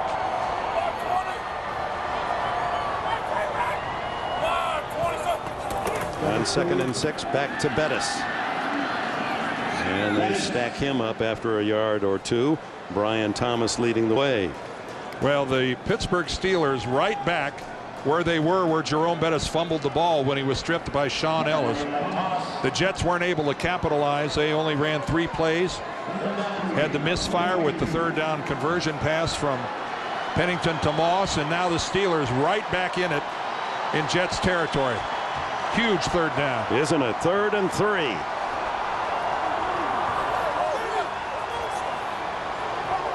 They bring Burris in motion. That gives them a triple right formation. Roethlisberger, plenty of time. He guns it complete. 1st down at the 17. Hines Ward, his favorite target. And again, when he's got time to step into it, Ben Roethlisberger delivered. That was a perfect throw. Hines Ward just had to stay in stride, didn't have to extend for the ball. And if Ben Roethlisberger, he's got a lot of work to do. You wouldn't think this guy's popularity could be any higher than it is right now. If they should win this game, look out. Gives to Deuce Staley, and Staley dragging tacklers to the 10, a gain of almost 8. See, this is where the Steelers, I would assume, are thinking to themselves, this is what we did to you last time. We exerted our will in the 4th quarter by wearing you out, and you would hope that thought doesn't cross the mind of the New York Jets defense. But right now, the Steelers offense right now is wearing out the Jets a little bit. Look at that, 91 yards rushing this half. Using Staley to give Bettis a blow, and Staley running hard. Here he comes again. And there's where that hamstring doesn't quite give him that extra gear as you make your cut up field. He had to slow it down, round it off, and the Jets were there. Tongue and Ferguson with the stop. Well, this is such a pivotal moment for this Jets defense. This is where the trips to the West Coast, the 5 quarters of overtime, playoff football come into play. Overtime the week before in St. Louis. There aren't words to describe how tough it is to be out on the field in this position. Your lungs are burning. This is where a real football player, a real man, steps up. 3rd and 1 at the 8. Bettis ran into his own man, but got his head down low and burrowed for what appears to be enough for a 1st down. We'll see. Barton and Vilma made the tackle, and they'll measure to make sure.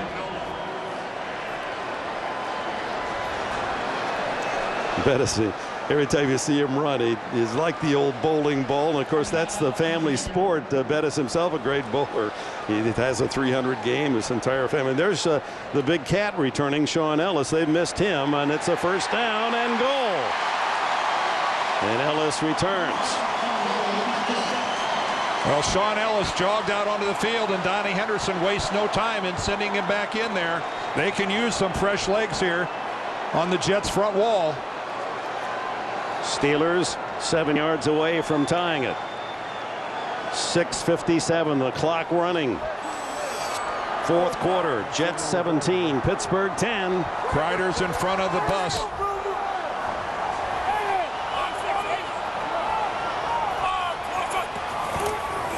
It is the bus to the 4. Jason Ferguson to make the tackle.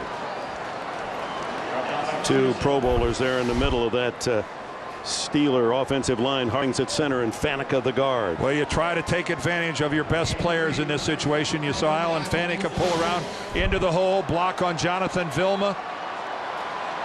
They love to run right up the middle. Why not? It takes advantage of Bettis' strengths and where your Pro Bowl players are in the middle of your line. Bettis a yard away from 100. The toss inside to Hines Ward. Touchdown. The shovel pass to Ward.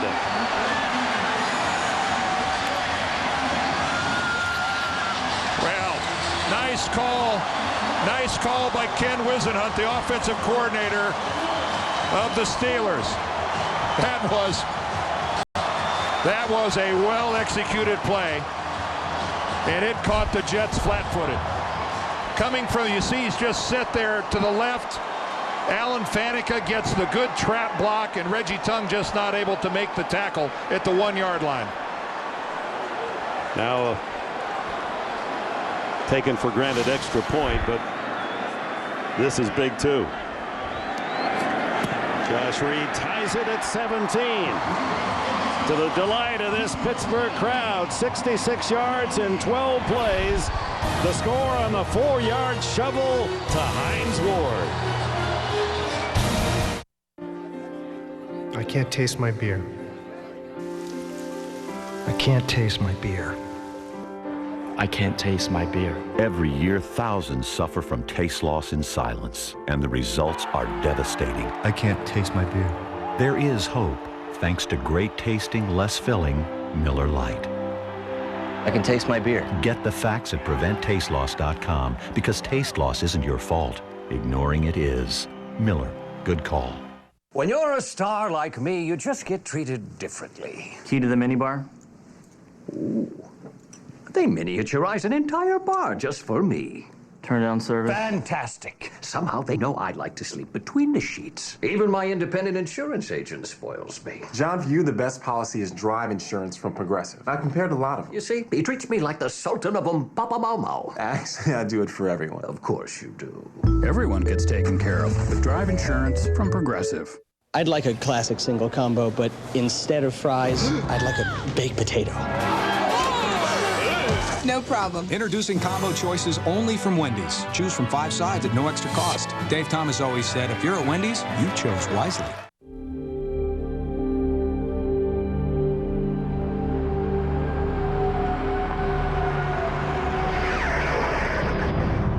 Rated E for everyone.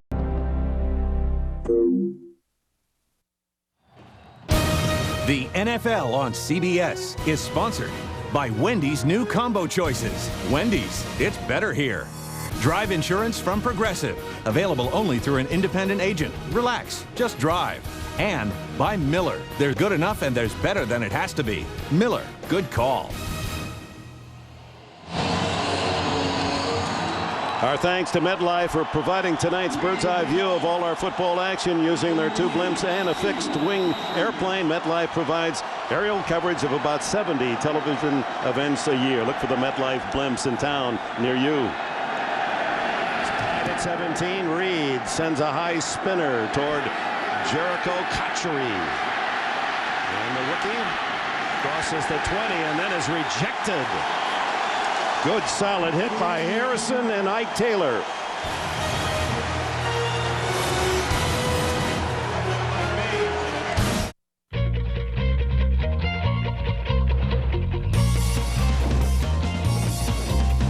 Introducing the 300 horsepower Acura RL. With voice-activated technology and the world's most advanced all-wheel drive. It shifts power to exactly where you need it for dramatically improved handling in all weather conditions. The road will never be the same. The all-new Acura RL. You know what's insane? You can control the Black Eyed Peas with the push of a button. F-R-E-S-H, be fresh. D-E-F, that's right, we definite. We definite. Black Eyed Peas, we reppin' it. Yo, yo. Turn up the radio. The music, the stuff, it all comes together right here. Best Buy. Thousands of possibilities. Get yours. It's kind of like an airbag. Airbag? Same at the airport, checking email. I drop my ThinkPad. It senses the drop. Hard drive braces for impact. Like an airbag. So if I dropped it, it would just... Brace for impact. Oh, yeah?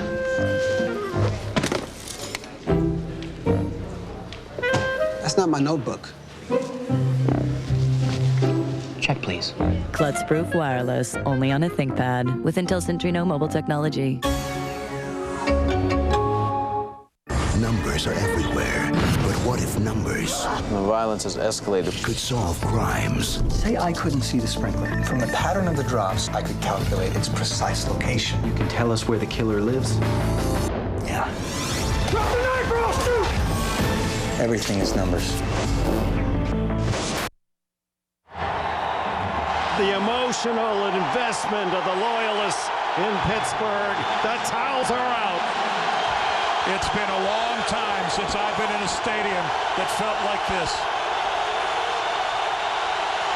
From the 23, the Jets. And Curtis Martin straight forward for about 4. Let's go back to the touchdown. Here's Hines Ward right here. Watch the pull by Alan Faneca, the left guard, as he comes out, gets a trap block. That is a well-executed shovel pass. That is just a good-looking play. And the Jets really had no chance whatsoever. To tie it at 17, and Ben Roethlisberger leading the celebration. Now it's the Jets. Pressure under all this noise. Pennington, deep downfield, complete to the midfield stripe to Justin McCarrons, who has another catch, his 4th in the game. Boy, and that was a lot of cushion being given to McCarrons. You see right there Willie Williams falling way off and giving McCarrons, well, I think way too much room underneath. That was a gift to the Jets from the Steelers secondary, and Chad Pennington took advantage of it with a good throw to McCarrons. The rangy McCarrons at 6'2", picked by the Jets in a trade from Tennessee for a number 2 draft just because he's that big target.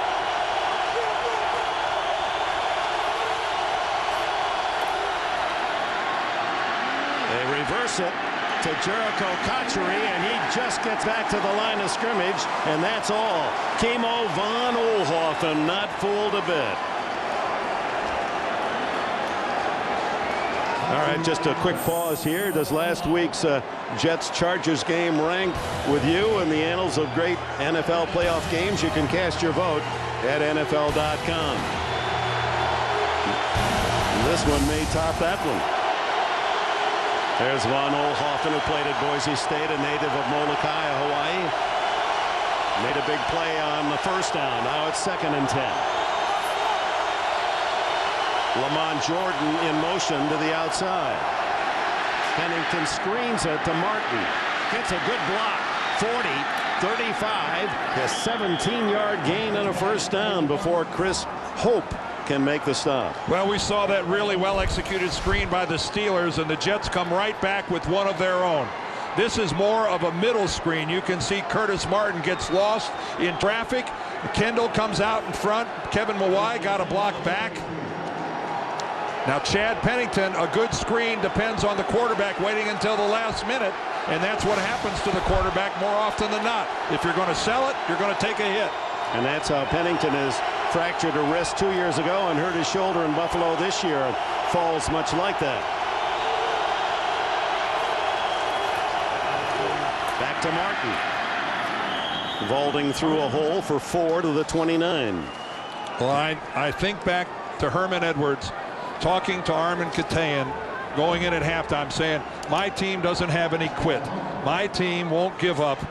And that's what Herman has said about this Jets team all year long. And look at how they are responding with this drive as we come towards the 2-minute warning left in the game. This is impressive by the Jets. 2.5 minutes to go. Jets didn't score a touchdown in their first game here against Pittsburgh. They don't have a offensive touchdown tonight. There are 2 touchdowns, a punt return, interception return. They're in wrong field goal range, but they stay with Jordan, And Lamont Jordan able to move the pile a couple of yards to the 28-yard line, and that will probably take us to the 2-minute timeout unless one is called. Pittsburgh, I believe, took a timeout. Steelers used their first of the second half at the 2:07 mark. The game tied at 17.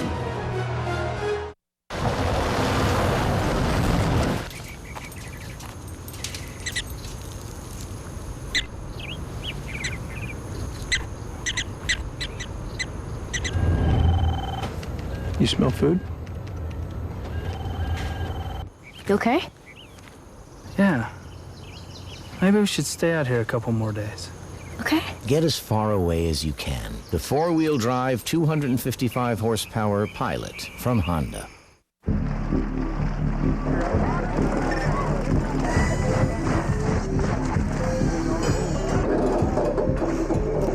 Keep left. We're left. Got it.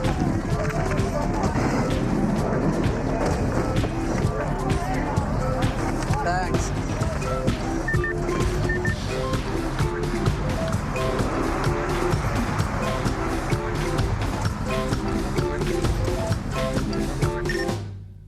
Units per transaction, then we could up the margins by a very sizable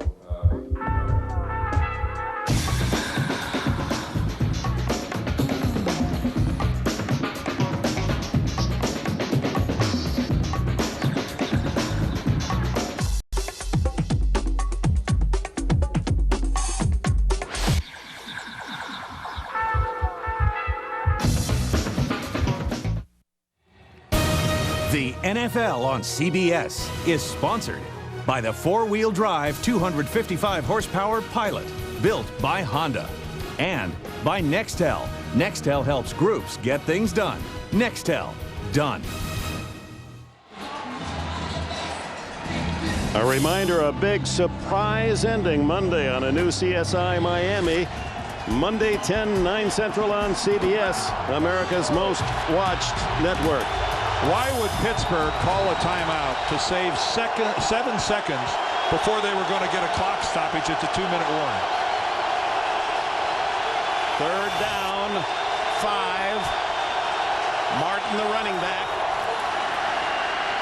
Pennington throws it incomplete, but he saved a sack and leaves the Jets within field goal range at the 2:03 mark. And here comes Doug Bryan, kicked one 42 yards, and that was no modest effort. It was a bad snap, great hold by Goen, and Mr. Bryan had to adjust his whole step movement in order to make the kick. 46 yards is the longest by a visiting kicker. This would be 47. And if he misses, Pittsburgh will get outstanding field position. Is it long enough? No, it hit the crossbar. 46, it would have been good. 47, too long. Oh, my. What are the honchos doing here? I think Phil is taking credit for the server consolidation. The evil Phil server consolidation? Yeah, before, bunch of servers. After, one server. Convert big cost into little cost. Our idea. Phil's taking the credit. Phil told me you guys did the server consolidation. Nice work. Phil. He's the man. Introducing the IBM eServer i5, designed for consolidation.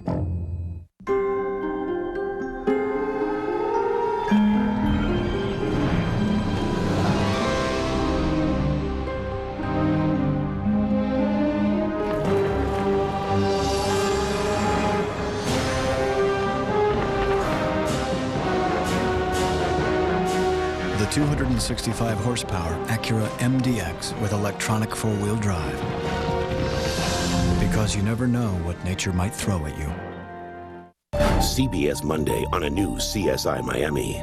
His dream was to ride along with the Miami PD. He picked the wrong day. Where is the ride along? Maybe he took off, or maybe he got taken for a ride. Freeze! He had a got real-life Bonnie and Clyde on our hands. He was very good at making enemies. The question becomes which one of them got to him first. CSI Miami, a new episode, CBS Monday. Back at Heinz Field, Doug Bryan's 47-yard field goal attempt hits the crossbar. The Jets are in this game because a rookie kicker from San Diego misfired from 40. And now the Steelers have a chance to try to move into field goal range of their own. And the Steelers, with 2 timeouts remaining, my guess is wish right now they had that timeout they burned at the 2:07 mark to save only 7 seconds. I bet you they'd trade those 7 seconds for that timeout back right now. And how fragile the distance when we come down to the pressure of a field goal kicker. He hit the crossbar in San Diego and went through. He hits it and it bounces out in Pittsburgh tonight. And he's got the leg. Doug Bryan's made a lot of kicks over 50 yards. There's no wind here. That wasn't an issue. So the Steelers do indeed start with good field position at the 37. Plenty of time and a field goal perhaps to win it for them. Roethlisberger to throw. Throws it high and intercepted. Too tall. And here comes Barrett. David Barrett all the way to the 36-yard line of the Steelers. An off-balance throw by Roethlisberger, and it was too tall and right to Barrett. Well, he tried to get it to Plexico Burress. He was going to his big receiver, all 6'5" of him. And when you that's Lee Mays, rather. I take it back. That's Lee Mays. And the ball just sails. Well, Lee Mays was not the intended target. Plexico Burress was the intended target. He did throw it way over his head. Right back to where they tried the field goal before, the 37-yard line. And now this big Pittsburgh crowd edgy as the Jets are in position to use the clock and get the points necessary for a huge upset win. They start with Curtis Martin, and he guns inside the 35. Clark Higgins makes the tackle. 29-yard line, the target line for a 46-yard field goal. Obviously 47 is right at that range, and the Jets are 5 away from that target line. Roethlisberger intercepted again. Previously a big pick by Reggie Tung that was returned 86 yards for a touchdown. And it's been the big place for the Jets on defense and special teams that have them in a position where they could win tonight. A punt return by Santana Moss and Reggie Tung's interception return for the 2 touchdowns by the Jets. A fumble by Bettis and the 2 interceptions, the 3 turnovers against a team that was number 2 in the league, and that turnover differential, a plus 17. Only the Colts were better, plus 18. A reminder, the Subway postgame show with Greg and Dan and Shannon and Boomer coming up. You'll hear from the winner of today's game. Armin Katan will be there for the interviews, plus updating the playoff picture coming up on the Subway postgame show.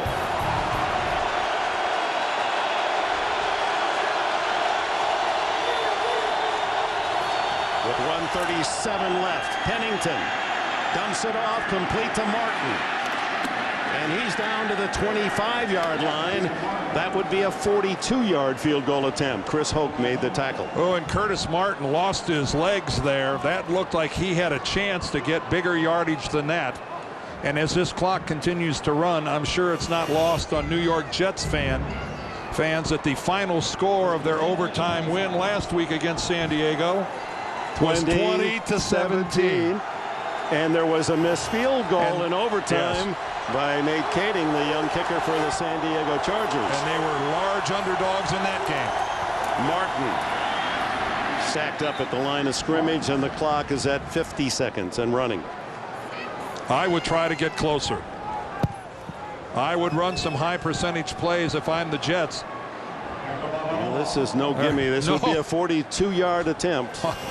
I would want to be closer. Meanwhile, the clock now at 30 seconds. Lamont Jordan in the backfield. Second down.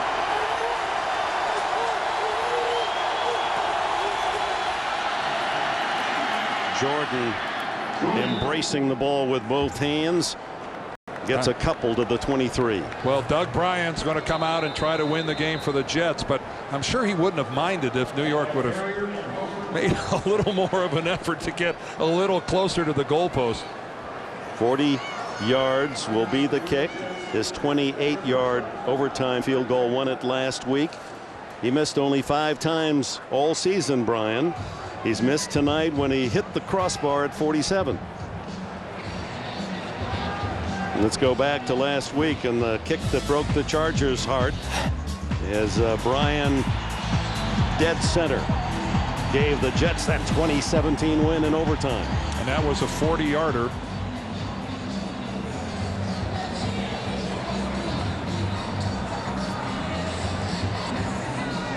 And Doug Bryan just moments ago, 47 yards, was about a half yard too much for him as he kisses the crossbar. No good. Oh, that was a 28-yard field goal. Last week. Yeah, last week. Pardon me. Well, this one is going to be spotted, we would guess, at the 40-yard line. One of the Steelers have any kind of surprise? No, he's going to stay. Pennington's going to stay in for another. They may try to move the ball directly into the middle. They got 6 seconds to do it and then call the time. I don't understand what that accomplished. Timeout called. They used 2 seconds. Now it's 4 seconds. They just wanted to make sure that under no circumstances, even if this was a missed field goal, that Pittsburgh could not have a chance to run a play. Okay. Now that they're down to 4 seconds, they're guaranteed of there being no time left on the clock at all. So Herman Edwards, his team coming up with a big plays, not an offensive touchdown in the game for the Jets, and yet they have a chance to dismiss the #1 seed, the Steelers, if this kick is good.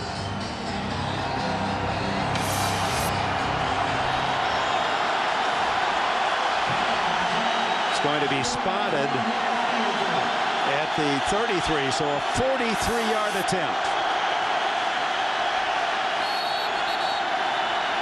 And the Steelers will use a timeout to ice Doug Bryan.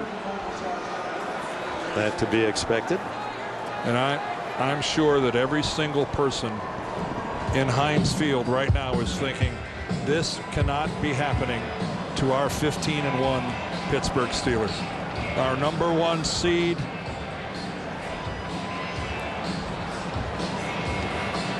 Well, the score tied at 17. Pittsburgh thinking that they were going to move down into field goal range. Ben Roethlisberger severely overthrows Plexico Burress. David Barrett with the interception. And that puts the New York Jets and gives Herman Edwards' team, in which he says that this team has no quit. For the second week in a row in the playoffs, they have a chance to pull a large upset. Crowd will tell you whether the Jets win.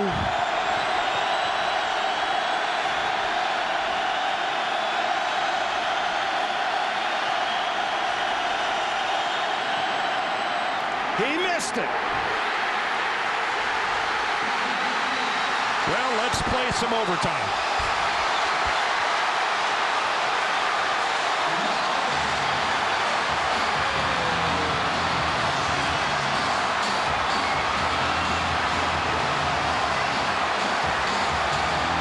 The reversal of emotions on one swing of his right foot.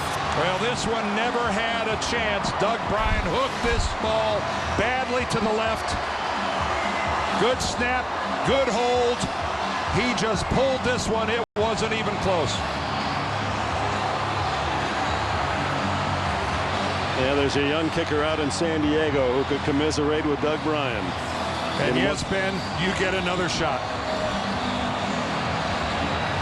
And Bettis and the bus will be back in gear.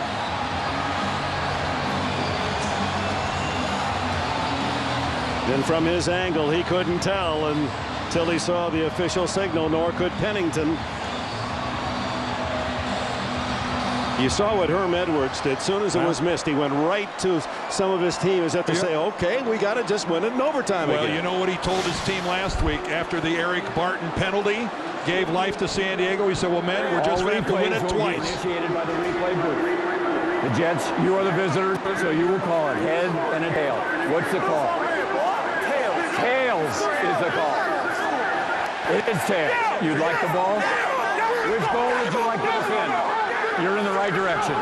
The Jets have won the toss and will receive. Good luck, gentlemen. And the Jets, incredibly, in their third consecutive overtime game against the #1 seeds, the Pittsburgh Steelers.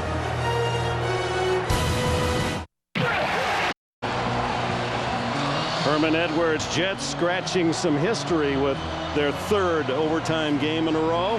They do win the toss, and much like his brief speech in San Diego a week ago, they'll have to try to win it twice, in his words. There are the rules of overtime.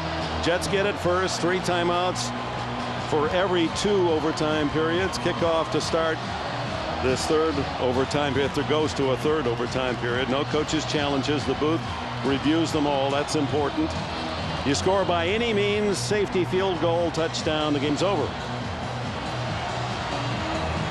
Some feel it's a huge advantage to win the toss and get the ball first, but it doesn't play out that way statistically. It's no, but I'd rather win the toss and take the ball. Yeah, every coach would. I'd like to have the guaranteed chance to win the game. SQ and Kotchery wait for the kickoff. Jeff Reed sends it their way. Short this time. Kotchery. And Kotchery is caught at the 31-yard line. Well, Pennington on that last couple of drives were able to find some big yards passing deep down the middle. Let's see what the plan for the Jets will be.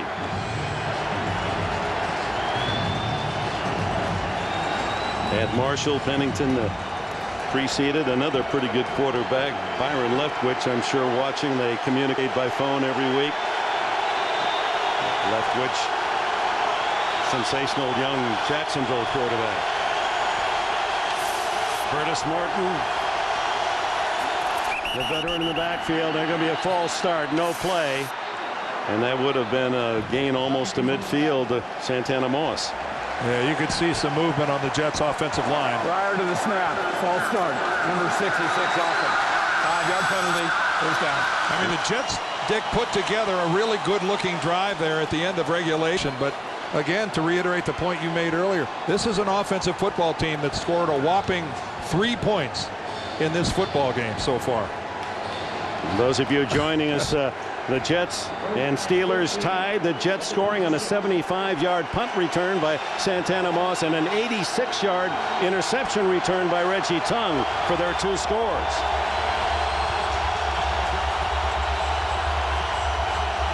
That false start really has this crowd going. Quick throw, Moss, short gain. Read well by Clark Higgins and Willie Williams. Well, there's no secret that they're going after Willie Williams, number 27. Williams gets a lot of help, though, here from Higgins, the linebacker who really flies out there. He was all the way in the regular formation and covered a lot of ground to get in on the tackle of Santana Moss.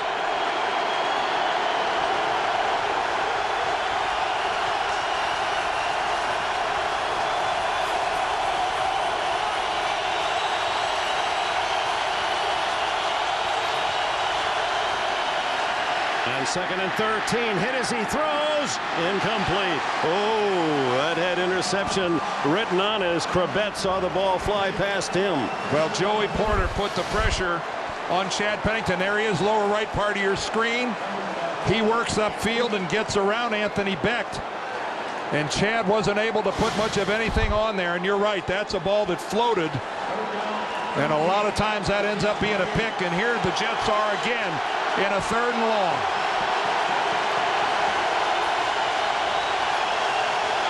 What does defensive coordinator Dick LeBeau have in store here on 3rd and 13? I doubt it's to play it safe. Pennington to the side, caught at the 40 by McCarron. Where are they going to spot That's this? going to be it, and it's a wow. great spot for the Jets, and that should be enough for a first down based on the yardstick across the field. Well, let's see where this catch is made by McCarron. He's going to come back for the ball. Well, he actually comes down right on the 40-yard line. Now, he was coming back, so his momentum took him back a little bit. But let's just say that was an awfully generous spot. You saw Cowher say upstairs. Are they going to review it? He wants to know if the booth upstairs is going to, if they're going to want Bill Levy to take a look at this. It's up to the replay official upstairs. Bill Cowher can't challenge this. Based on the mark, it is a first down. Yeah, you can see Bill saying, I'd like a little help from upstairs. We're going to review the previous play. And he's going to get it. All right, Mr. Official. Here's your chance. What do you see here on the review? It's not like he gave him like a 3-yard favor. This is, we're down to inches here. When does he have possession of the ball? And where is he? And that angle lies a little bit as well. The angle is from downfield and makes him appear closer to the 40 in midair. We will review the play to see if the line to gain was reached. Again, we have to keep in mind that on the field, the ruling was that the Jets had the distance for the first down. So Bill Levy's going to have to see something that is conclusive that it was short of that. I'm not sure he's going to see that. Looked as if he caught it in the air at the 41 and was tackled backward. You know, my initial reaction was that was one heck of a good spot. A generous spot or a good spot? No, a very generous spot. Okay.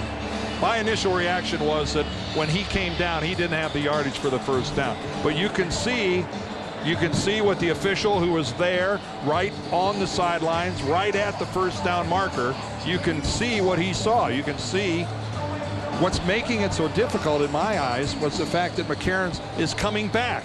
He's coming back to his quarterback, which a good receiver should do, and that momentum comes into play.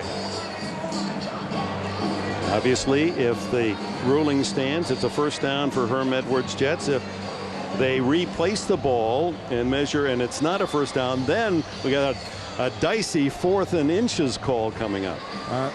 I'm sure Bill Levy's looking at this going, man, I don't need this. Would you really want to be in his position?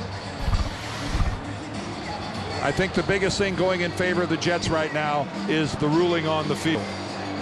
And will Levy see enough to overturn that? Oh, here is a major decision by this retired ex-policeman and fireman. The receiver gained possession of the ball in the air. He was at the spot that was given. The correct progress was ruled. First down. Again, he's supporting the ruling on the field. Bill Levy did not see anything conclusive where he could change a ruling on the field, and I'm not surprised by that at all. Boy, if you're a Steeler fan, though, it's hard to see that as a first down. Yeah. Now, I think this as well. If the official on the field would have marked that 18 inches short of where it is now, that would have stood as well on review. It's a human game.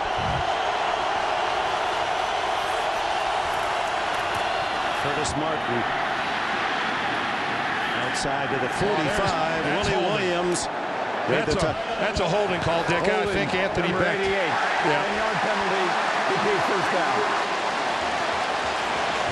The referee giveth, the referee taketh away.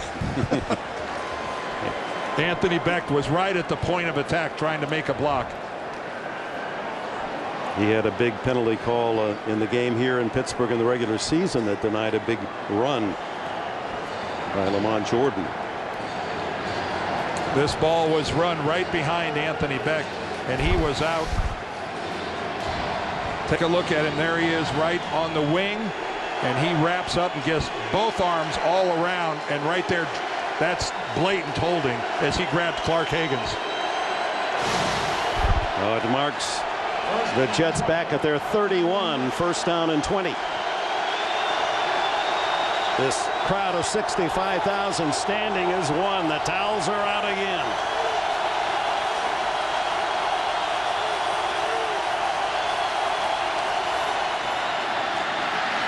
Martin reverses his field, straight arm, and a good one, and is able to gain about 12 when it looked as if they were going to lose on the carry. Well, he really put it to Chris Hope. Chris Hope has got to put a better effort on it in coming up and trying to tackle Curtis Martin. I mean, you got to go get him. You just can't stand there and say, please hit me in the chops with a stiff arm. This is playoff football. Go get him. Excellent job by Curtis Martin. 10 yards. You're going to have to bring more than that to bring him down. 77 on the game for Martin. The NFL rushing leader on a long pass downfield. McCarron's, and then almost intercepted by Deshae Townsend.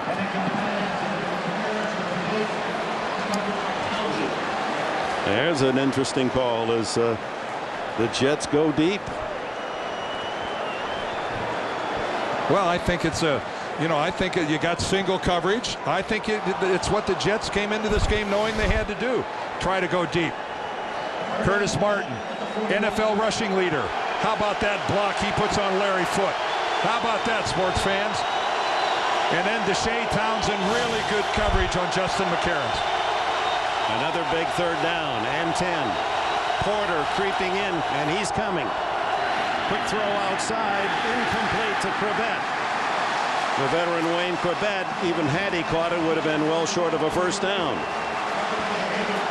Well, the Steelers are going to get their chance. That Clark Higgins has played some game at outside linebacker. Yes, he has. Played at Colorado State. Was a teammate of Joey Porter. How about that for a bookend linebackers? Toby Goen to punt it. Antoine Randall. Dangerous return man for the Steelers. Big kick. Sends him to the 5. And caught from behind, shy of the 15 by Jericho Cotchery. 54-yard punt by Goen. Well, here in the second half, this was a big interception by Reggie Tung, who went untouched. 86 yards for a touchdown. Then Hines Ward from 4 yards out on the shovel pass got it even. Doug Bryant had a chance to win it. 47 yards, hits the crossbar. Then right back with an interception by David Barrett that put the Jets in field position. 43 yards to win it. And Bryant well to the left on the miss. And so now the Steelers get their chance in overtime, and Deuce Staley is in the backfield. And let's face it, this second half has tested the confidence of Ben Roethlisberger. Throws to the side, a sliding catch by Hines Ward. And Ward, the leading receiver in the game. That is his 8th catch. So sure-handed, and what a player. He just draws the admiration of every player around the league. He just does everything. He blocks well. He's a leader on the team. It certainly has terrific hands, and is a toughness that really symbolizes the spirit of this Steel City. That's why he's going to his 4th consecutive Pro Bowl. 2nd and 2. The Deuce. First down up to the 28. And now the test of this Jets defense. How much is left in that fuel tank? Well, if I'm Ken Wisenhunt, the offensive coordinator, and Bill Cowher, the head coach of the Steelers, I would really try to rely on this running game. I would try to keep it out of the hands of Ben Roethlisberger as much as I can. He's had a very shaky game, and this all-star running game is awfully good. And he has played like a rookie at times tonight. Staley. Armin, what do you have? Well, just a sense down here, Dick, these back-to-back-to-back overtime games that the Jets have played that looks looks like just a bit of the air starting to come out of them physically. Those 2 missed field goals really kind of taking a toll here on the sidelines mentally for the Jets and on the field physically. Back up to you. All right, thank you. Ball at the 33. You see Staley got a lot more than you would have at first thought. 4 yards. He stays in.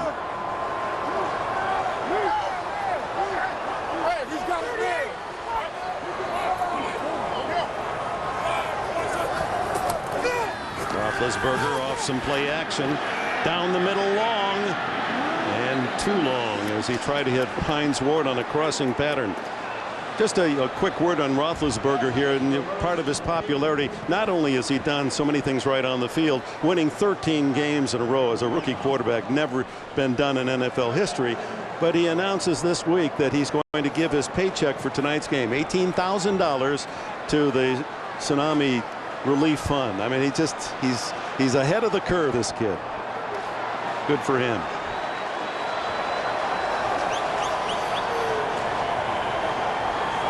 Third down and 6. Jets come with a blitz. Roethlisberger being chased. Dumps it complete to Ward. First down at the 50, and here comes the crowd.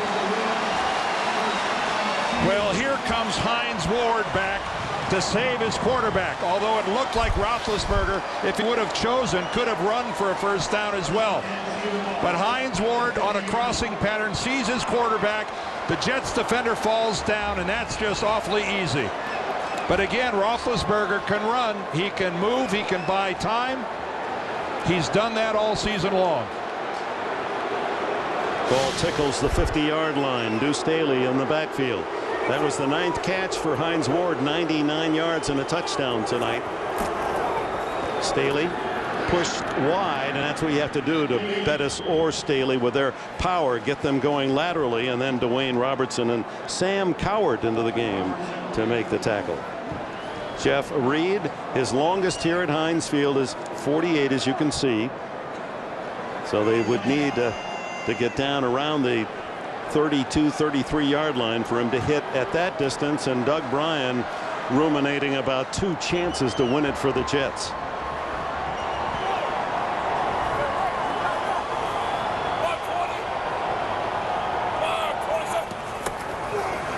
Roethlisberger fires complete. Short gain to Hines Ward, his 10th catch, tackled immediately by Derek Strait. A gain of 5. 6. They're going to mark it at the 44. There's the 30-yard line. That's the target line for a 47-yarder. Reed did hit 151 this year, but that was on the road. He's made 17 in a row. And look at that fiery Donnie Henderson, the defensive coordinator. Well, something that puts Roethlisberger on the move could maybe take advantage of a defense that might be getting a little tired. They need 4, the Steelers, for a first down. Give it to Veron Hayes. He's got it to the 36. Third-year runner from Georgia delivers. And of course, as is always the case, Bill Cowher greets him at the sideline with an attaboy. Good block by Alan Faneca. Alan Faneca pulls all the way around through the hole. Watch him. There he comes, number 66. Picks up John McGraw. Just clears him out of the way. And that allows Haynes the yardage for the first down. Well, the balance of the Steelers, 172 yards rushing, 171 passing. And they're ever closer to that field goal range. And Deuce Staley has got him to the 27. A 9-yard run. And this is where your offensive line wins football games. And again, the Jets, they have given so much, and their feet have been to the fire so many times these last 3 weeks. Steelers having the bye week, a week to rest, have the home field advantage as earned with the best record in football. While the Jets playing in their 3rd consecutive overtime game, all on the road. But if you're the Steelers, keep hammering. Staley stopped at the 24-yard line. Interesting in the game Back in December between the Jets and the Steelers, it was Staley early and Bettis late. In this game, role reversal. Bettis early and now Staley late. Pretty nice luxury to have for Cowher. Well, it appears unless they go all the way for the touchdown, we're going to see Josh Reed to try to win it. Staley, meanwhile, would rather score 6 than 3. You don't count on a field goal anymore, do you? Boy, you sure can't based on these first 2 weeks of the playoffs. Staley, look at him. Charge through 2 tacklers and fall at the 19. Where it'll be 3rd and 5. Smart guy, just follows Dan Kreider right up into the hole.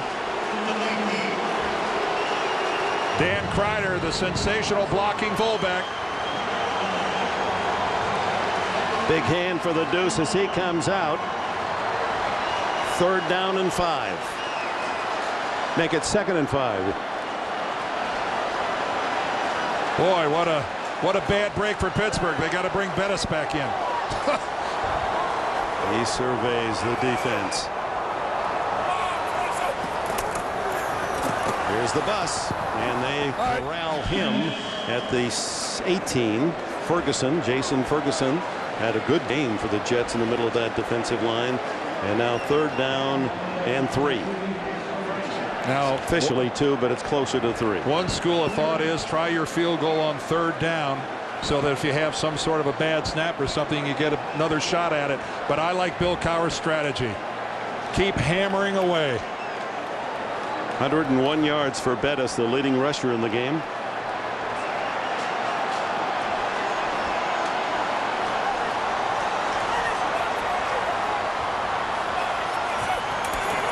Roethlisberger sneaks it forward, and he might have gotten the 1st down with that last surge. He needed to pierce the 14-yard line. They're going to mark it shy of that. And Josh Reed, University of North Carolina, a walk-on in college. Free agent coming into the league in New Orleans. This man with the huge thighs, they call him Quadzilla, has made 18 consecutive field goals, Reed, while his counterpart across the way, Doug Bryan, woefully has missed 2 tonight. This one for 33 yards and a chance to be home next week. No play, as the Jets will use a timeout. Bill Cowher's team with a victory, of course, has earned home field advantage next week as well. We'll see how Reed fares. You know why so many people like the taste of Subway sandwiches? It's simple. They only put on what you like the taste of. Every Subway sandwich is made fresh right in front of you, so you choose all the ingredients. The meat, the veggies, the sauces, the fresh baked bread, everything. No wonder so many people are leaving the burger joints and coming over to the great taste of Subway subs. Because when you really think about it, they don't make the sandwiches, you do. Subway, eat fresh. You've got friends, you've got beer. The trick is, A, never confusing the two, B, having plenty of both, C, always having something to drink to. Life beckons, and you're holding the key. Research shows that cold sufferers who take NyQuil wake up feeling better, ready to face the day.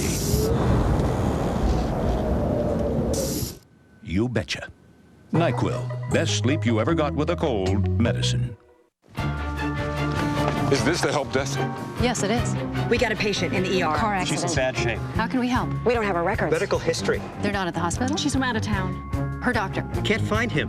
Pharmacy. Closed. We need her records. Somebody's got to tie all this stuff together. Done.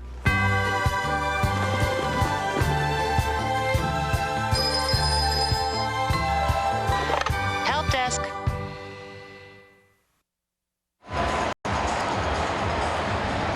So it rests on the right foot of Jeff Reed, who made a 45-yard field goal to open the scoring tonight. It's good. The Jets dismissed, so close to victory themselves. And the Steelers, in front of this vociferous home crowd, move on to the AFC Championship game and will host it. It's up to Reed.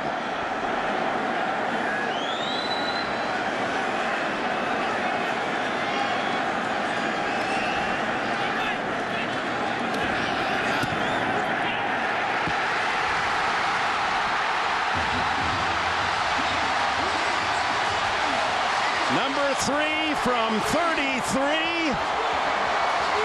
And the 16-1 Steelers move on.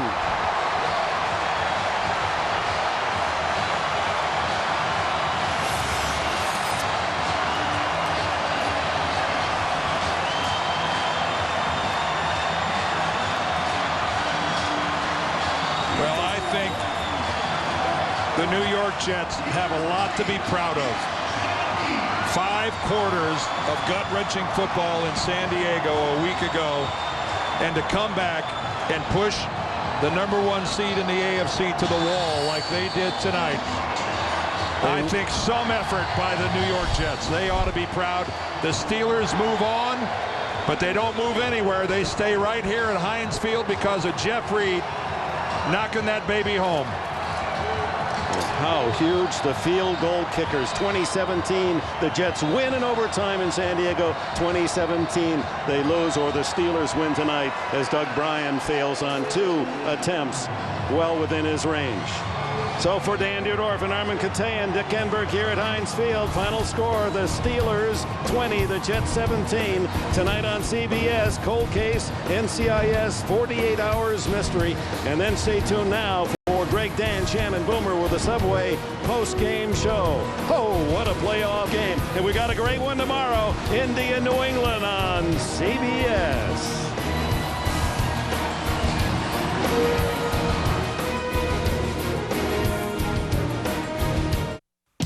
This is a Big Mac. It has 30 grams of fat. Now I know what you're thinking. Yeah, but it's big, right? Well, this is even bigger. A 6-inch sweet onion chicken teriyaki sub from Subway restaurants. And it has 6 grams of fat.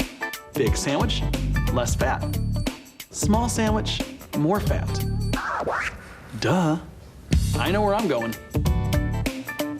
Subway. Eat fresh. Subway presents Fresh Starts, a look at teams trying to turn heads this postseason. Subway, eat fresh. After winning their final 2 regular season games to qualify for the playoffs, Mark Bulger and the Rams made the most of their wild card berth, upsetting the Seahawks. Thanks to touchdown catches by Torrey Holt, number 81, and Cam Cleland, number 87, the Rams advanced to the divisional playoffs for the 4th time in 6 years. The end zone, Cam Cleland, touchdown Rams! When you're a star like me, things are taken care of. You see? A second bag. Second. Even my independent insurance agent spoils me. Ryan, after comparing a number of companies, I recommend Drive Insurance from Progressive. You'll get a policy customized just for you. How does the other half live? Actually, I do it for everyone. Everyone gets taken care of with Drive Insurance from Progressive. The Subway Postgame Show is sponsored by Subway. It's what to eat when you want to eat fresh. Subway, eat fresh. Welcome back, everyone, to the Subway Post-Game Show. Greg Gumbel along with Dan Marino, Shannon Sharp, and Boomer Esiason. And we remind you, coming your way later this evening on CBS, it's Cold Case, followed by NCIS, and then a new edition of 48 Hours Mystery. And we'll be back tomorrow at 4 Eastern Time with another special AFC Divisional Playoff edition of the NFL Today, leading up to the matchup between the Colts and the Patriots. 20-17, the Steelers overtime winners, Armin Katayan, with head coach Bill Cowher of Pittsburgh. Coach, you've had a lot of dramatic wins in 13 seasons. I can't imagine there's many that are better than this one. You know what? It really is. I don't know if it's hit me yet. You know, I give, to be honest with you, I give so much credit to the New York Jets. That football team to go 3 overtimes and play as hard as they have, my hat goes off to Herman and every member of that New York Jets team. Hey, we're lucky got through this game. We got to play a lot better next week. We got a lot we got to get corrected in a very short period of time, but we are playing next week, and that's a good thing. Absolutely. Thanks, Bill. Thanks. We'll be in Pittsburgh for the AFC title game next week. These guys will have all kinds of things to say about this game tomorrow. We'll see you at 4 o'clock Eastern Time for the NFL Today. Thanks for joining us, everyone. Good night. Pittsburgh.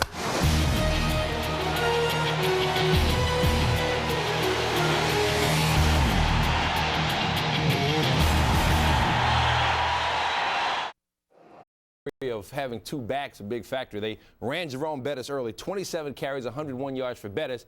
And then after Bettis had done his job, they brought in Deuce Staley at the end of the game, and you've got a fresh back. A fresh 1,000-yard back coming in. Exactly. And what kind of back is that? The guy who can pretty much do everything for you, was a true player in Philadelphia, come over from Pittsburgh, injured, was not able to see the kind of time he wanted to see. So the bus steps in and does a great job leading this team down. Once he got tired, you're able to bring him back from the injury. And I tell you what, it really helped this ball club.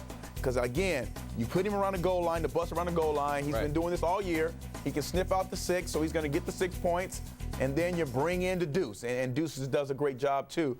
Once the team start to struggle, one thing you do is when you're in doubt, when you're having trouble, you always go to your best player. And I thought that was very evident what the Pittsburgh Steelers did. And on crucial situations, third down, near the goal line, they went to who? Hines Ward, because he's the most complete receiver in the league right now, the best player offensively on the football field at that time. So whenever you're in need for a big play, whenever tough times get difficult, you go to your best player, and they went to Hines Ward. Ward, 10 catches, 105 yards in the game. Had a little shovel pass touchdown for the Steelers as well. The Jets on offense, though, it's been their Achilles heel all season. They just can't seem to find a way to get the ball in the end zone. No offensive touchdowns, and it's tough to win a playoff game like that. It is. You have to score 17, 21 points to win some playoff games. Your offense has to be able to come through, be able to keep the ball away from Pittsburgh's offense. They were not able to do that. They need to generate points and get up early like they did in San Diego. They weren't able to do that, so they depended on the special teams and the defense to come up and make plays. But offensively, you have to be able to find out what's your bread and butter, have some things that go off of that, the play action passes.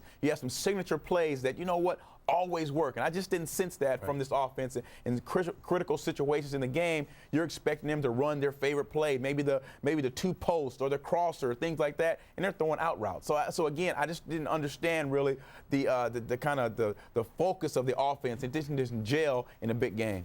What did you think about the late game management, particularly when it came down to getting in position for those 2 field goals? Do you think the Jets were too conservative there? Maybe should have tried to get the ball in a little closer? Well, I went right back to last week's game with San Diego. You know, I thought San Diego was a little soft and kind of held back a little bit, just like the Jets did today, and particularly on the third down situation. You have to give your team an opportunity to always be physical, always assert, always push the envelope, and they just didn't do that. And it seemed like they did not allow the game to really come to them. And I think the game management has been a question the whole year. If you fault the Jets the whole year, there's been some situations where you say, you know what, maybe we could have done things a little better. And I'm pretty sure Herm's going to look at this game tape and figure out what he could have done better. But again, the Jets had a terrific season. They went up against a 15-1 team, best team in the league. So, and had 2 chances to win this football game. Right, that ball hits the crossbar, bounces the other way. Oh, boy. The Jets are celebrating right now. They're celebrating. And again, Doug Bryan has been a terrific pro in this league for a long time. Unfortunately, today, I think the fatigue and endurance of Pittsburgh got to him. All right, Herman Edwards at the podium now at Heinz Field. Let's take you out there to hear his live news conference here on ESPN News. Pittsburgh, and for us, I thought we did some good things, battling back from a 10-point deficit and took the lead. Pittsburgh did a good job of coming back and really winning the game in overtime. Never been involved in 3 overtime games 3 weeks in a row. That's a long stretch, but I thought our guys battled, played, and just they got a little closer to the field goal than we could get in overtime, and they did a good job. Rightly so. That's why they're 15-1. But I told my players don't put their heads down. I thought they competed, had some shots to win it. We didn't do it, and now it'll be a long off season, so we'll have to deal with that. Questions?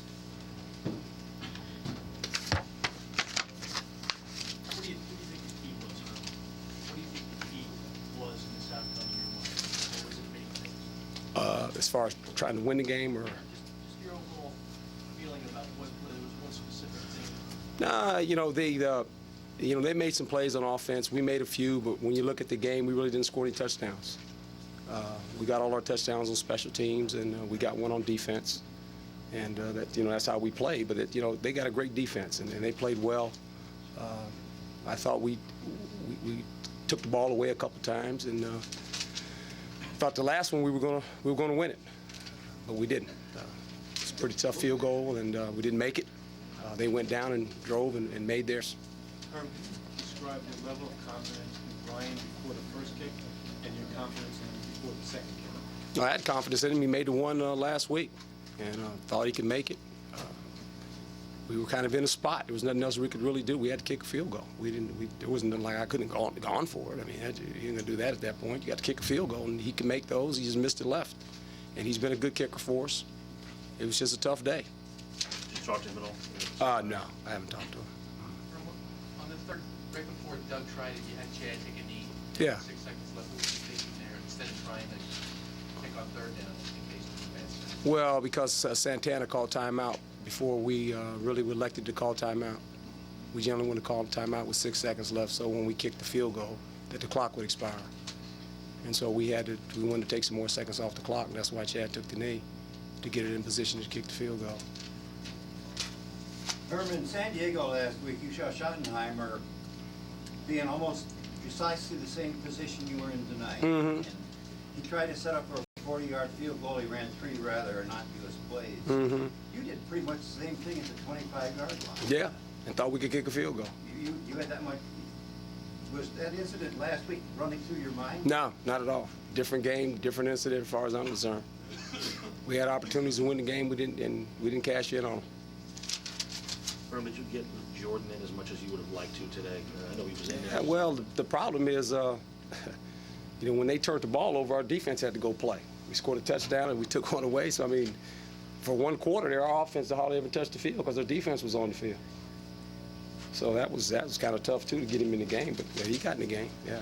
Can you address how well your defense played and if they tired, looked like they tired down the stretch? Well, they probably did. I'm not going to say they didn't. They played a lot of football, especially in this game. I thought what hurt us is when we scored and we got the ball back, we went 3 plays and out in the fourth quarter. And our defense was kind of tired, and we didn't make a first down. We had to punt to them, and that got them going a little bit. Coach, you had time for a third running play before the last field goal attempt, and you let the clock run down. Why didn't you call a timeout and go for it and let Martin run one more crack at the line? Excuse me, sir? You had. Because that's what we chose to do. So that's how it worked out. Mistakes obviously hurt you here the last time, and just there were some penalties that kind of set you back, especially in overtime there when you were trying to drive. Yeah, they set us back, but again, it was a hard-fought game by both football teams, a well-played game for the most part. 17-17 goes into overtime, and we had some opportunities, and we didn't cash in. Doug can make those field goals, so he just missed it, and their guys took the ball down the field and drove and made the winning field goal. This might be a question for during the week, but can you kind of address where this team is and how far of a step you guys took? I don't want to talk about that right now. I can't. I'll comment on that later on this week. Sean had to be left out, walked out after he made that play on Ben as well. Yeah, he had to get an IV. So it was just a... Yeah, he had lost fluids. He was cramping up. We had a bunch of guys cramping up. So. Do you think you had to be much left? Oh, I thought we had a shot, obviously. Didn't think, but we didn't do it.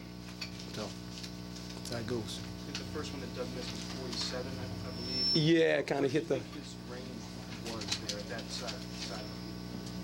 Right there, we wouldn't have tried to kick it, to be quite honest. Yeah, he was right there, yeah. Just kicked it kind of low. It's cold, but we got no, you can't do anything at that point. You got to try to kick the field goal, win the game. You don't have a lot of choices here, guys.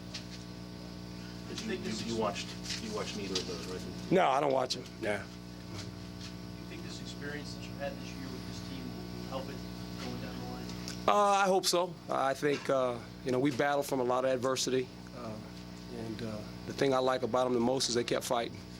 It looked kind of bleak there when it was a 10-0 score, and all of a sudden we found a way to rally back and get it tied and then take a lead. So I just think that these guys got a lot of fight in them. They grew up as a football team, I think, as the season went on. And that's good. You got to build on that. From an offensive standpoint, do you think there's some soul searching to do in the coming weeks about, you mentioned that you guys didn't score enough points again? Well, we didn't score any touchdowns on offense. When you look at the football game, we didn't score. We scored on special teams and we scored on defense, and we kicked the field goal. And that's how we made all our scores. Is that something you're going to try to address? Well, I got to look at all this. I can't make decisions right after the ball game. That's not fair for me to try to answer that, and I wouldn't try to do that at this point. All right. Thank you very much. Well, you heard Herman Edwards talking about his defense playing a whole lot of football, and as you can see, the Jets only the third team in NFL history to play 2 consecutive overtime games in the playoffs. All 3 teams lost the second overtime game, so fatigue was a factor for those other 2 teams as well. Jets also went to overtime in the regular season finale against the Rams, making them the first team ever to play 3 straight overtime games, including the postseason. And again, tough way to lose. Many of the points that we covered, Herm Edwards also covered in his news conference. But Jets have been in the playoffs 3 of the last 4 years, and if they can find a way to get some big plays on offense, generate some they offense. could be right there. Yeah, generate some offense. I think that's the big thing. You go 3 for 12 on third down. That's not very good in playoffs. You want to try and get around 50% if possible. All these little things that come back to haunt you that happen during the season, they all kind of compound, and it all happens in a playoff game. So you need to be able to overcome those things. I know we're talking about the missed opportunities on the field goals, but look at the offense. They didn't generate any points. They're not scaring anyone. They have a guy like Santana Moss. Unfortunately, didn't use him today. I think the Pittsburgh Steelers defense did a great job. And then the Jets defense did a great job, too. You know, they played well. Came with turnovers. I think the corners played well, played tough on Plaxico Burress. So, again, you just need some offense production. They need to find a way to get that and be able to maintain that offensive power throughout the playoffs. All right. Speaking of Plaxico Burress, he spoke with Ed Werder just a few minutes ago. Here's what he had to say about the Steelers' win. Plax, what's going through your mind when Doug Bryan is lining up that potential game-winning kick at the end of regulation? I tell you what, I believe in the spirit.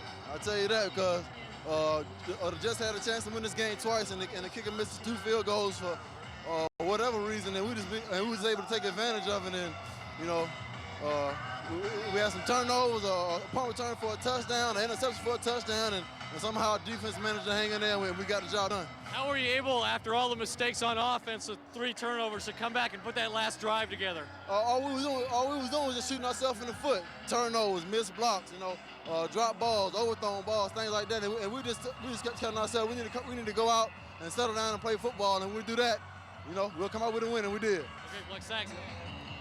The number 1 seeded Steelers hang on, just barely. Back to you. Okay, Ed. So just 2 catches, 28 yards for Burress in the game, but he took a safety out with him. Every time he went out, they had to be concerned about the big play, and that helped open up other things underneath for Hines Ward. Oh, yeah. Hines Ward is a fantastic football player, and I think we saw what he can do for you. He can run the football. He can catch the football. Of course, he was a quarterback in college, so he understands what the defense is trying to give his offense. So, again, I thought in the third quarter when this team started to struggle, the quarterback started to struggle, being a rookie, the running game after the fumble, they said, you know what, we're going to go to our best football player, the guy who's been here for 3 or 4 years, knows how to get it done, and went exclusively to him on third down by the end zone, went to him again. So, again, it's about this team knowing how to play football, knowing, you know what, our football players are going to be a matchup problem for the Jets in certain situations. We'll hide him in the triple look, put him in a running back position, get the little toss to him, and again, he just took over the football game when they needed to be.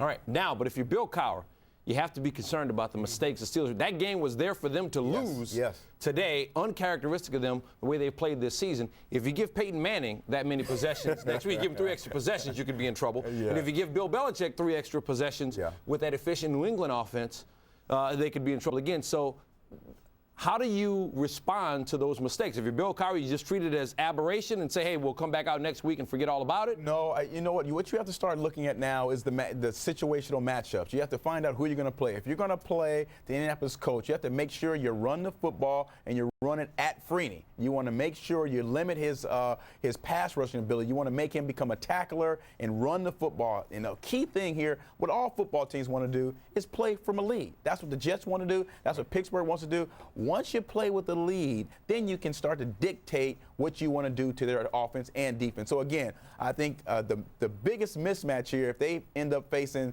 Indianapolis Colts, because it doesn't matter with the Colts, if you play from in front or behind, they're going to still throw the ball, and that's their strength. So again, I'm pretty sure Pittsburgh Steelers want to face New England Patriots so they can try and run the football and make this a power football game again like it was today. Sort of their same style of play. Yeah, you know, and it comes down to endurance like it did today. I thought right from the jump it was going to come down to endurance. I knew the Jets would be able to play rough with them for 2 or 3 quarters, but eventually Pittsburgh Steelers will be able to run the football and dominate the line of scrimmage. All right, Bill Cowher was at the podium at Heinz Field just a couple minutes ago.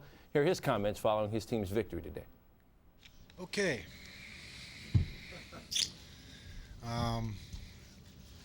Yeah, I mean, what can you say about the game? I mean, I'll tell you, the first thing that comes to my mind is the effort of the New York Jets. I mean, you know, football team's gone through 2 overtime games. They've traveled across the country and back. They come out there and they've played hard. They were opportunistic, and you know, we won the game. We certainly didn't play our best game, and we're going to have to play a lot better. There's no question about it if we want to move on. But the fact is, we are moving on, you know, as we sit here tonight, and we're very fortunate, and we recognize that. And you know, like I said, I'll say this about our football team: they're a resilient bunch. You know, even throughout everything that took place, there was never anything that on that sideline, in that locker room, at halftime. I mean, it was business and focusing on the next series, the next play, and doing what you have to do. And but hey, no question, we were fortunate. But hey, we won the game, and that's the most important thing. Bill, what was it like with 4 seconds left? You mean the field goal? You know, you just sit there and you know, you sit there and watch, as I'm sure Herm did on the last field goal that we had. There's not a whole lot you can do.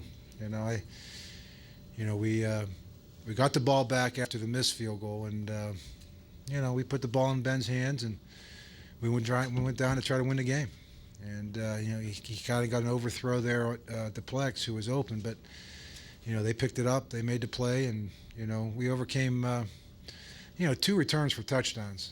I mean, that you look at the game, and you know, the first half, the big difference in the game is the punt return for a touchdown, and then you have the interception in the second half, and then we get down there, move it all the way down, and we fumble.